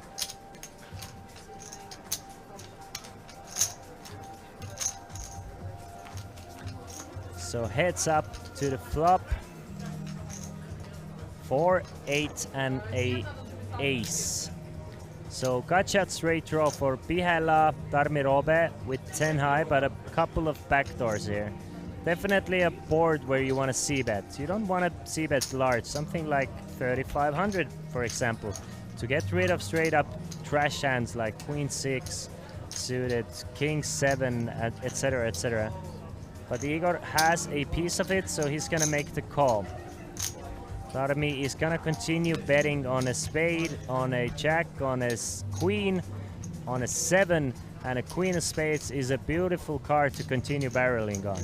You now have a gut shot straight draw with a flush draw, plus you can represent all those stronger aces as well. You have the ace queens, pocket aces, pocket queens, ace kings, all the stronger aces that your opponent cannot really have if he didn't 3-bet pre-flop. So nice semi-bluff spot for Tarmi Robe, and he's gonna bet, and he's gonna bet large. 15,000 will get the job done here. And we will go to a small break. Well, what a 2 hours it has been. We've seen some crazy folds, we've seen some crazy shoves, some bluffs, some hero calls. I mean, we've had it all. The level of play is high, and we cannot wait to come back from this break. 20 minutes. Good luck to everybody in the free buy tournament meanwhile, but come back to our channel and in about 20 minutes when we play the next 2 levels. See you guys soon. I'm Patricia Rimfire, and welcome back to Tallinn Summer Showdown 2022. And I'm joined by Kshitij Kocheria from India. Land way back. So how are you doing so far? You playing the main event, doing pretty well? Yeah, I can't complain. I have 3 stacks, so definitely I'm doing good here till now. What was the hand that gave you the most chips? I actually stacked 2 people for the whole stacks for 30k. In one hand, I opened with queens. There was a 3-bet and there was like a small jam. I reshoved and the guy called with ace king and I won the flip. Then there was one more hand in which like I flopped gutty and top pair in a 3-bet pot, and all the money went in till the river and I hit my gutty. She had a lower straight. So yeah. Seems like a quite good action. And how are you enjoying the festival so far? How do you like it here in Tallinn? Oh, it's really great. I mean, I like the management, I like the players, I like the environment, and it's pretty different from India. We don't really have a lot of big events there, and it's my first time in Europe also. So I was on a backpacking tour, and it was like good to have this in my schedule. Oh wow! So this is like go backpacking and play some poker. Yes, yes, for me. Sounds like a great travel plan, right? Yeah, you can say that. Yes. So how long have you been playing poker? I've been playing poker for like almost 3 years now. So yeah, and I do it for a living. I play only tournaments. So Okay, wow, like a pro, right? yes, yes. Well done, well done. So wish you best of luck in the future hands, and great to talk to you. And have a where are you traveling next? Oh, from here I go to Scandinavia for a month in August. Like I'll be in Finland and Sweden. So and then Eastern Europe. I was in France for 3 weeks. So Okay, great. So travel and poker. What a nice life. yeah, I really like it. Can't complain. So thank you for chatting with me, and best of luck.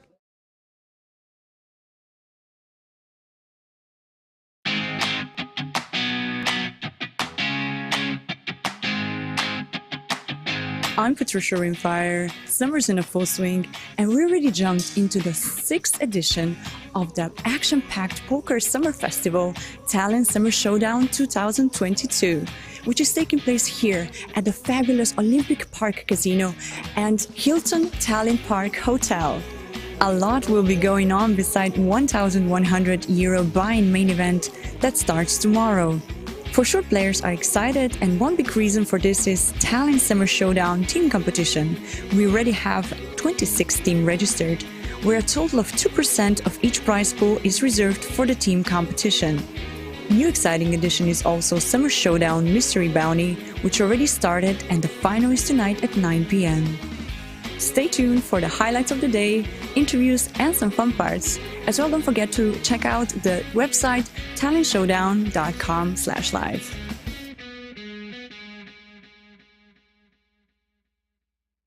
Welcome back. I'm Patricia Rimfire, and we are here at the Tallinn Summer Showdown 2022, and I'm joined by Kimo Kurko, right? Yes, Kimo, yes. So you're obviously a pro player from Finland, and you having so many winnings in your life, good rankings. When did it all started? It started like '06, so I've been playing 16 years. That's quite a lot. Yeah, that's a long career, so it's been all right.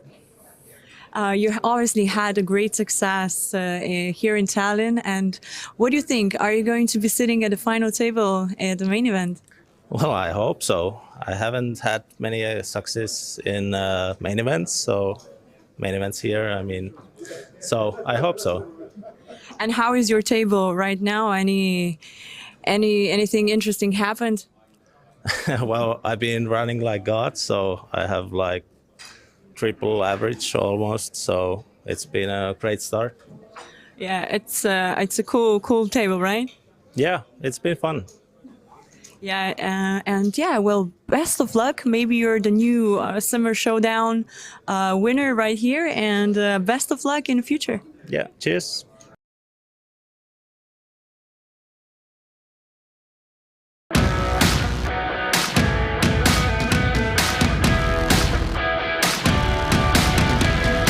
Hello everyone, I'm Patricia Rimfire, and welcome back to Tallinn Summer Showdown 2022. The place behind me is absolutely bubbly, as the main event of €1,100 buy-in kicked in at 12 o'clock. You can still jump into this event, as late registration closes tomorrow on a day 2 at the first blind level.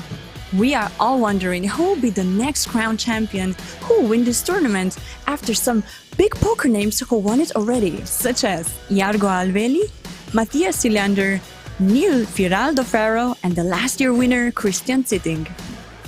Yesterday was a final day of €250 mystery bounty, and the players were super excited to grab their envelopes. We have our first players opening the envelope. 300! 1,000! And wasn't the luckiest one. Blazin Dida got the one with the 5,000 euro, and he also won the tournament. What a lucky guy. Later on is the final day of the 550 NLH Summer Showdown. But if you want to get involved in poker today, there's a schedule that boasts many different side events, including Pot Limit Sweden Special, 440 euro 5-card PLO, Progressive Knockout, and 120 short deck. As you can see, loads is going on here at the Tallinn Summer Showdown 2022. Make sure you follow our page on Facebook, our website, and as well live updates on pokerlistings.com.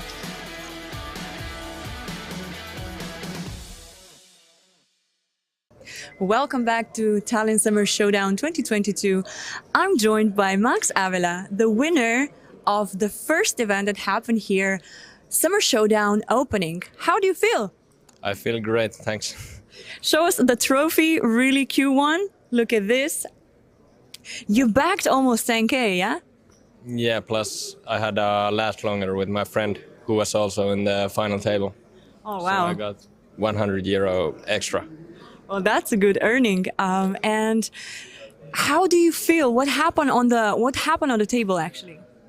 Early on, I went down to half starting stack, and then I got lucky and got triple up with aces and triple up with jacks, and then it was smooth after that. That's a good turning point, right? Yeah. But that's how it is with poker. Are you planning to join any other events this week? Yeah, I have the day 2 of the 550 tonight at 9 p.m. and I'm playing the main event right now. Okay, yeah, you're on the break, so we don't want to grab you for too long. Yeah. So wish you best of luck and congrats again on your award. And yes, thank you for chatting with me. Thank you.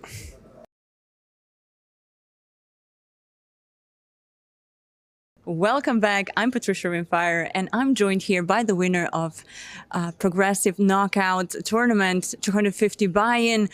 Congratulations, Adam Anderson. Thank you very much. How are you feeling? I mean, it feels great to get a trophy and everything. Yeah, a little trophy for a big win, huh? Yeah, exactly. Super nice.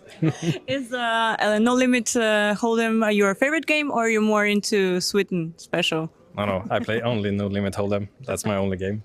Yeah, and you play poker often? Off and on for like 10, 15 years. Okay. Yeah, and any big winnings in the past? I had a couple of ones a little bit larger than this, but nothing really big. But a couple of A trophy decent. feels nice, yeah. Exactly. Add another one to the collection. Okay. And how are you enjoying Summer Showdown so far here in Tallinn? It's really good. I mean, it's a great hotel, great venue. I like playing here, so I often come here and play. Yeah, well, congratulations. Are you planning to join any other tournaments? No, I'm going home actually tomorrow morning. Okay, so you came, win, go home. Exactly. That's how I do it. Well, thank you for chatting with me, and congrats for your trophy, and have a safe trip home. Thank you very much.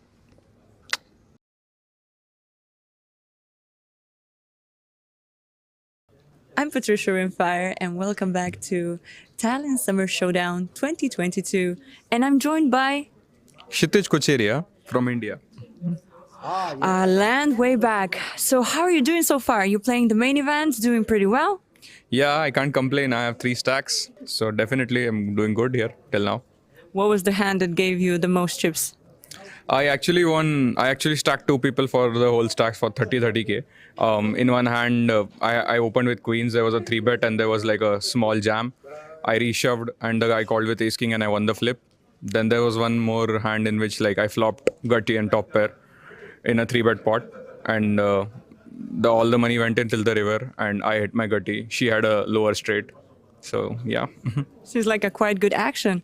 And how are you enjoying the festival so far? How do you like it here in Tallinn? Oh, it's really great. I mean, I like the management, I like the players, I like the environment, and it's pretty different from India. We don't really have a lot of big events there, and it's my first time in Europe also. So I was on a backpacking tour, and it was like good to have this in my schedule. Oh wow! So this is like go backpacking and play some poker. Yes, yes, for me. Sounds like a great travel plan, right? Yeah, you can say that. Yes. So how long have you been playing poker? I've been playing poker for like almost 3 years now. So yeah, and I do it for a living. I play only tournaments. So Okay, wow, like a pro, right? yes, yes. Well done, well done. So wish you best of luck in the future hands, and great to talk to you. And have a where are you traveling next? Oh, from here I go to Scandinavia for a month in August. Like I'll be in Finland and Sweden. So and then Eastern Europe. I was in France for 3 weeks. So Okay, great. So travel and poker. What a nice life. yeah, I really like it. Can't complain. So thank you for chatting with me, and best of luck.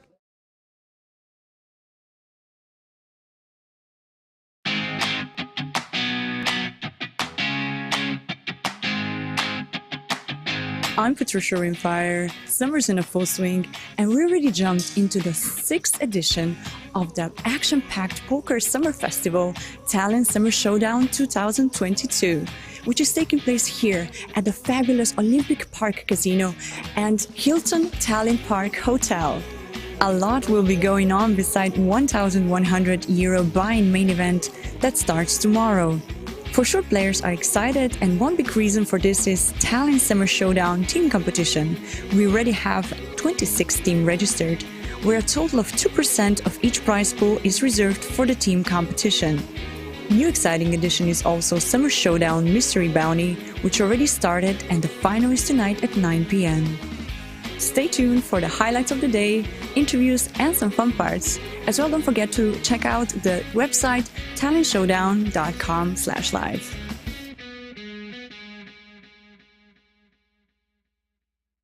Welcome back. I'm Patricia Rimfire, and we are here at the Tallinn Summer Showdown 2022, and I'm joined by Kimmo Kurko, right? Yes, Kimo, yes. So you're obviously a pro player from Finland, and you having so many winnings in your life, good rankings. When did it all started? It started like '06, so I've been playing 16 years. That's quite a lot. Yeah, that's a long career, so it's been all right. You obviously had a great success here in Tallinn, and what do you think? Are you going to be sitting at the final table at the main event?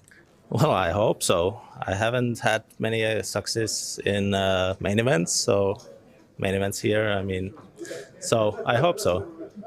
And how is your table right now? Anything interesting happened?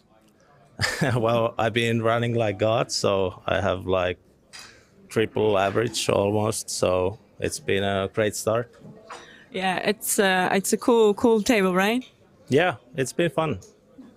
Yeah, and yeah, well, best of luck. Maybe you're the new Summer Showdown winner right here, and best of luck in the future. Yeah, cheers.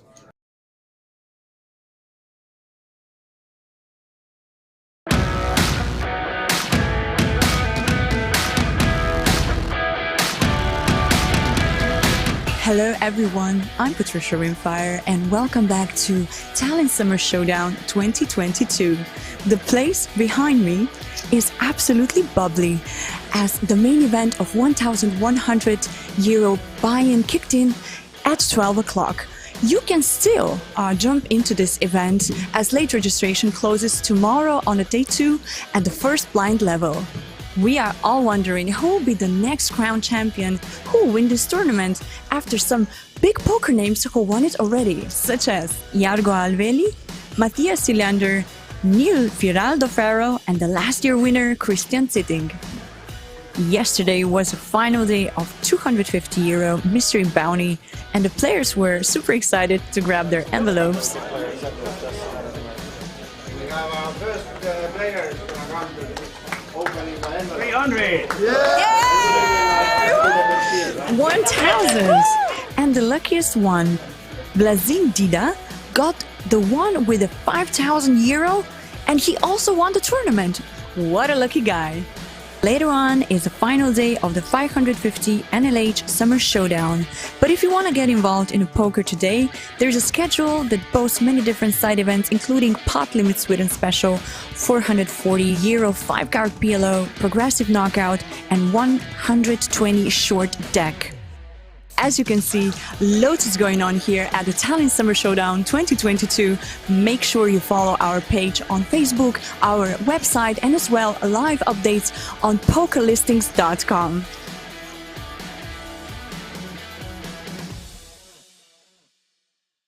Welcome back to Tallinn Summer Showdown 2022. I'm joined by Max Avila, the winner of the first event that happened here, Summer Showdown opening. How do you feel? I feel great, thanks. Show us the trophy, really cute one. Look at this. You backed almost 10K, yeah? Yeah, plus I had a last longer with my friend who was also in the final table. Oh, wow. So I got 100 euro extra.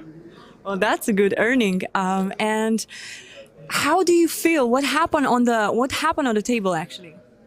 Early on, I went down to half starting stack, and then I got lucky and got triple up with aces and triple up with jacks, and then it was smooth after that.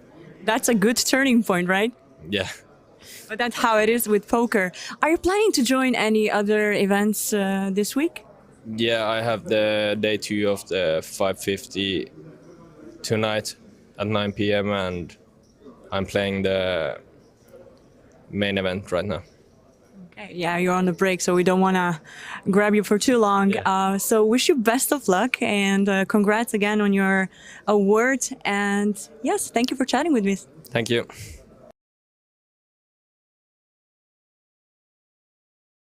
Welcome back. I'm Patricia Rimfire, and I'm joined here by the winner of Progressive Knockout Tournament 250 buy-in.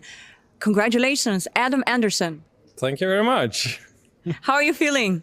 I mean, it feels great to get a trophy and everything. Yeah, a little trophy for a big win, huh? Yeah, exactly. Super nice. Is No Limit Hold'em your favorite game, or are you more into Sweden Special? No, I play only No Limit Hold'em. That's my only game. Yeah, and you play poker often? Off and on for like 10, 15 years. Okay. Yeah, and any big winnings in the past? I had a couple of ones a little bit larger than this, but nothing. All right, ladies and gentlemen, welcome back to day 2 coverage of Summer Showdown here in Tallinn, Estonia, Hilton Hotel and Olympic Park Casino. We are down to final 63 players, 34 of which will get to the money.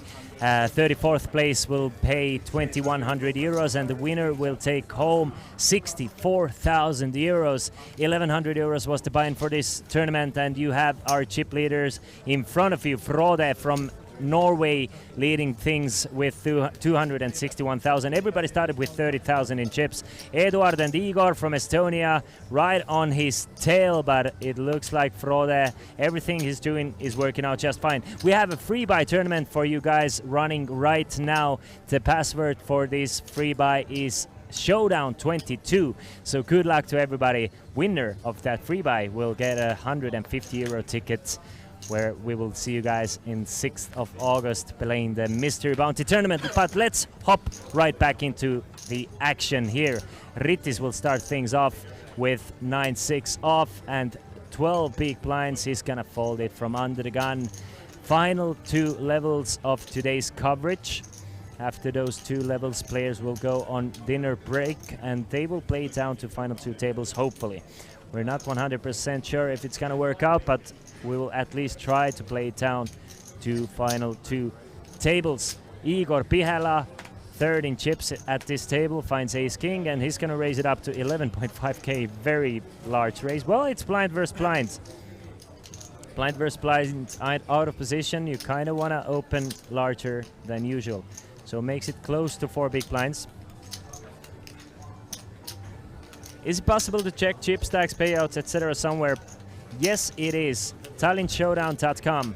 TallinnShowdown.com. You can get all the live updates, all the information you need. Tarmi calls with his king 9 to see a flop of 10, 10, 7, 2 diamonds. So Tarmi with a backdoor straight and flush draws, but Igor still ahead with ace king. But it's Igor betting 20,000 and Tarmi snap folding to that bet. Tarmi left with 76,000, Igor with 145 now.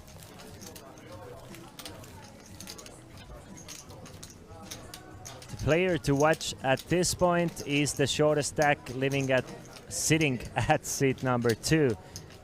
He is in the big blind at the moment. 2 of his remaining 12 big blinds are gonna go in here because we are playing big blind ante. He's gonna have to put in the ante of 3,000 as well as his big blinds. Blinds of 1,500, 3,000. 75 in the middle to be stolen away. Not from Espen though. Not by Bruno either. Probably not by Frode. Not Frodo. Frode.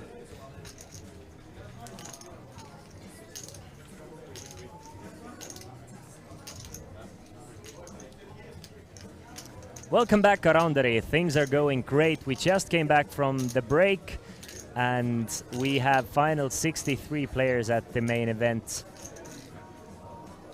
Headlighted by the slot streamer and poker streamer Jarttu84, still in the tournament with approximately 100,000 in chips. Tarmi Robe goes all in, blind v blind. Ritis has about 11 big blinds effective stack here. We don't see what Tarmi has. Ritis probably a bit too weak to call here. I'm sure he's calling something like Queen 10.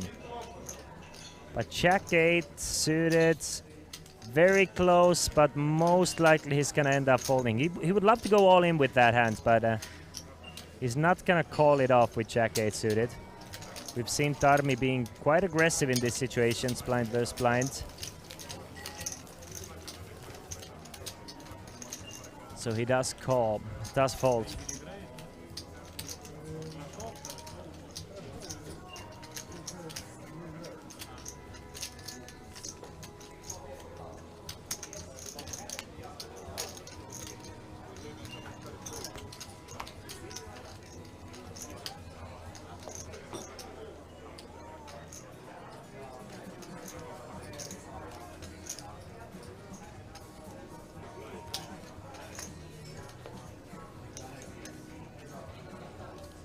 All right, let's continue. Password is Showdown 22 for the free buy tournament.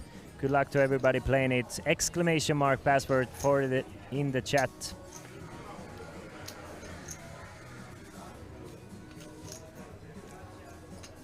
If you're watching from twitch.tv/Olympic Poker Club, come join us here at twitch.tv/Olympic Poker Club. Follow the password info, etc. If you want to let us know how you think about the players, what do you think about the hands, all the conversation happening at twitch.tv/Olympic Poker Club. Pocket kings for Frode now. The largest stack with the best hand. Espen probably wants to see a flop with a6. Even though it's an early position raise, you're getting quite good odds to see a flop with a raggy ace, but no, he wants to stay away from trouble against Frode's early position open, so not even gonna put an extra 3k in the middle. He's gonna fold.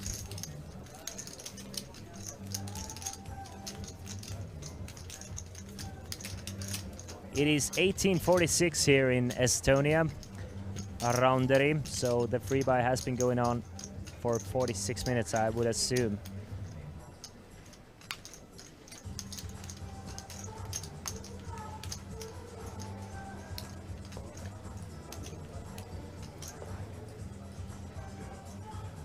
Yeah, you cannot post links in the chat unless you're a moderator in this chat. But yeah, you can go to tallinnshowdown.com for all the live information. We are streaming with a 30-minute delay, but we get to see the hands and situations as they happen, all the whole cards, all the information.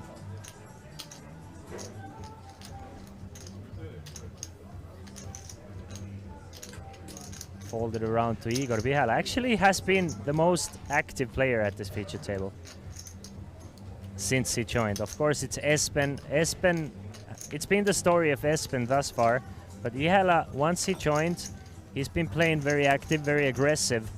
He got Espen to fold queens pre-flop. I mean, that was some magic there. Bruno facing a raise from Vihala with pocket fives. He's gonna look it up.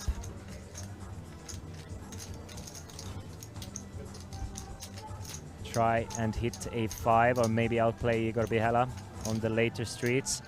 A safe board for pocket fives, 8, 6 and a 3. Not much happening for Vihala here. So both players check the flop. And we see an ace of hearts on a turn. Good card for Vihala to represent, but no, he doesn't bet jack a spade. So if this one goes check, then it's gonna be pocket fives taking this one down. Another check from Bruno. Igor Vihala likes the showdown value with pocket or just king high, and at no street tries to take this one away from the Frenchman. And a nice cheap showdown from Bruno here wins the pot.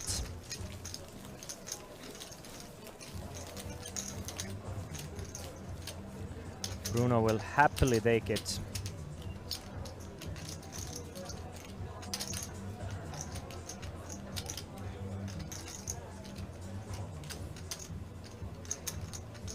Rit is now with just 9 big blinds remaining.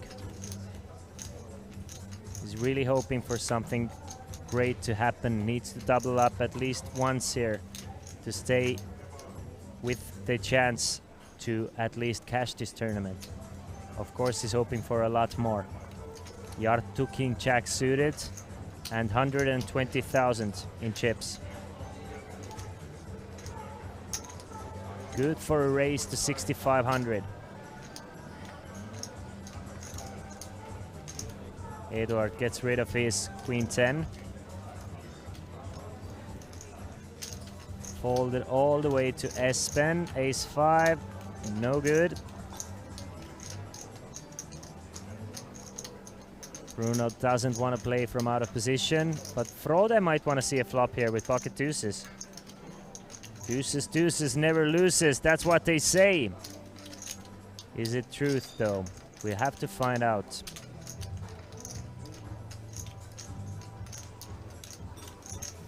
He's gonna see the flop against Jarttu's open.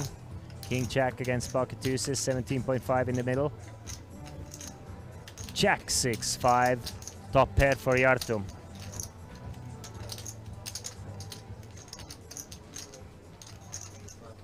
It might seem like a board where Frode might call at least once.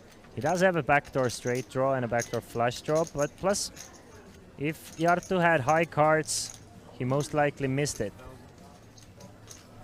By it, I mean this flop.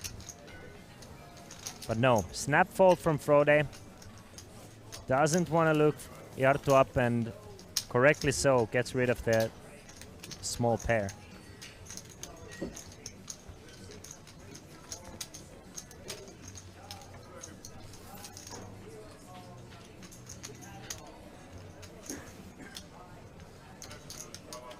You can see 62 players remaining now, as we've lost 1 player from the outer field. 34 will get paid. Cash money, 2100 for the min cash. But 62,400 for the winner.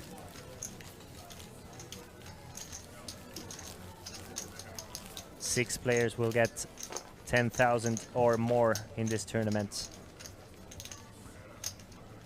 But mission number 1 for all of them, at least cash this tournament. Of course, once you made it this far, you really don't want to be the bubble boy or girl.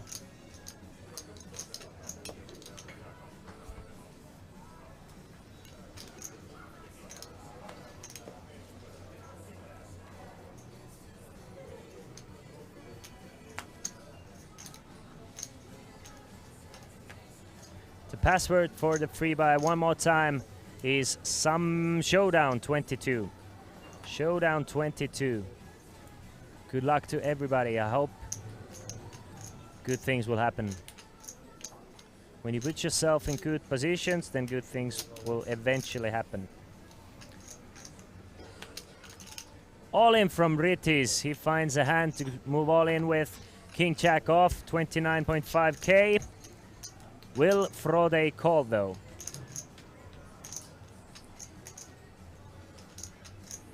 We can see that Frode is actually ahead of Ritis at this point.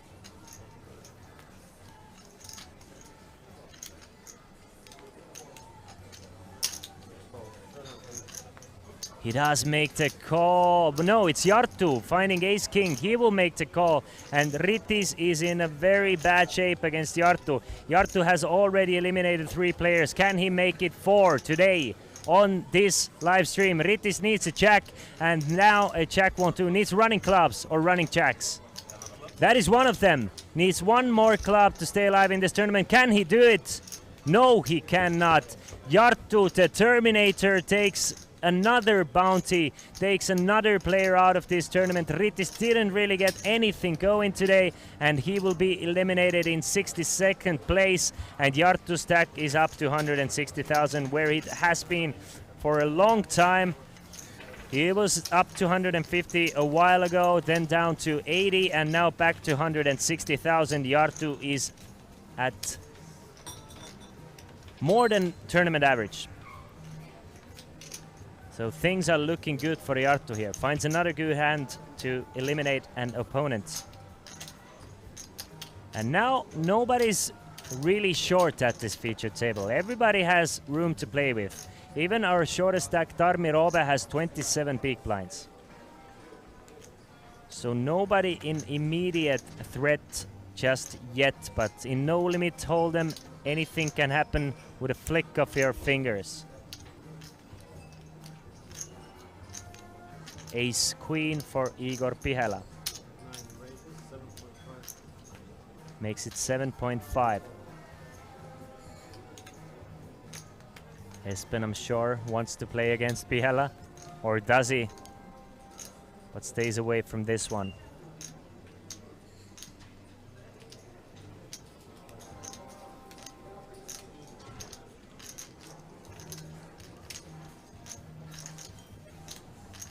Eduard finds a very playable hand though. Pocket nines from the big blinds. Now the question is, do you want to start 3-betting Igor here, or do you want to just call? It is a under the gun open, so the strongest of the ranges. So he will just call against the strong range of Igor Pihela, and we see a flop heads up. Nines versus ace queen, and that is a queen on the flop. Pihela takes the lead with a pair of queens. Kind of a scary board for Eduard here. He's been in this situation before with nines in a queen jack X board. Last time it was the Finnish player Tarmi Robe who checked back on the flop and 10 bet on a turn, which Eduard called. So Eduard, it has worked out for him before. Tries one more time. Calls 6,000. Now it's getting even scarier for both of these players, honestly. Eduard and Igor both with the same straight draw, but Igor would make a better straight. I'm sure none of those players actually like this king. This might go check, check. Check on a turn, check, check. 3 of hearts on the river. So Igor Pihela, unless he folds, he will win this hand. No reason for Eduard to bet though. So he will check, Igor will check, and Igor will take down a pot worth 31,500 chips with his ace queen. And Eduard gets the news that he was behind since the flop.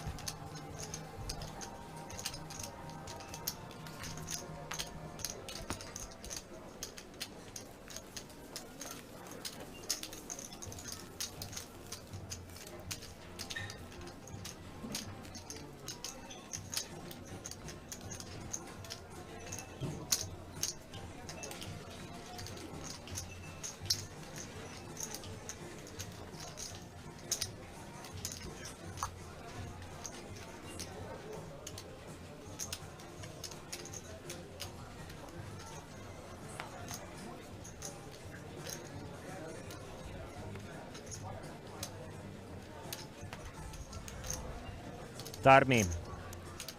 26 big blinds effective, ace-10 off. But we have lost one player from this table, so we are not playing full ring poker, so he's gonna raise 6.5k. Folded to Frode Alfredsen.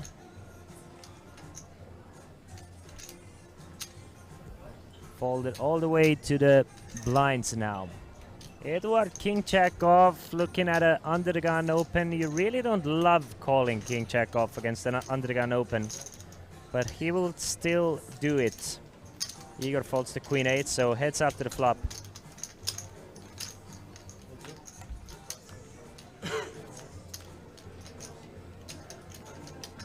Queen, deuce, and a 4, so no pairs anywhere. Edward does have a couple of backdoors, but I'm assuming it will go check bet fold, but you never know. Since it's a small bet, Edward will call with his backdoors. Once a 10, 9, king, jack, ace, something that'll give him extra outs, 9. And 10 of clubs is a beautiful card for Edward.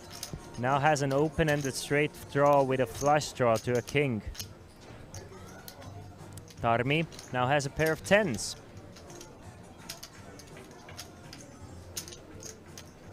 Do you want to bet your bet a pair of 10s? Or do you want to take your free showdown value? It would be sick move for Edward to actually check raise this one now. Just ship it all in. He does. Edward check raises all in, and Tarmi cannot make the call with a pair of 10s. Snap folds, and Edward, by calling with a backdoor draw on the flop, turns it into a bluff on a turn, and a fantastic aggressive play nearing the bubble of this tournament. Steals this one away from Tarmi. 60 players remaining.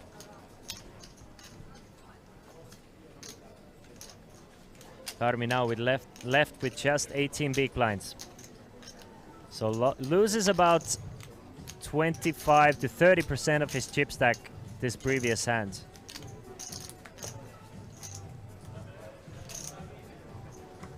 Yeah, more closer to 30. Espen now hasn't raised 3 hands in a row. Something is wrong, but he hasn't caught too many cards to raise with either. Bruno, Queen Jack off.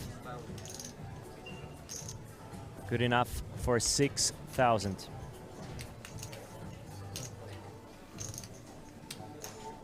Jartu, are you feeling frisky with King 8 suited? No, he's not. But Edward, he is feeling frisky. He's like, get me in there, boys. I have ace queen of clubs. Facing an early position raise. Do I want to call? Do I want to 3-bet? Everything is possible. The world is my oyster. So I will oyster it up by playing some post-flop poker and calling 6k. Tarmi, just 3k to call with a suited connector. Probably wants to get in the mix as well. So 3 ways to the flop. 22.5.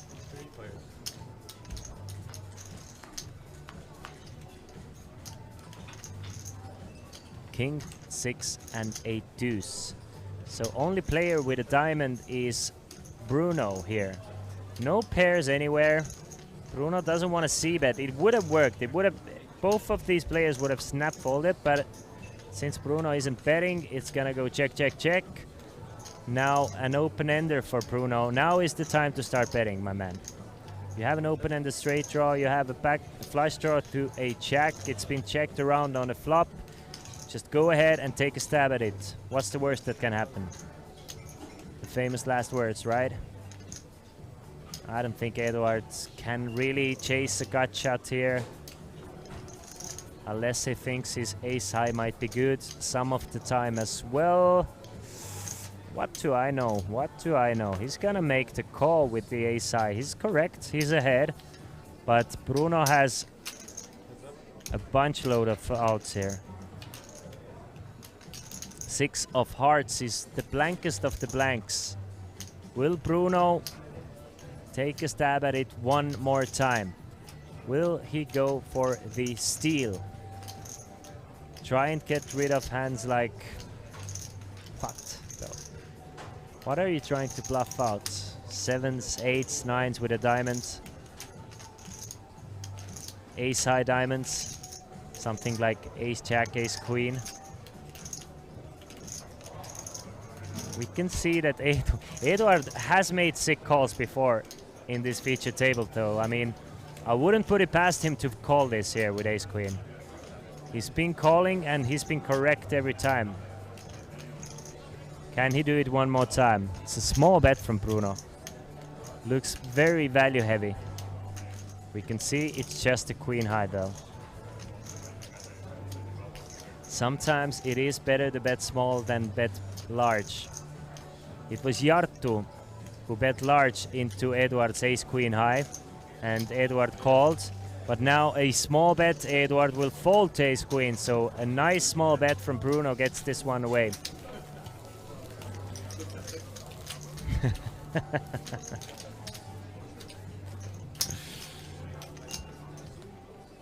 It sure is, Maitum, it sure is.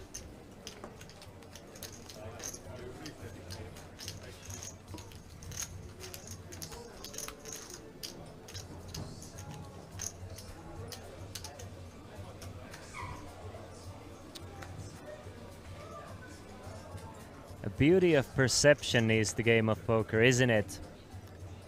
Just by betting smaller, your opponent perceives you as stronger. Or like rarely bluffing. Frode with ace 4 of spades. Under the gun +1. Nice raise to 6,500. I really want to see Frode applying some pressure to this table. As we get closer to the money, he can open up wider and just accumulate chips by his opponents trying to reach the money and stay away from the big stack. Darmi now getting very short. 15 big blinds for Darmi. Espen, queen 8, facing a raise from the big stack. This is decision time. If you fall now, you relinquish table captain position. It's gone. It's gone. Frode is the captain now. Look at him. Look at him. He's the captain now. An hour ago, Espen would have played that queen 8 because it was his table. Now, we have a new captain. The dynamics have changed. Espen has lost a few hands. He is a bit shorter. So he wants to stay away from the captain. Jarttu doesn't care about any captains though. Jarttu will mess with anybody coming his way. He will freaking free bet a7 if he wants. I'll show you. I'll show you soon.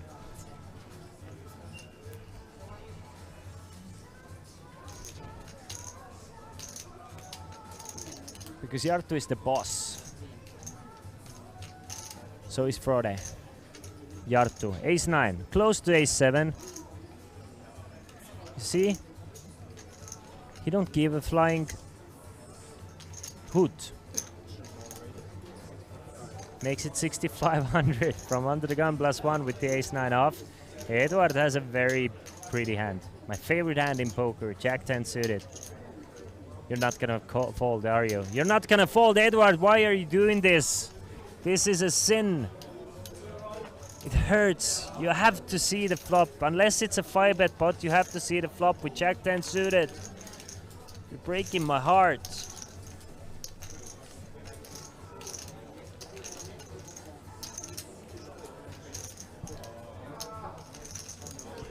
But Espen might be getting frisbee with 8-5.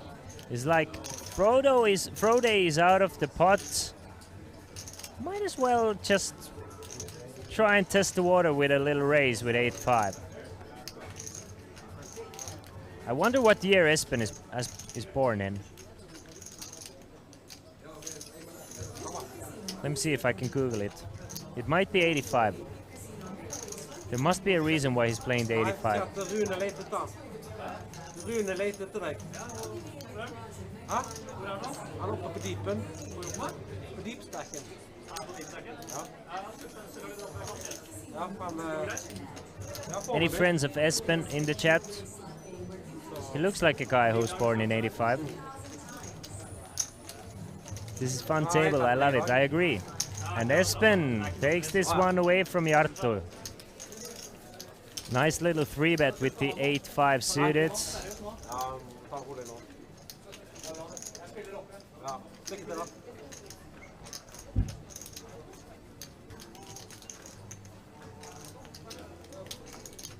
If I'm googling Espen Sandvik, the answer comes that he freaking made a hat trick at the scoop. So he's a crusher online and live, it seems like.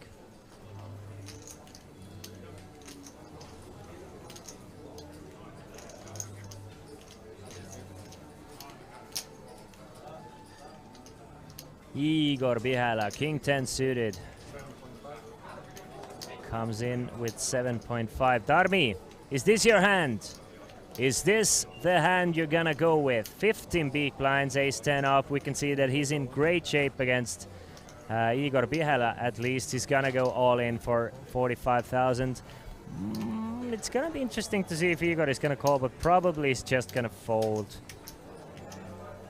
Frode definitely cannot face the heat with King Jack.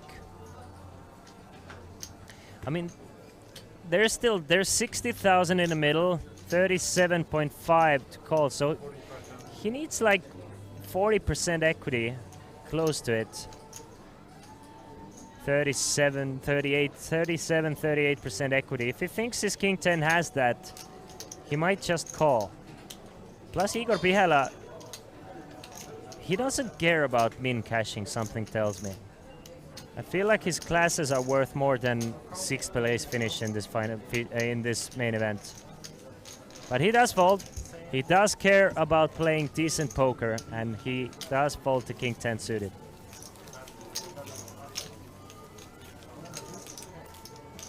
So a much needed pot for the Finn here.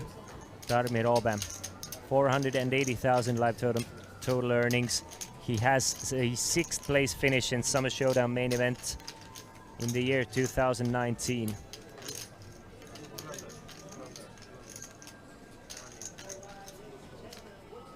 Still alive.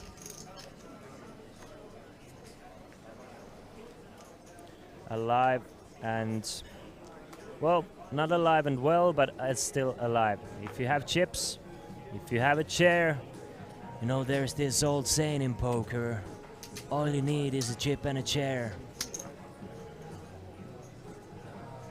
That's exactly how it is.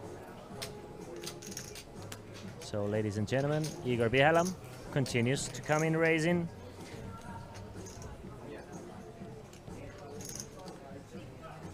Does like a dried up grape and comes in raising with the ace queen.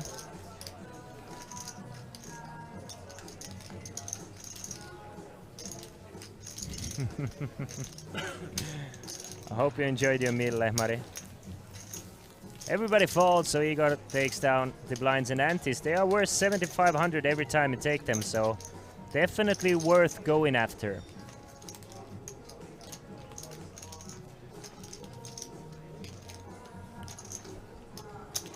Especially for Darmi Robe, who's the shortest stack. He will take anything he can at this point. Still 20 big blinds though, still plenty of playing room. But I'm sure he wishes he had more. Sir, can I have some more?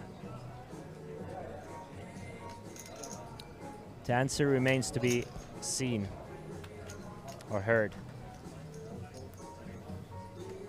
Igor just calls with ace-5 off from under the gun. Comes in with a limp from under the gun, and I'm sure everybody's suspicious of that limp. They're like, I've seen people limp from under the gun before. It's always aces. Not this time. This time it's ace-5 off. I guess Igor just felt like playing a pot. Jarttu, he's gonna raise it up to 11.5. Eduard, ace-2 suited.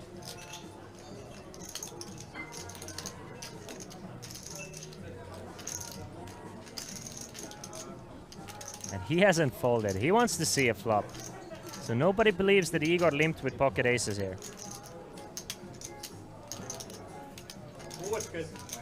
And Igor just gonna limp fold to ace-5, so heads up to the flop. Jarttu's king-queen against Eduard's ace-2 of spades. King 9-6 means there is a pair of kings for Jarttu.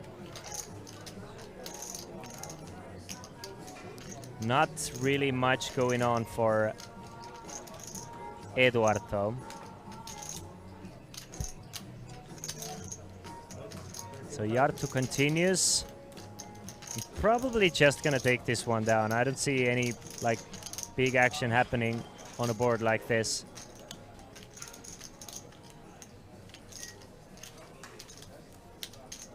Yep, easy fold for Eduard, easy money for Jarttu, up to 163,000 now.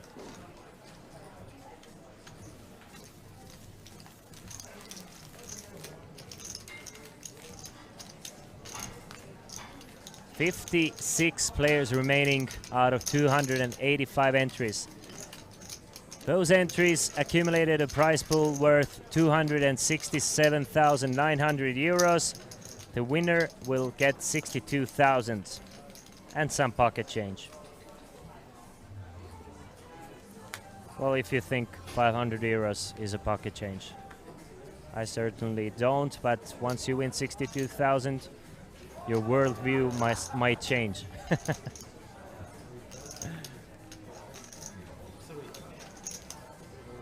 Few folds to the chip leader with Jack 6. Folds as well.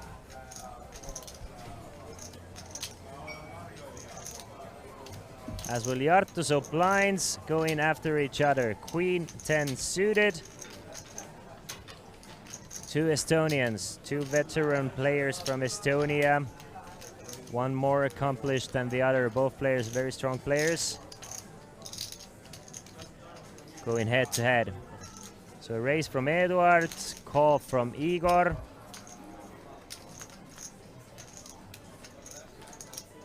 We see a action board.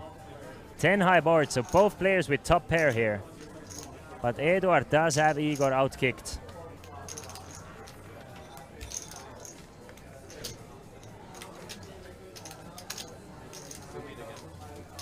$16,000 in the middle. And Eduard is betting 7,000. Quick call from Igor Bihela, so 30,000 in the middle. King of spades might slow things out off a little bit. Eduard does add a straight draw. Still has a pair of tens, so he's gonna check it over to Bihela here. Worried about king jack, king queen, maybe possibly even queen jack. So Bihela is gonna put in a blocker slash value bet with 10-8 and looking to check back the river unless he improves somehow. Eduard matches the bet, and if the river is a blank, which it is, I'm sure it's gonna go check check on the river. Check from Eduard. Check from Bihela, and Eduard gets the good news that his queen high kicker is good on this board, so not too much lost here for neither of the players. Igor Bihela gets away quite cheap.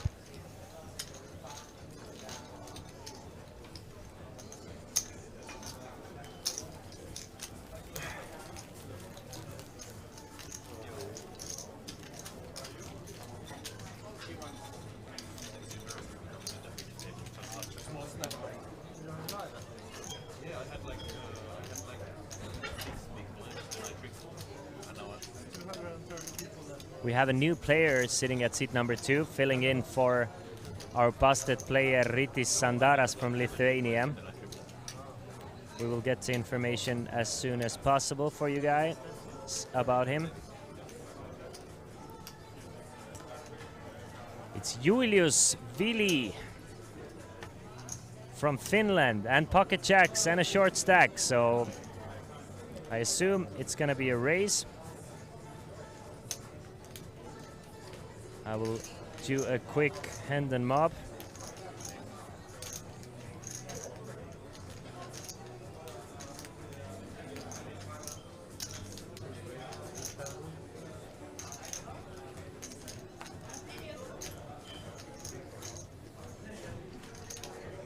So Willie makes it 8,000 from under the gun with his pocket jacks. Really, I'm sure he's hoping to get some action here. He does come in to this feature table with a short stack. Tries to make something happen. And Pihala does go all in. His snap goes all. Last time his snap went all in with pocket eights. And his opponent folded queens. Let's see what Pihala has here. Willie makes a quick call here with his pocket jacks. And Igor Pihala seems to have King 10 suited. I'm sure Espen doesn't love seeing that. Needs a king or an ace or a 9 now. Set of jacks for Julius Willie. But can he stay alive at this feature table for longer than one hand? Pihala needs a club. He has an open-ended straight flush draw. I mean, that is an action board. That's a straight flush for Igor Pihala. Straight flush on the river eliminates Julius Willie. The first hand he joins this feature table, he's instantly buzzed off this feature table. Straight flush for Igor Pihala. And a set of jacks, no good for Julius. What a hand coming into this featured table. The second time we see a straight flush at this featured table. We saw one yesterday. We will see one today. Igor Pihala up to 184,000. And it was great playing with you, Julius Willie. But one hand is all that you get to play at the feature table. What a fortunate river for Pihala here. Craziness. Total and utter craziness. I will tell you right now, it's not that easy to get. It's not that easy to get straight flushes in live poker. At least it shouldn't be.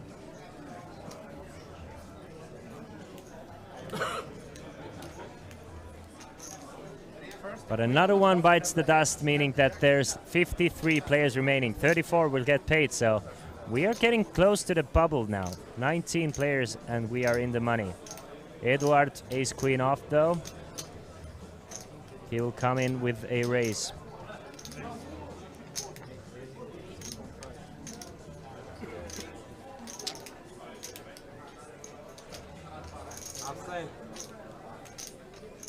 Pihala.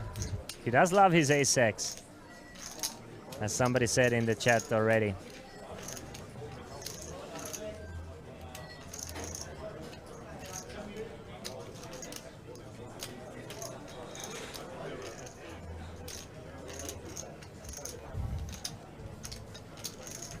For all our Polish viewers, I have a good news for you. Soon we will have a Polish player joining us at the featured table. 6-6-4 on the flop, so no pairs anywhere.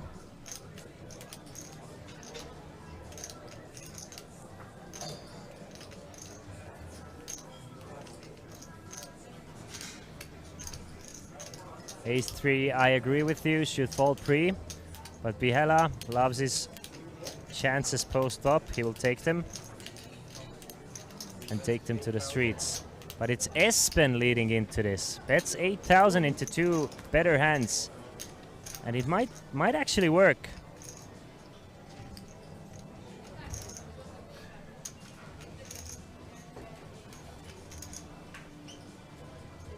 Eduard folds the best hand. So will Igor, and Espen knows that he has the most amount of sixes in his range and takes advantage of his range advantage. So he will steal this one away from the two veterans. This round goes to Norway. And Espen back to a decent stack now. With, you can see Igor Pihala has played almost half the pots half the hands he has been dealt.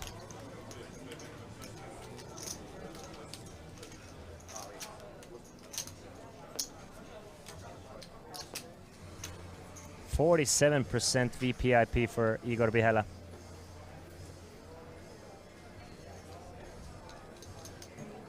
Frode now with pocket nines.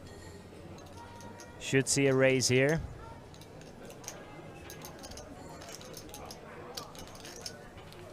And we will. From our chip leader.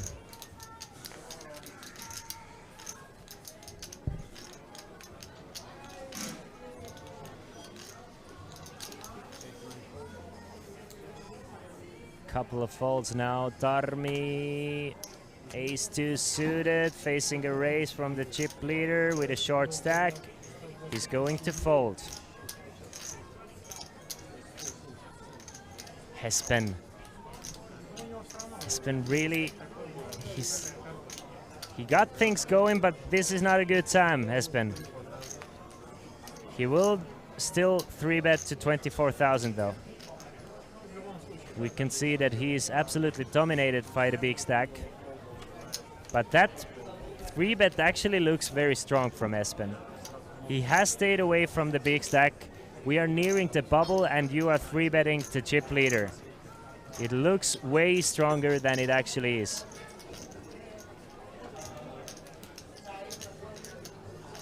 I still don't think Frode is gonna go anywhere. It is a very strong 3-bet though. It might even work. I mean, it might even work. It might even look so strong that Frode thinks that he's never 3-betting me without the nuts here. Or just not often enough. Wow. Wow, wow, wow. The captain is back, ladies and gentlemen. The captain is straight back behind the wheel, and his name is Espen from Norway. Up to 150,000 now in chips. Gets the big stack to fold. A very dominating pocket nines with his 9-8 off.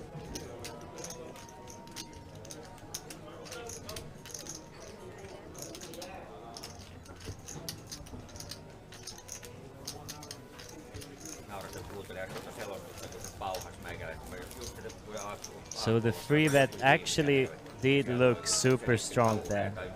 Interesting hand choice from Espen though, with 9-8 off. Would have assumed something like a suited ace, braggy ace or something at least, that blocks stronger hands. People are playing quite snug at this table. Is the bubble near? Yes, Lehmari. 34 players will get paid and we are down to final 53, so we are quite near to the bubble, yeah. Indeed.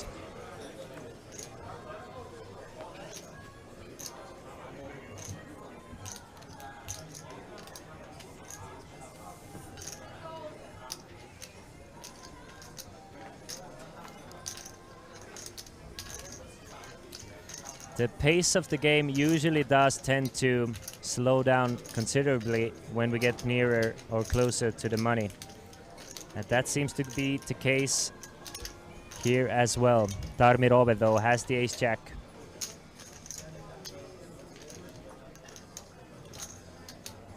And he wants to push the action with the ace-jack.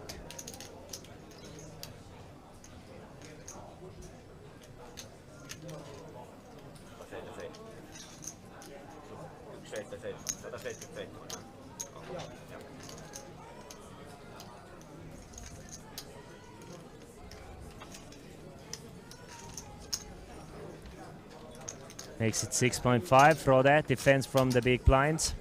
With his ace-8 off.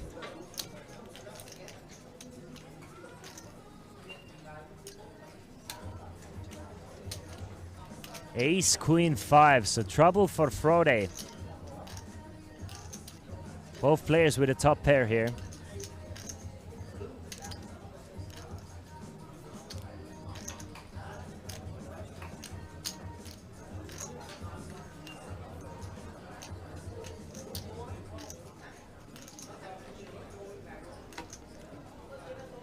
Bet of 4,000 from Tarmi. Frode not gonna go anywhere. He's gonna raise it up even, makes it 12.5 or 13.5. Thinks he can push them out.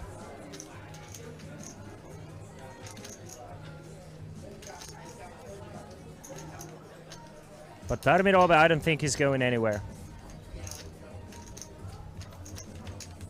He's gonna probably just call, keep the bluffs in.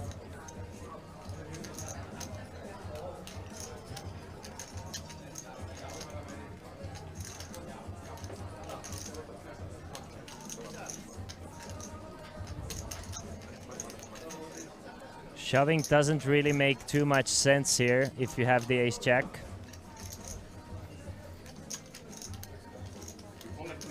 So he's going to call, keep all the bluffs in, keep all the weaker hands in.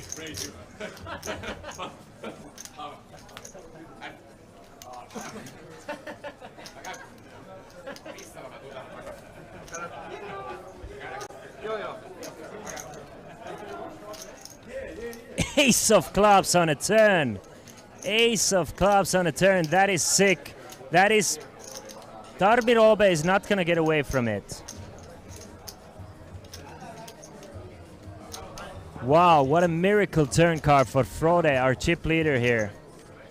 Tarmi Robe is going to need a queen or a jack on the river because that is a bet of all in from Frode. Tarmi Robe gets the bad news that he was way ahead on a flop and way behind on a turn. Needs a queen or a jack on the river. Can he do it? No, he may not. He cannot. Frode eliminates Tarmi in 53rd place. What a sick finish for Tarmi Robe from Finland. And what a miracle turn card for Frode from Norway.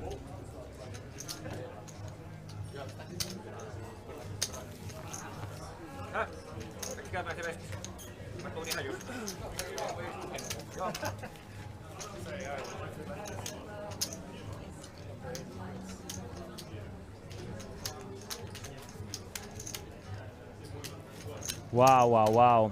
Poor boy.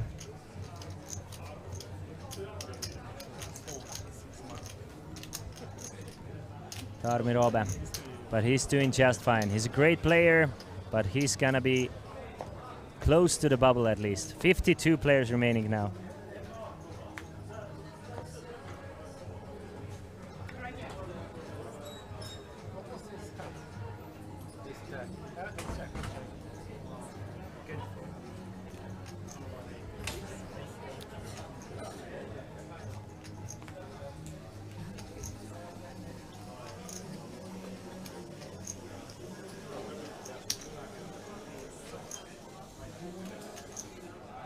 King 10 for Bruno, coming in with a raise.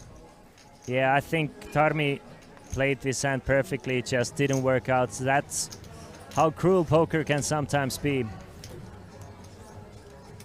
Kept his opponent in with the worst hand. Opponent caught a miracle 8, and that's sometimes how it goes. Still had outs on the river, still had 6 outs on the river to get a better hand, but not this time.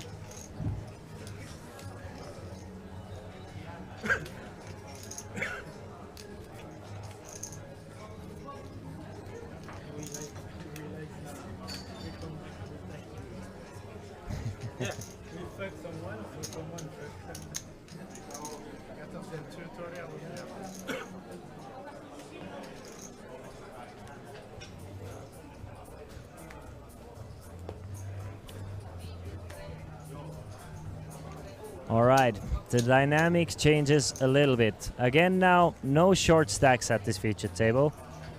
So everybody has plenty of playing room. Nobody really wants to be the next one out. So much to lose, so much to win.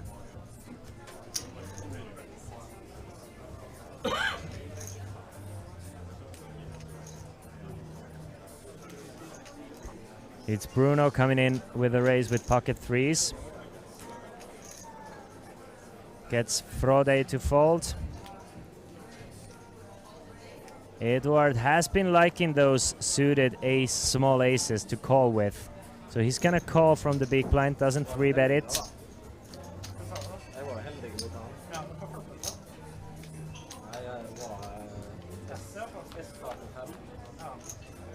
Heads up to the flop. King, king, and a 4. So pocket 3 is still ahead. Kind of a safe board for pocket 3s here.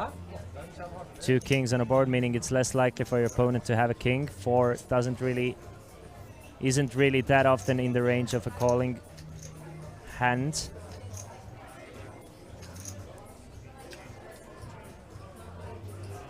So it's a check, bet, and a call. Check, check on a turn. And river still doesn't change anything. Still ahead with pocket 3s. Will Edward turn his ace-high into a bluff, though? That is the question.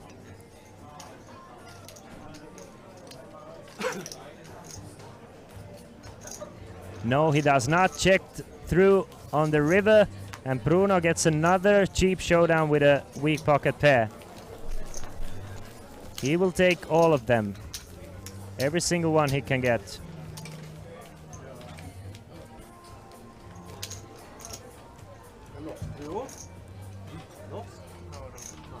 Exactly, Eva. Sometimes lose, but always win.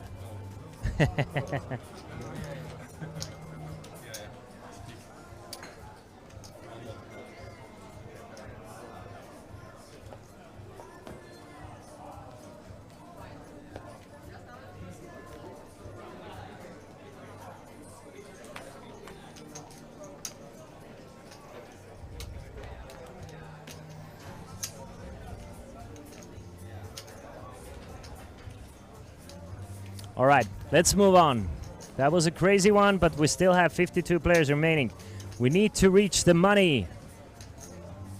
And for that to happen, we still need to get down to 34 players.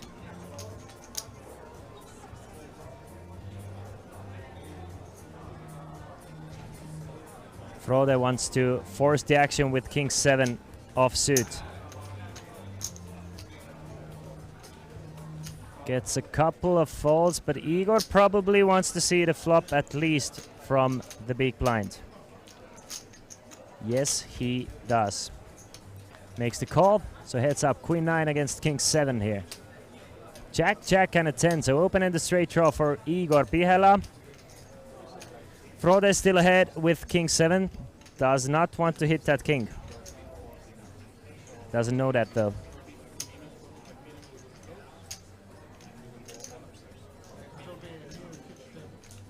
Check from Igor. Bet from Frode, and Igor is going nowhere. Igor will... Let's see if Igor wants to raise this or just call. He's still gonna call. Plays a smaller pot, and that is the chin card for Igor. Igor makes a straight, Frode makes 2 pair. Kings and jacks now for Frode. Igor with a king high straight. Check, check on a turn. Safe 7 of hearts on the river. Doesn't really change anything. Igor is... Should Igor bet, he's gonna get a call. Should Igor check? I'm thinking Frode is probably gonna bet for value. So Igor is gonna get paid anyway. Igor bets just 9,000. Frode probably no reason to raise here, so he's gonna make the call. Frode has 3 pair, but in poker it doesn't matter. 2 pair, 3 pair, 5 pair. He's gonna make the call, and Igor is gonna add 22,000 to his stack now, almost up to 200,000 in chips.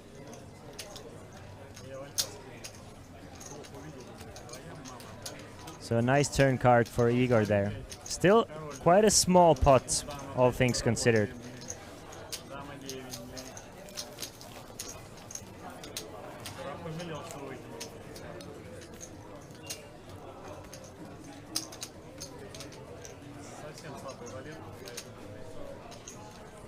Frode, 279,000. Igor, 199. Edwards, 174.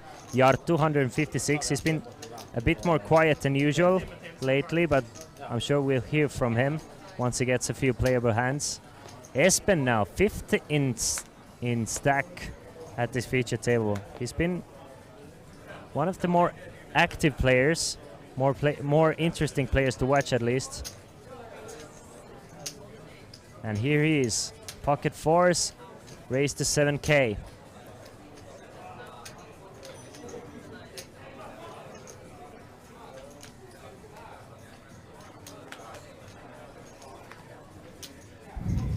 Akar thinks that I believe he could find a fold with ace-jack on the turn because big blind shuts down bluffs on the turn after call, but it's my opinion. The thing is, since the turn brought in a backdoor flush draw, there's still plenty of like 10 check with a flush draw that might continue on the turn. Plus, I mean, does he really check back in if he doesn't hit an 8 there? Does he really slow down there? There's 40k in the middle, just 20,000 left. I think he's still gonna go for value there with an ace. You never know though. 5, 6 and a 10. Eduard ahead with his pair of 7s. Flop gets checked through though. Another check on a turn. And will we see a check back? Yes, we will. River brings the 4th club, 8 of clubs, so it will go checked all the way, and Eduard gets a cheap showdown with his 7s. Doesn't need to face any heat, and now up to 188,000. But Espen doesn't lose much as well.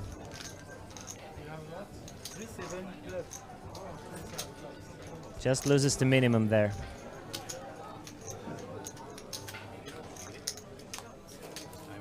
One more minute left in this level, and then after the next hand we will move up to 2,000, 4,000. Stacks will get shallower, but as you can see, the average stack in this tournament is 164,000. We are playing very deep stack poker here.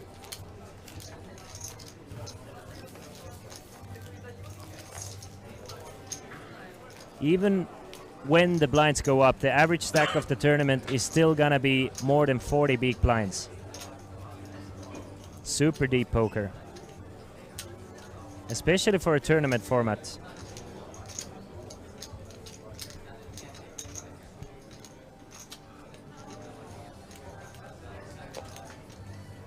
Six-handed at this featured table since Jarto is sitting out at the moment. So hand ranges should widen considerably. Frode. Will he start to take advantage of his big stack? Ace-10 is a good starting hand to do that. So he will raise it up to 65.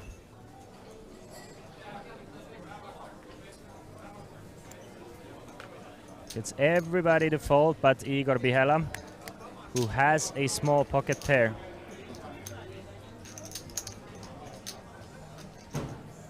Probably not going anywhere just yet. Will make the call against the chip leader. Really wants to flop a 6.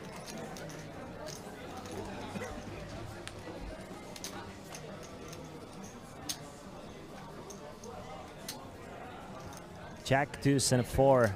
So Bihela still ahead with his pair of 6s, but Frode can definitely apply a lot of pressure. He's gonna see that Igor Bihela probably gonna call that 5.5k. And should the turn be a king or a queen, I really want to see Frode continuing with a strong bet here.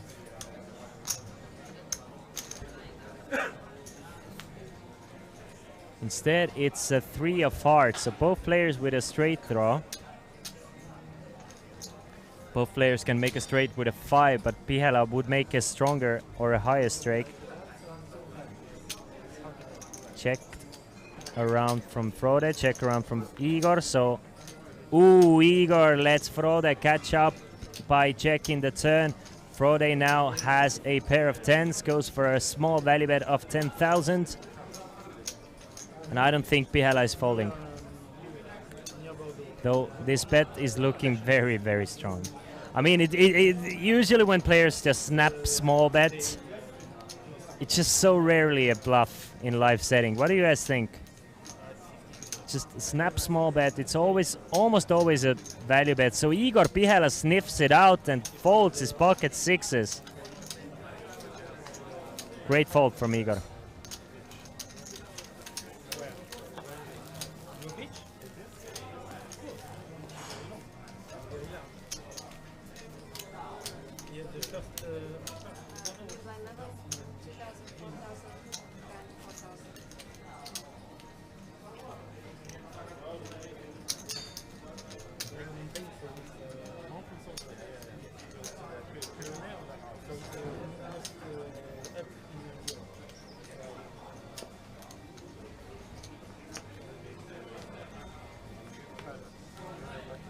All right. Akar thinks that Igor should not check the turn. That check on a turn did let his opponent catch up, though.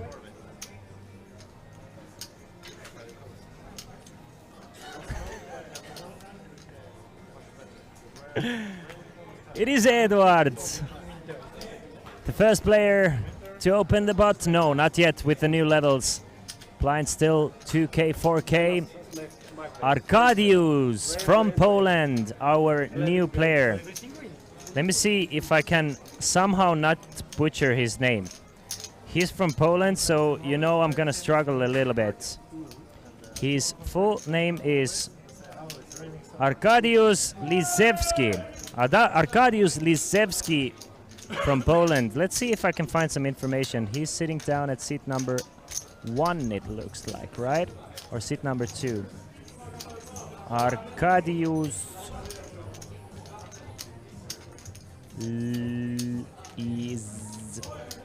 Lizewski, Poland. I will try and do a quick hand and map search of Arkadiusz. There's a lot of Arkadiuszes, believe it or not.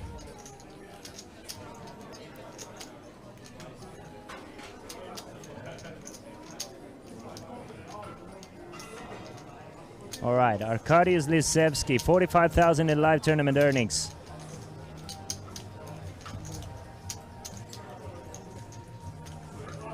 Espen, now trip queens on a turn.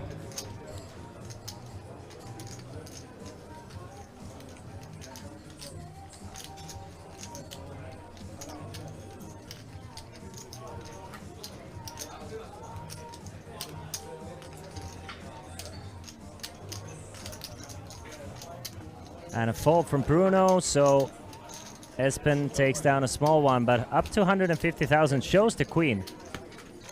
Haha, shows the deuce and then shows the queen. I like this Espen guy. I really do like this Espen guy. He's been making this featured table a lot more fun.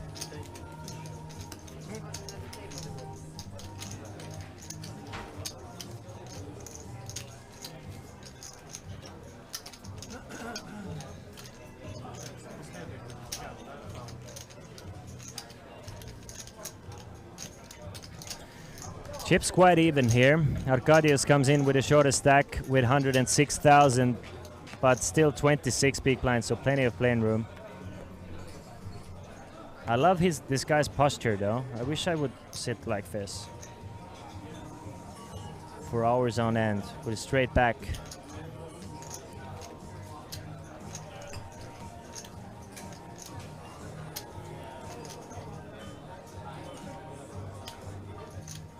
We all have something to learn from the Polish poker player Arkadiusz. Igor. We all have something to learn from Igor as well. It's a high-rolling machine. First place finish in 2018, second place in 2019, second place in 2021, and he is making a deep run at it at this main event as well. Bruno will join the party with ace-10 suited, so both players with a suited ace.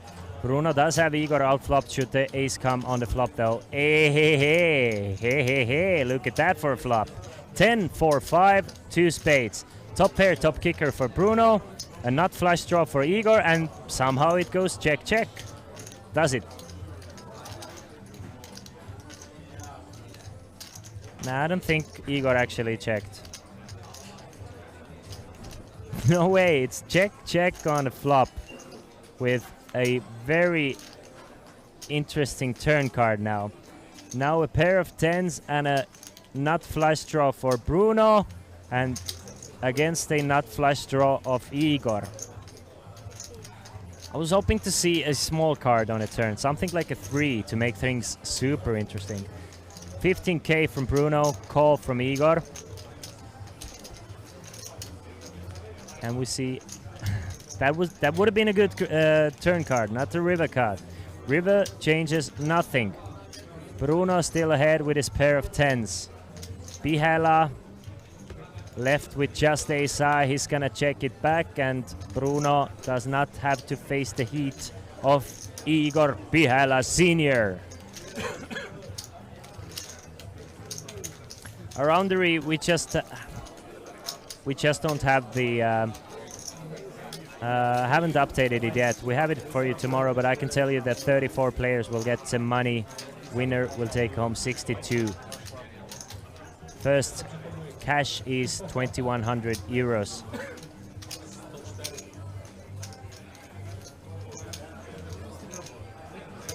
And Mike Wheels, I agree with you. 100%. I've been thinking that for 2 days.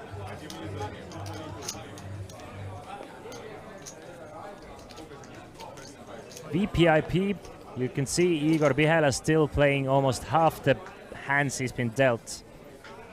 44% of the hands since joining this featured table, and still doing great.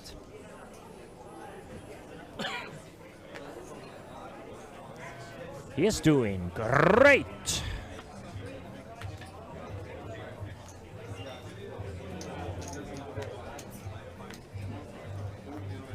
Espen folds. Bruno, easy breezy. Lemon squeezy fold with the 7 deuce. Folded away, all the way to Jarttu, who's gonna check it back from the big blind. So we see a flop, blind versus blind action, 10-5 against 8-9. We see a flop of king 3 and a 5 with 1 diamond, so middle pair plus a backdoor flush draw for Frode, which is gonna be good enough for a bet. You bet! It's good enough for a bet. 5.5k. Jarttu put chips in somehow. He 3-bets it to 13,000. So makes a small raise. Wants to keep his opponent honest. Do you really have a pair here? Doesn't look like it, but now once he gets a call, he gets his answer as well. Yes, Frode has something, and now he has even more. Frode now has 2 pair. 2 pair Shakur. 10 and a 5.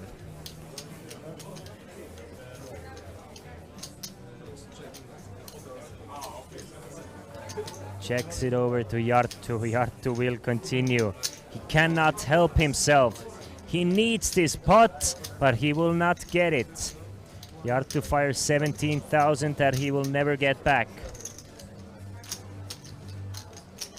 And Frode keeps his opponent bluffing, just calls. Queen of Hearts on the river. Another check from Frode. Can Jarttu slow down? Or will he lose even more? 72k in the middle.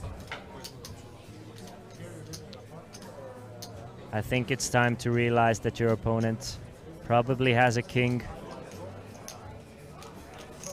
Can you get your opponent to fold a king? We can see that Frode actually has 2 pair. This is not gonna work.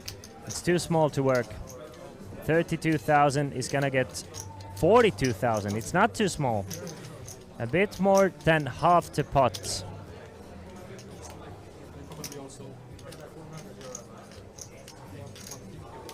And Frode hasn't called yet, but I'm fairly certain that Frode will end up calling. It's just 2 pair is just too strong in this situation. You're very high up in your range. But should that bet work, Jarttu is a miracle man. No. Just too strong. Jarttu had a great idea, but his opponent caught up on a turn, got 2 pair on a turn, and that is just way too strong to fold against an aggressive opponent, and a big pot goes over to Frode, who is our runaway chip leader. 371,000 in chips, 52 players remaining on in this tournament, and he has twice the tournament average, more than twice the tournament average even. Make money in the slots for it. I mean, really bad value for him to be so long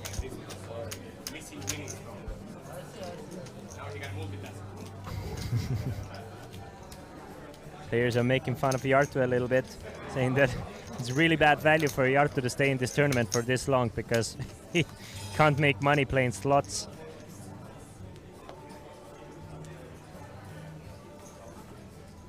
Yartu, of course, a slot streamer, poker streamer, big time entertainer. You can find his Twitch from twitch.tv/Yartu84.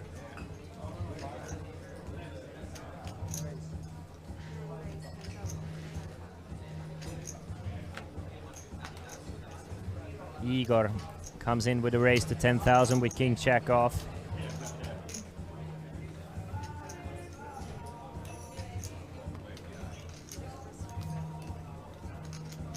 Faces no reluctance from the players. I don't think Eduard does want to see a flop with 8-6, so he's gonna fold, and easy money for Igor Bihela. Picks up 10,000 in blinds and antes.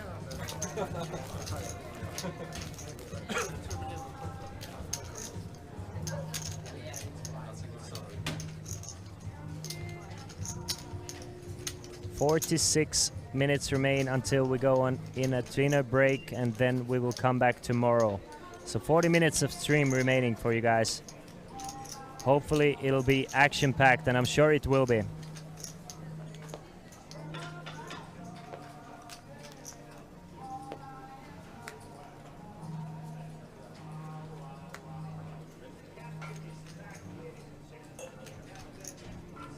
King 10 for Arkadiusz, our newest addition to this featured table. Player from Poland. Espen. King 3 suited, and he feels like he wants to come in with a raise.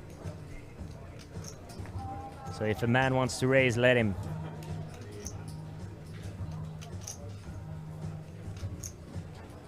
Makes it 8,000. Yartu, Jack 10, he will fold. Ace-6 of hearts for Eduard though, and we've seen Eduard really like those hands. He loves to bring those small suited aces to the streets, so he will do that and he will call. So heads up to the flop.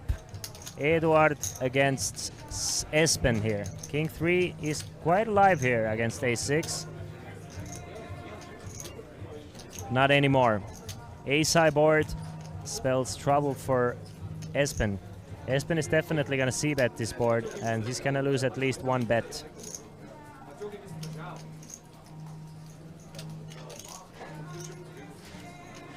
It's an ace-high board, really good for Espen's opening range. But indeed, it's Eduard from Estonia with an ace here.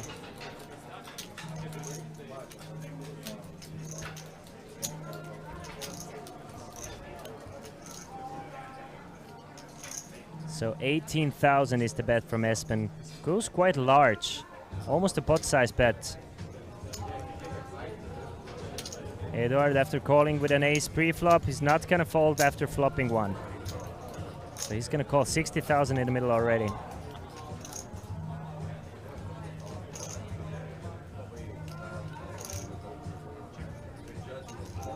Six of diamonds on a turn, 2 pair for Eduard. And if Espen had a chance of getting rid of Eduard before that card, it's not looking good any longer.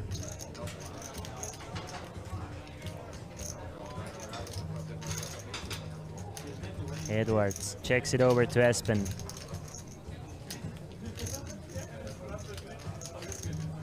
How much will Espen fire? And how will Eduard continue? Will he call? Will he shove? Espen is representing a strong ace here, something like an ace-king, ace-queen. With there being a flush draw out there, will Eduard just check raise all in here?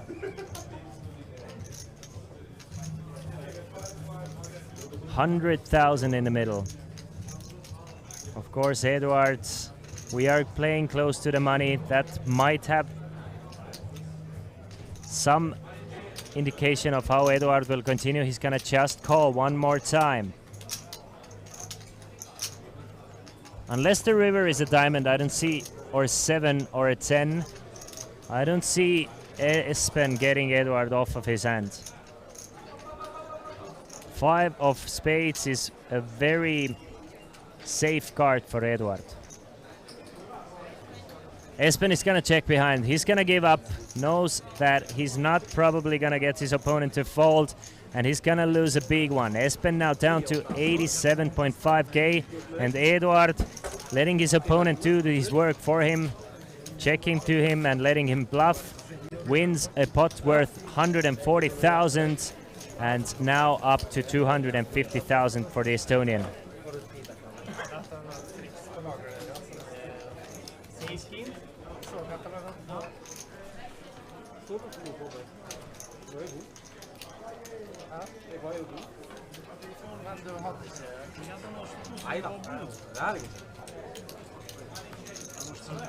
You can see the chip stacks.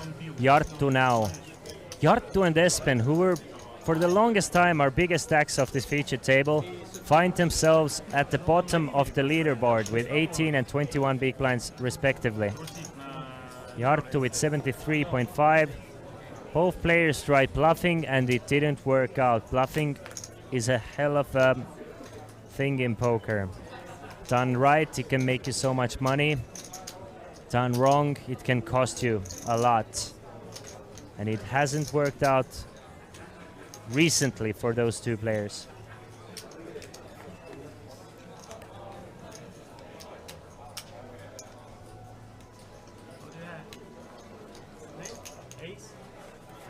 Couple of folds and the big blind gets a walk here. Arkadiusz gets a walk with the ace-5 from the big blind, so he'll take it.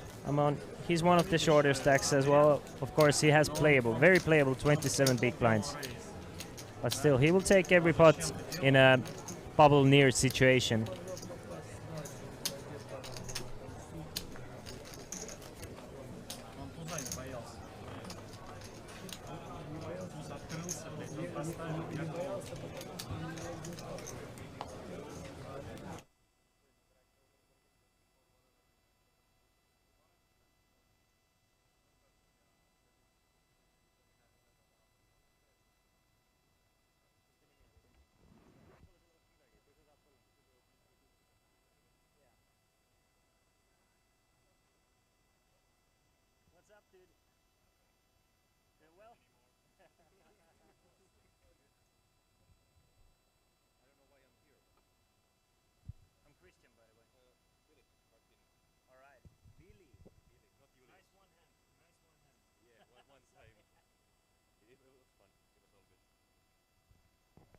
All right, ladies and gentlemen, we were quiet for a while because I have an addition in the booth with me.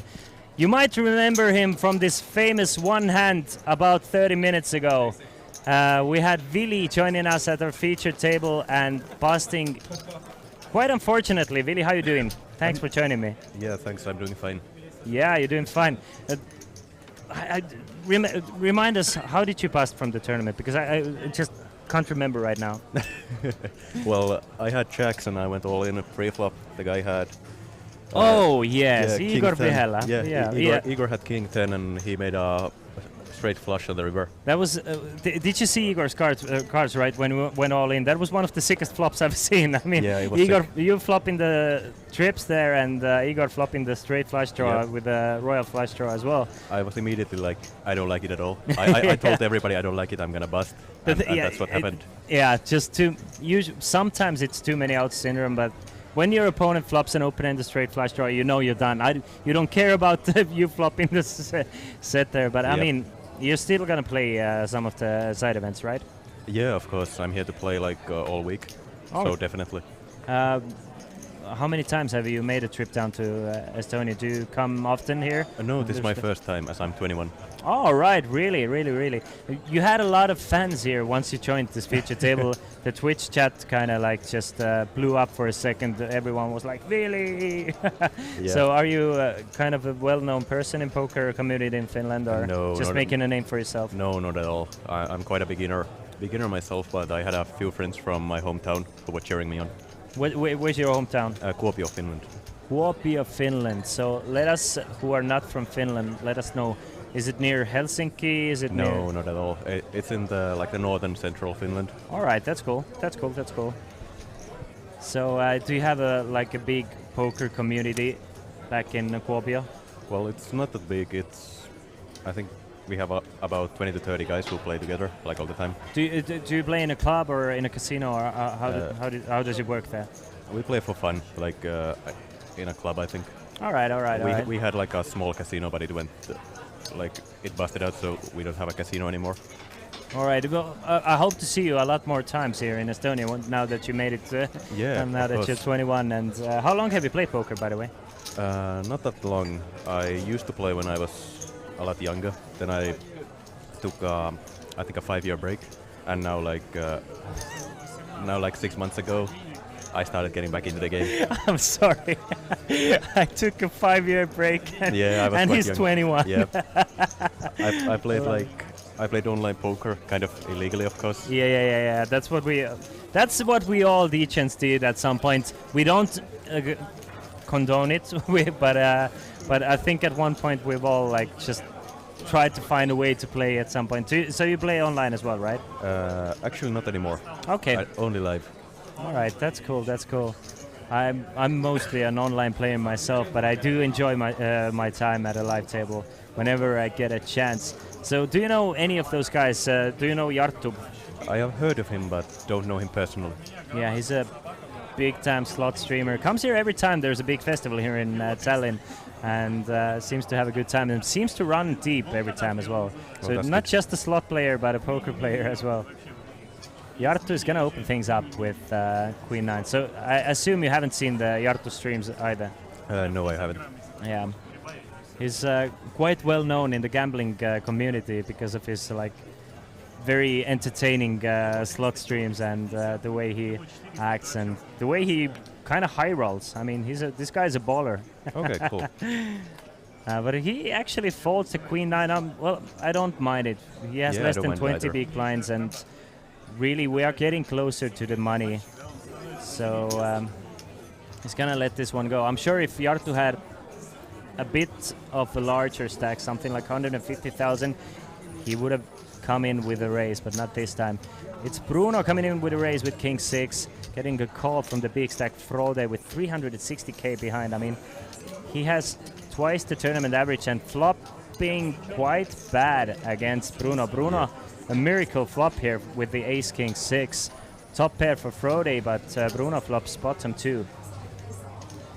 Bruno is gonna get at least, I would assume, at least 2 bets out of Frode here. Yeah, I think so too. Because this is blind versus blind. I mean, if you're in a situation where Frode is, it's call and decide on the river. Yep. Jack of spades, scary card for both of these guys, but Bruno actually checks it over to Frode. Plays it kind of sneaky, brings in the Queen 10, but Frode is gonna bet 15,000. If Bruno is gonna call this bet, unless Frode is gonna improve, I think this is a bet designed to check back the river. But no, Bruno now lets himself be heard. He's gonna check raise the turn, and this is gonna look super strong. I mean, I think this is gonna look a bit too strong even if you have King 6. The thing is, Bruno is kind of like over-repping his hands. Yep. He's gonna make Frode continue with hands that have him crushed. Yep. You see, Frode doesn't even think long about it. He's gonna fold one pair of aces. So the thing is, if Bruno is raising this turn, check raising this turn, he's gonna so much over-represent that his opponents are gonna either continue with a very strong drawing hand, something like a King Queen, King 10 of spades, yep. or a hand that has King 6 crushed, something like an Ace 6, Ace Jack, whatever, Queen 10. Anyway, at least what it does work is that it takes away the opportunity for his opponent to draw out on him. Yep. So he just finishes the hand right here, right there, and he's done with it. 51 players remaining, 36 will get paid. Oh, 34 will get paid, I'm sorry. So 17 more players until we reach the money.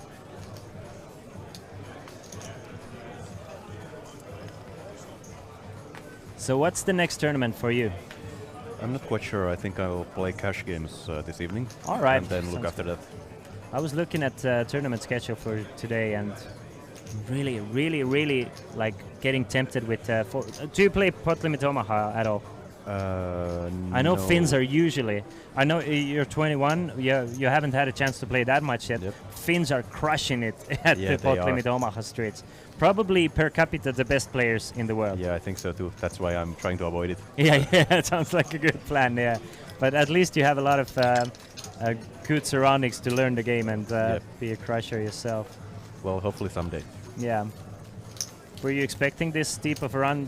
Did you feel confident in this coming into this tournament? Yeah, I did. I did a few warm-ups. I did 2 satellites and a bounty tournament. Yeah. The first satellite I busted, but the bounty and the other satellite I did quite well. I got 7th and 3rd in those. Oh, so you actually satellited into the main event? No, there was 2 tickets and I was the 3rd. Ah, shit! Yeah, That but I got some money for it.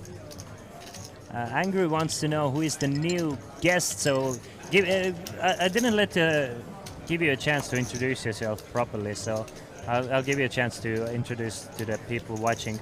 Yeah, thanks. My name is Willy. I'm 21 and I'm the guy who busted the first hand in the live table. Yeah, Willy, and not just Willy flopped the set of jacks, and Igor Bihela, his nemesis with 7-3 at the moment, rivered a straight flush. Second time, by the way, we've seen a straight flush. That's cool. On the live table. It doesn't happen that often, No, but yesterday we saw one, today we saw one. And Igor Bihela, I don't know if you knew it about him, but he was first place in the High Roller 2018, second place 2019, second place 2021. So this guy is like a high rolling machine. Just absolutely. That's cool. Yeah, it's just crushing the high roller tournaments. Well, thankfully I lost to him. I lost to a better player. Well, well, it remains to be seen. I'm hoping that Igor Bihela at least will put those chips in good use.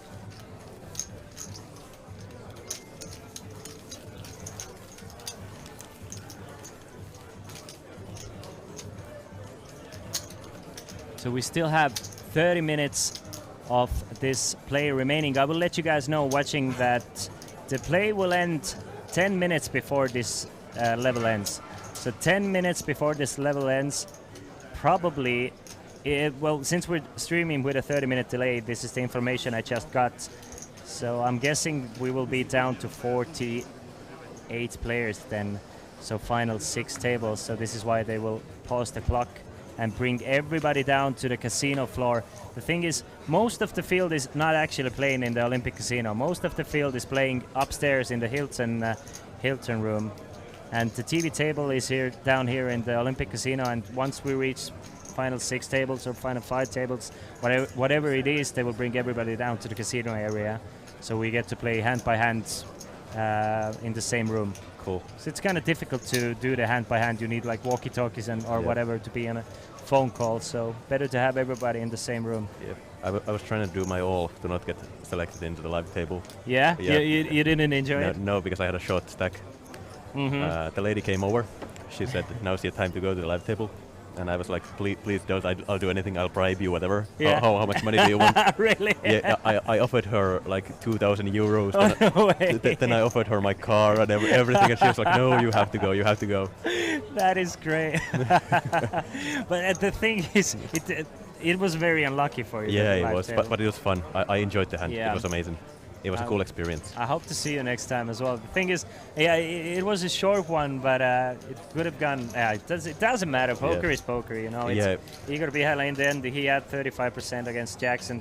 However, the way the cards run, you're gonna lose 35% of the time anyway. So it was just a sick hand, and it's gonna be a memorable one, and you're probably gonna see it in the highlights for a long time. And I think so. so on.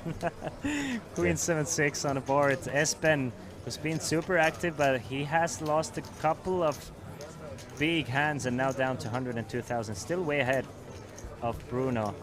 Bruno can hit a straight with a 5 or take a better king on the river. Instead, it's a very good queen for Espen to bet here. Makes it way less likely for his opponent to have in a king, and way more likely that his opponent is gonna pay him off. Sometimes even with ace high, sometimes with I don't know, a smaller pair or something like. Yeah, I was thinking seven or 6. Yeah, He something would like get like value from those. As exactly, and probably not too many 7s or 6s in Bruno's calling range. I'm surprised to see Bruno call with King 8 suited, but maybe something like Ace 4 spades. That can definitely make a call here. That wants to call pre-flop. The suited ace hands, they really want to. You want to use them as a 3-bet sometimes, but you want to see a flop most of the time. Goes for a large sizing as well. I really like the sizing. Kind of polarizes his range, saying that he has a bluff or he has a strong hand. It's very difficult to have a strong hand as played. Yep. I think that's an excellent sizing. Yeah, I really do like it. But Bruno just with king high really cannot call. Yeah, he can. Can't even beat some of the bluffs Espen might have. Maybe if he turns something like king 9 into a bluff. So Espen back to his raising ways. There was a point for 2 hours where I think Espen came in raising something like 60% of hands. Oh, that's so mad. every time it was folded to him, he ended up raising it, just chipping up slowly but surely and staying away from trouble. The same guy who busted you, Igor Bihela, shoved all in against Espen for 140,000 with pocket 8s, and Espen folded queens, and that was his chance. That was his chance to actually be one of the tournament chip leaders, and he did end up folding. It was an open from Igor Bihela with 8s from the cutoff, and Espen was in the big blind, right? Yeah. So Espen 3-bet to 25. Igor Bihela snap shoved all in, and Espen went deep in the tank and ended up folding queens. Yeah, folded queens, and I was my everybody was super surprised of that. So I'm guessing Espen, being a high stakes online crusher, he feels like he has a huge advantage of the field. At least that's what I'm thinking he's thinking. He feels like he has a big advantage. He can just play those small bots, but I still think queens is a bit too strong to fold there. Yeah, in my opinion, it's way too strong. Yeah, it's just at some point you're gonna have to just maybe even if he thinks against all of his opponent's range he just has 60%. Let's say all of his range. You still have to take it. I mean, 60%, it's still like so much equity in chips that you have to take it. And we weren't that close to the money. We had like 65 or 70 players remaining, so it's not like we were bubbling. Yeah, that's a weird one. Yeah. Edward now comes in from the button against the newest addition to this feature table, Arkadiusz from Poland. Probably want to defend every suited hand, especially 9-5 isn't the prettiest of hands, but it's still suited, it's still connected, and you're getting a discount. You're getting close to 4-1. So you want to call and see a flop. A good one for Eduard. Flops a top pair and a nut flush draw. Arkadiusz has a piece of it with a gotcha straight draw and one overcard. Can't see it going anything else but a check bet fold though. Yeah. Really don't want to chase those gut shots when there's 3 clubs and you don't hold a club. Yeah, it will go ugly real quick. Yeah, exactly. And some of those outs for your straight might be dirty with a 6 of clubs. So I assume it will go a bet of 10,000, and unless Arkadiusz is gonna do a weird raise to 30 something, which I think he won't, being this close to the money. Yep. Yeah, it's just gonna be a fold. But so you don't have a set schedule. I can tell you what.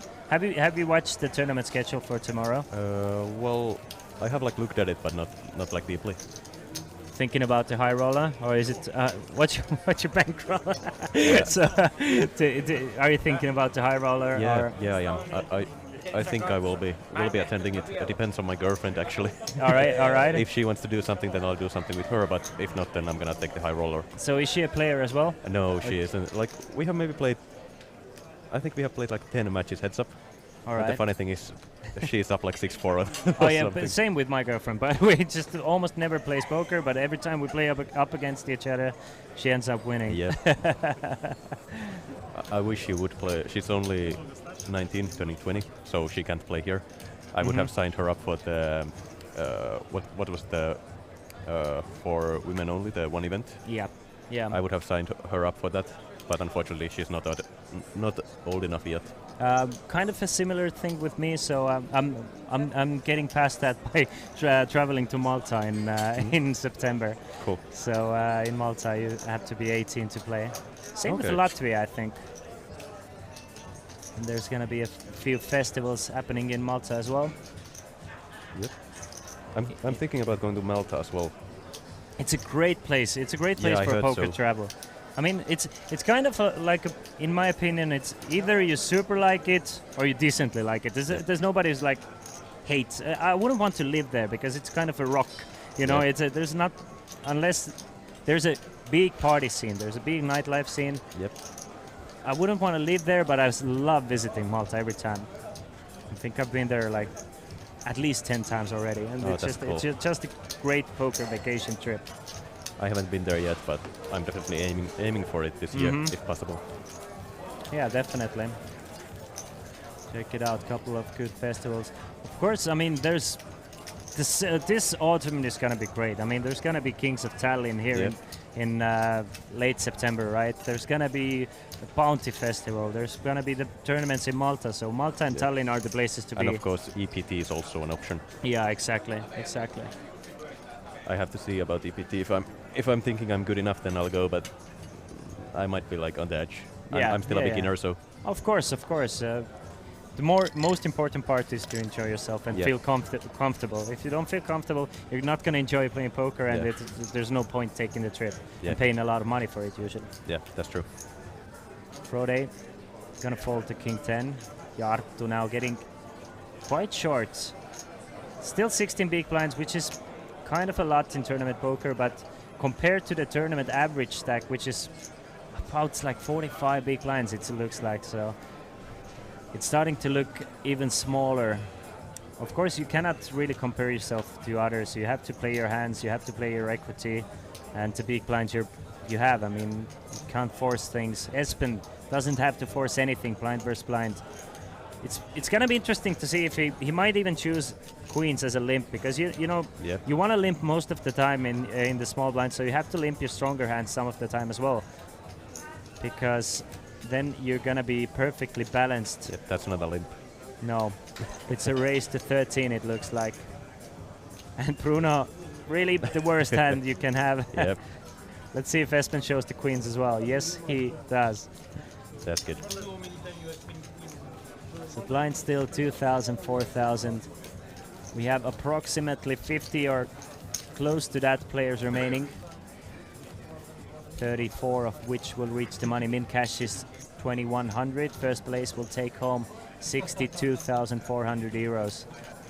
287 entries into this tournament, generating a prize pool of 267,900 euros.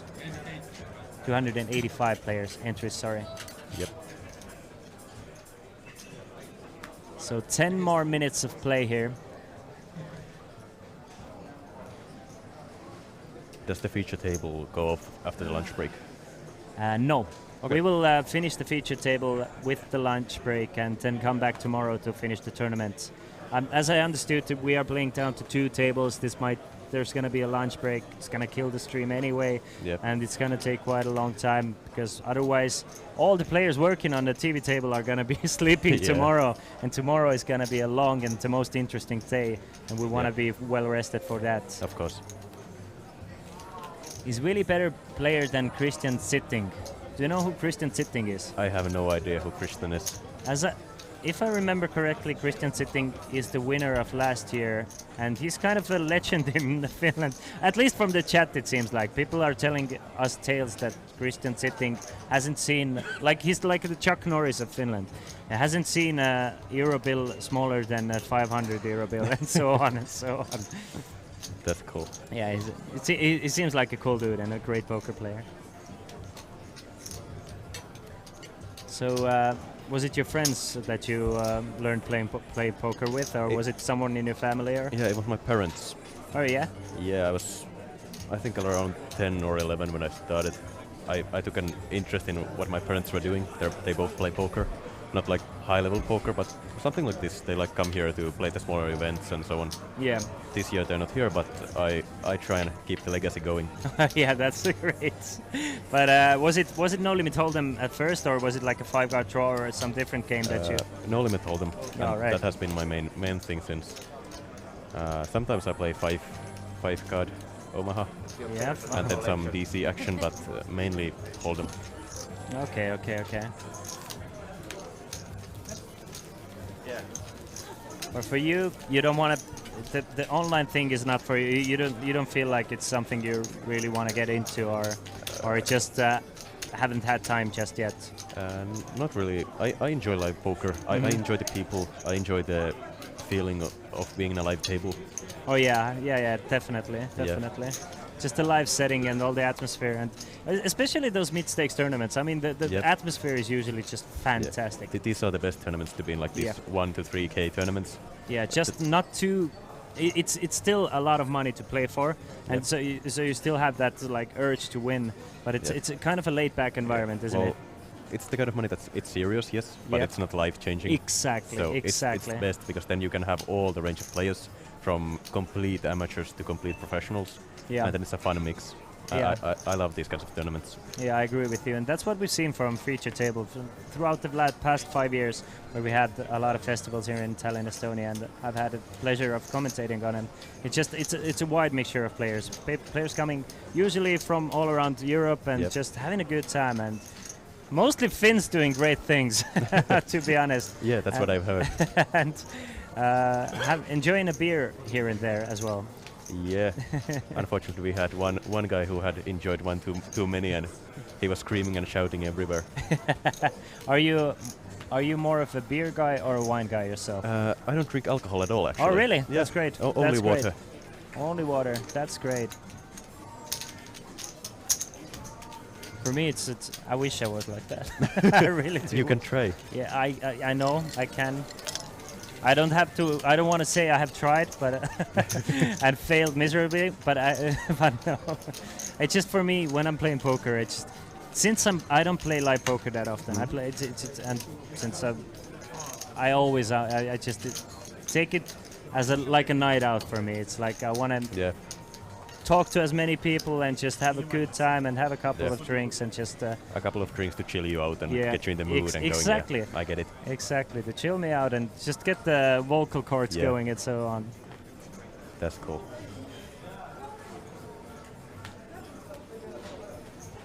Oh, FYI for the host, that avatar is sitting.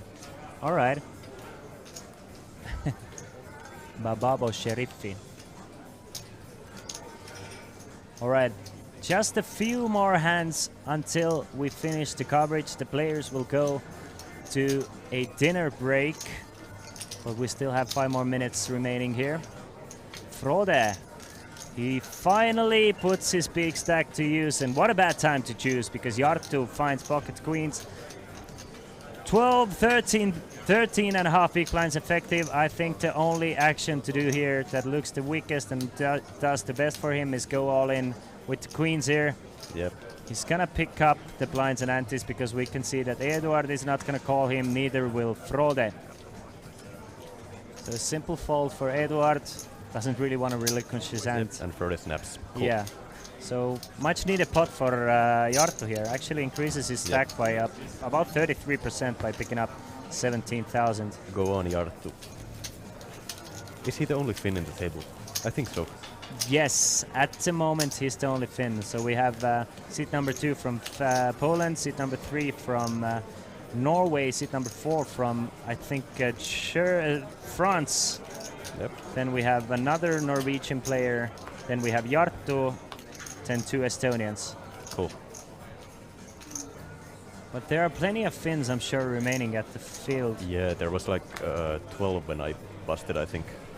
Let's see who we can find as our bigger stacks. Well, Seppo Paavo Perkkinen is definitely in here. Emil Lars-Erik Heikkinen, Henri Tapio Juutilainen, So that's 3. Mattias Manuel Knabinen. Mattias Knabinen still in, by the way. Yep. Mikael Tuomas Andersson, Tuoko Teivapoika, Eero Ilari Lehtinen, Antti Tapani Tuomi. There's so many Finns still left. 1, 2, 3, 4, 5, 6, 7. About 12 or so.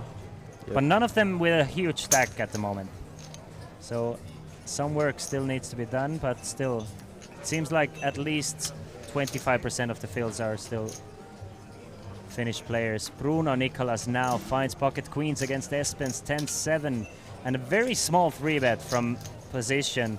And Espen will actually call that because the 3-bet was that small. Let's see if Nicolas will get punished for 3-betting this small or will actually get rewarded. That is a good flop for pocket queens. Yep. And Espen actually has a piece of it with a pair of 7s. 10,000, another small bet. Espen will call once. Bruno does not want to see a 10 or a 7 here. An 8 or a 9 would give Espen extra outs here. A quick check on a turn. We don't see what the turn is just yet. But it's a very safe looking 2s of hearts. And now Bruno is starting to bet a bit larger. Still 1/3 of the pot, 21k, but if you're Espen, it kind of hurts. Yeah, it's a weird spot for Espen. Yeah, exactly. You got almost min 3-bets. A very small bet on a flop, a small bet on a turn. It looks strong for your opponent, but at the same time, you're getting such good pot odds. Yep. You need to be right 1/4 of the time here to make some chips on a turn. Jack of hearts makes it even less likely that Bruno has the jack. It might slow down Bruno here. Bruno doesn't even go for value. Espen, I'm sure, was expecting to win here after Bruno checks back this fast on the river. But nope. A decent sized pot goes over to Bruno from France here. 105,000. He's now up to 220, and another dent to Espen Sandvik here, meaning that we will end this day's coverage right here, right now. It's been a fun day. The players are going to go on a dinner break with 47 players remaining, and once they come back, they will try to at least play down to 2 players. Thanks for joining me. It was a pleasure, and I hope to see you again tomorrow. Good luck to you in your poker adventures. My name is Christian Laas, and I've been enjoying. We will come back tomorrow and play down to winner. Until then, stay safe and take care. Bye-bye. Thank you, everyone. Goodbye.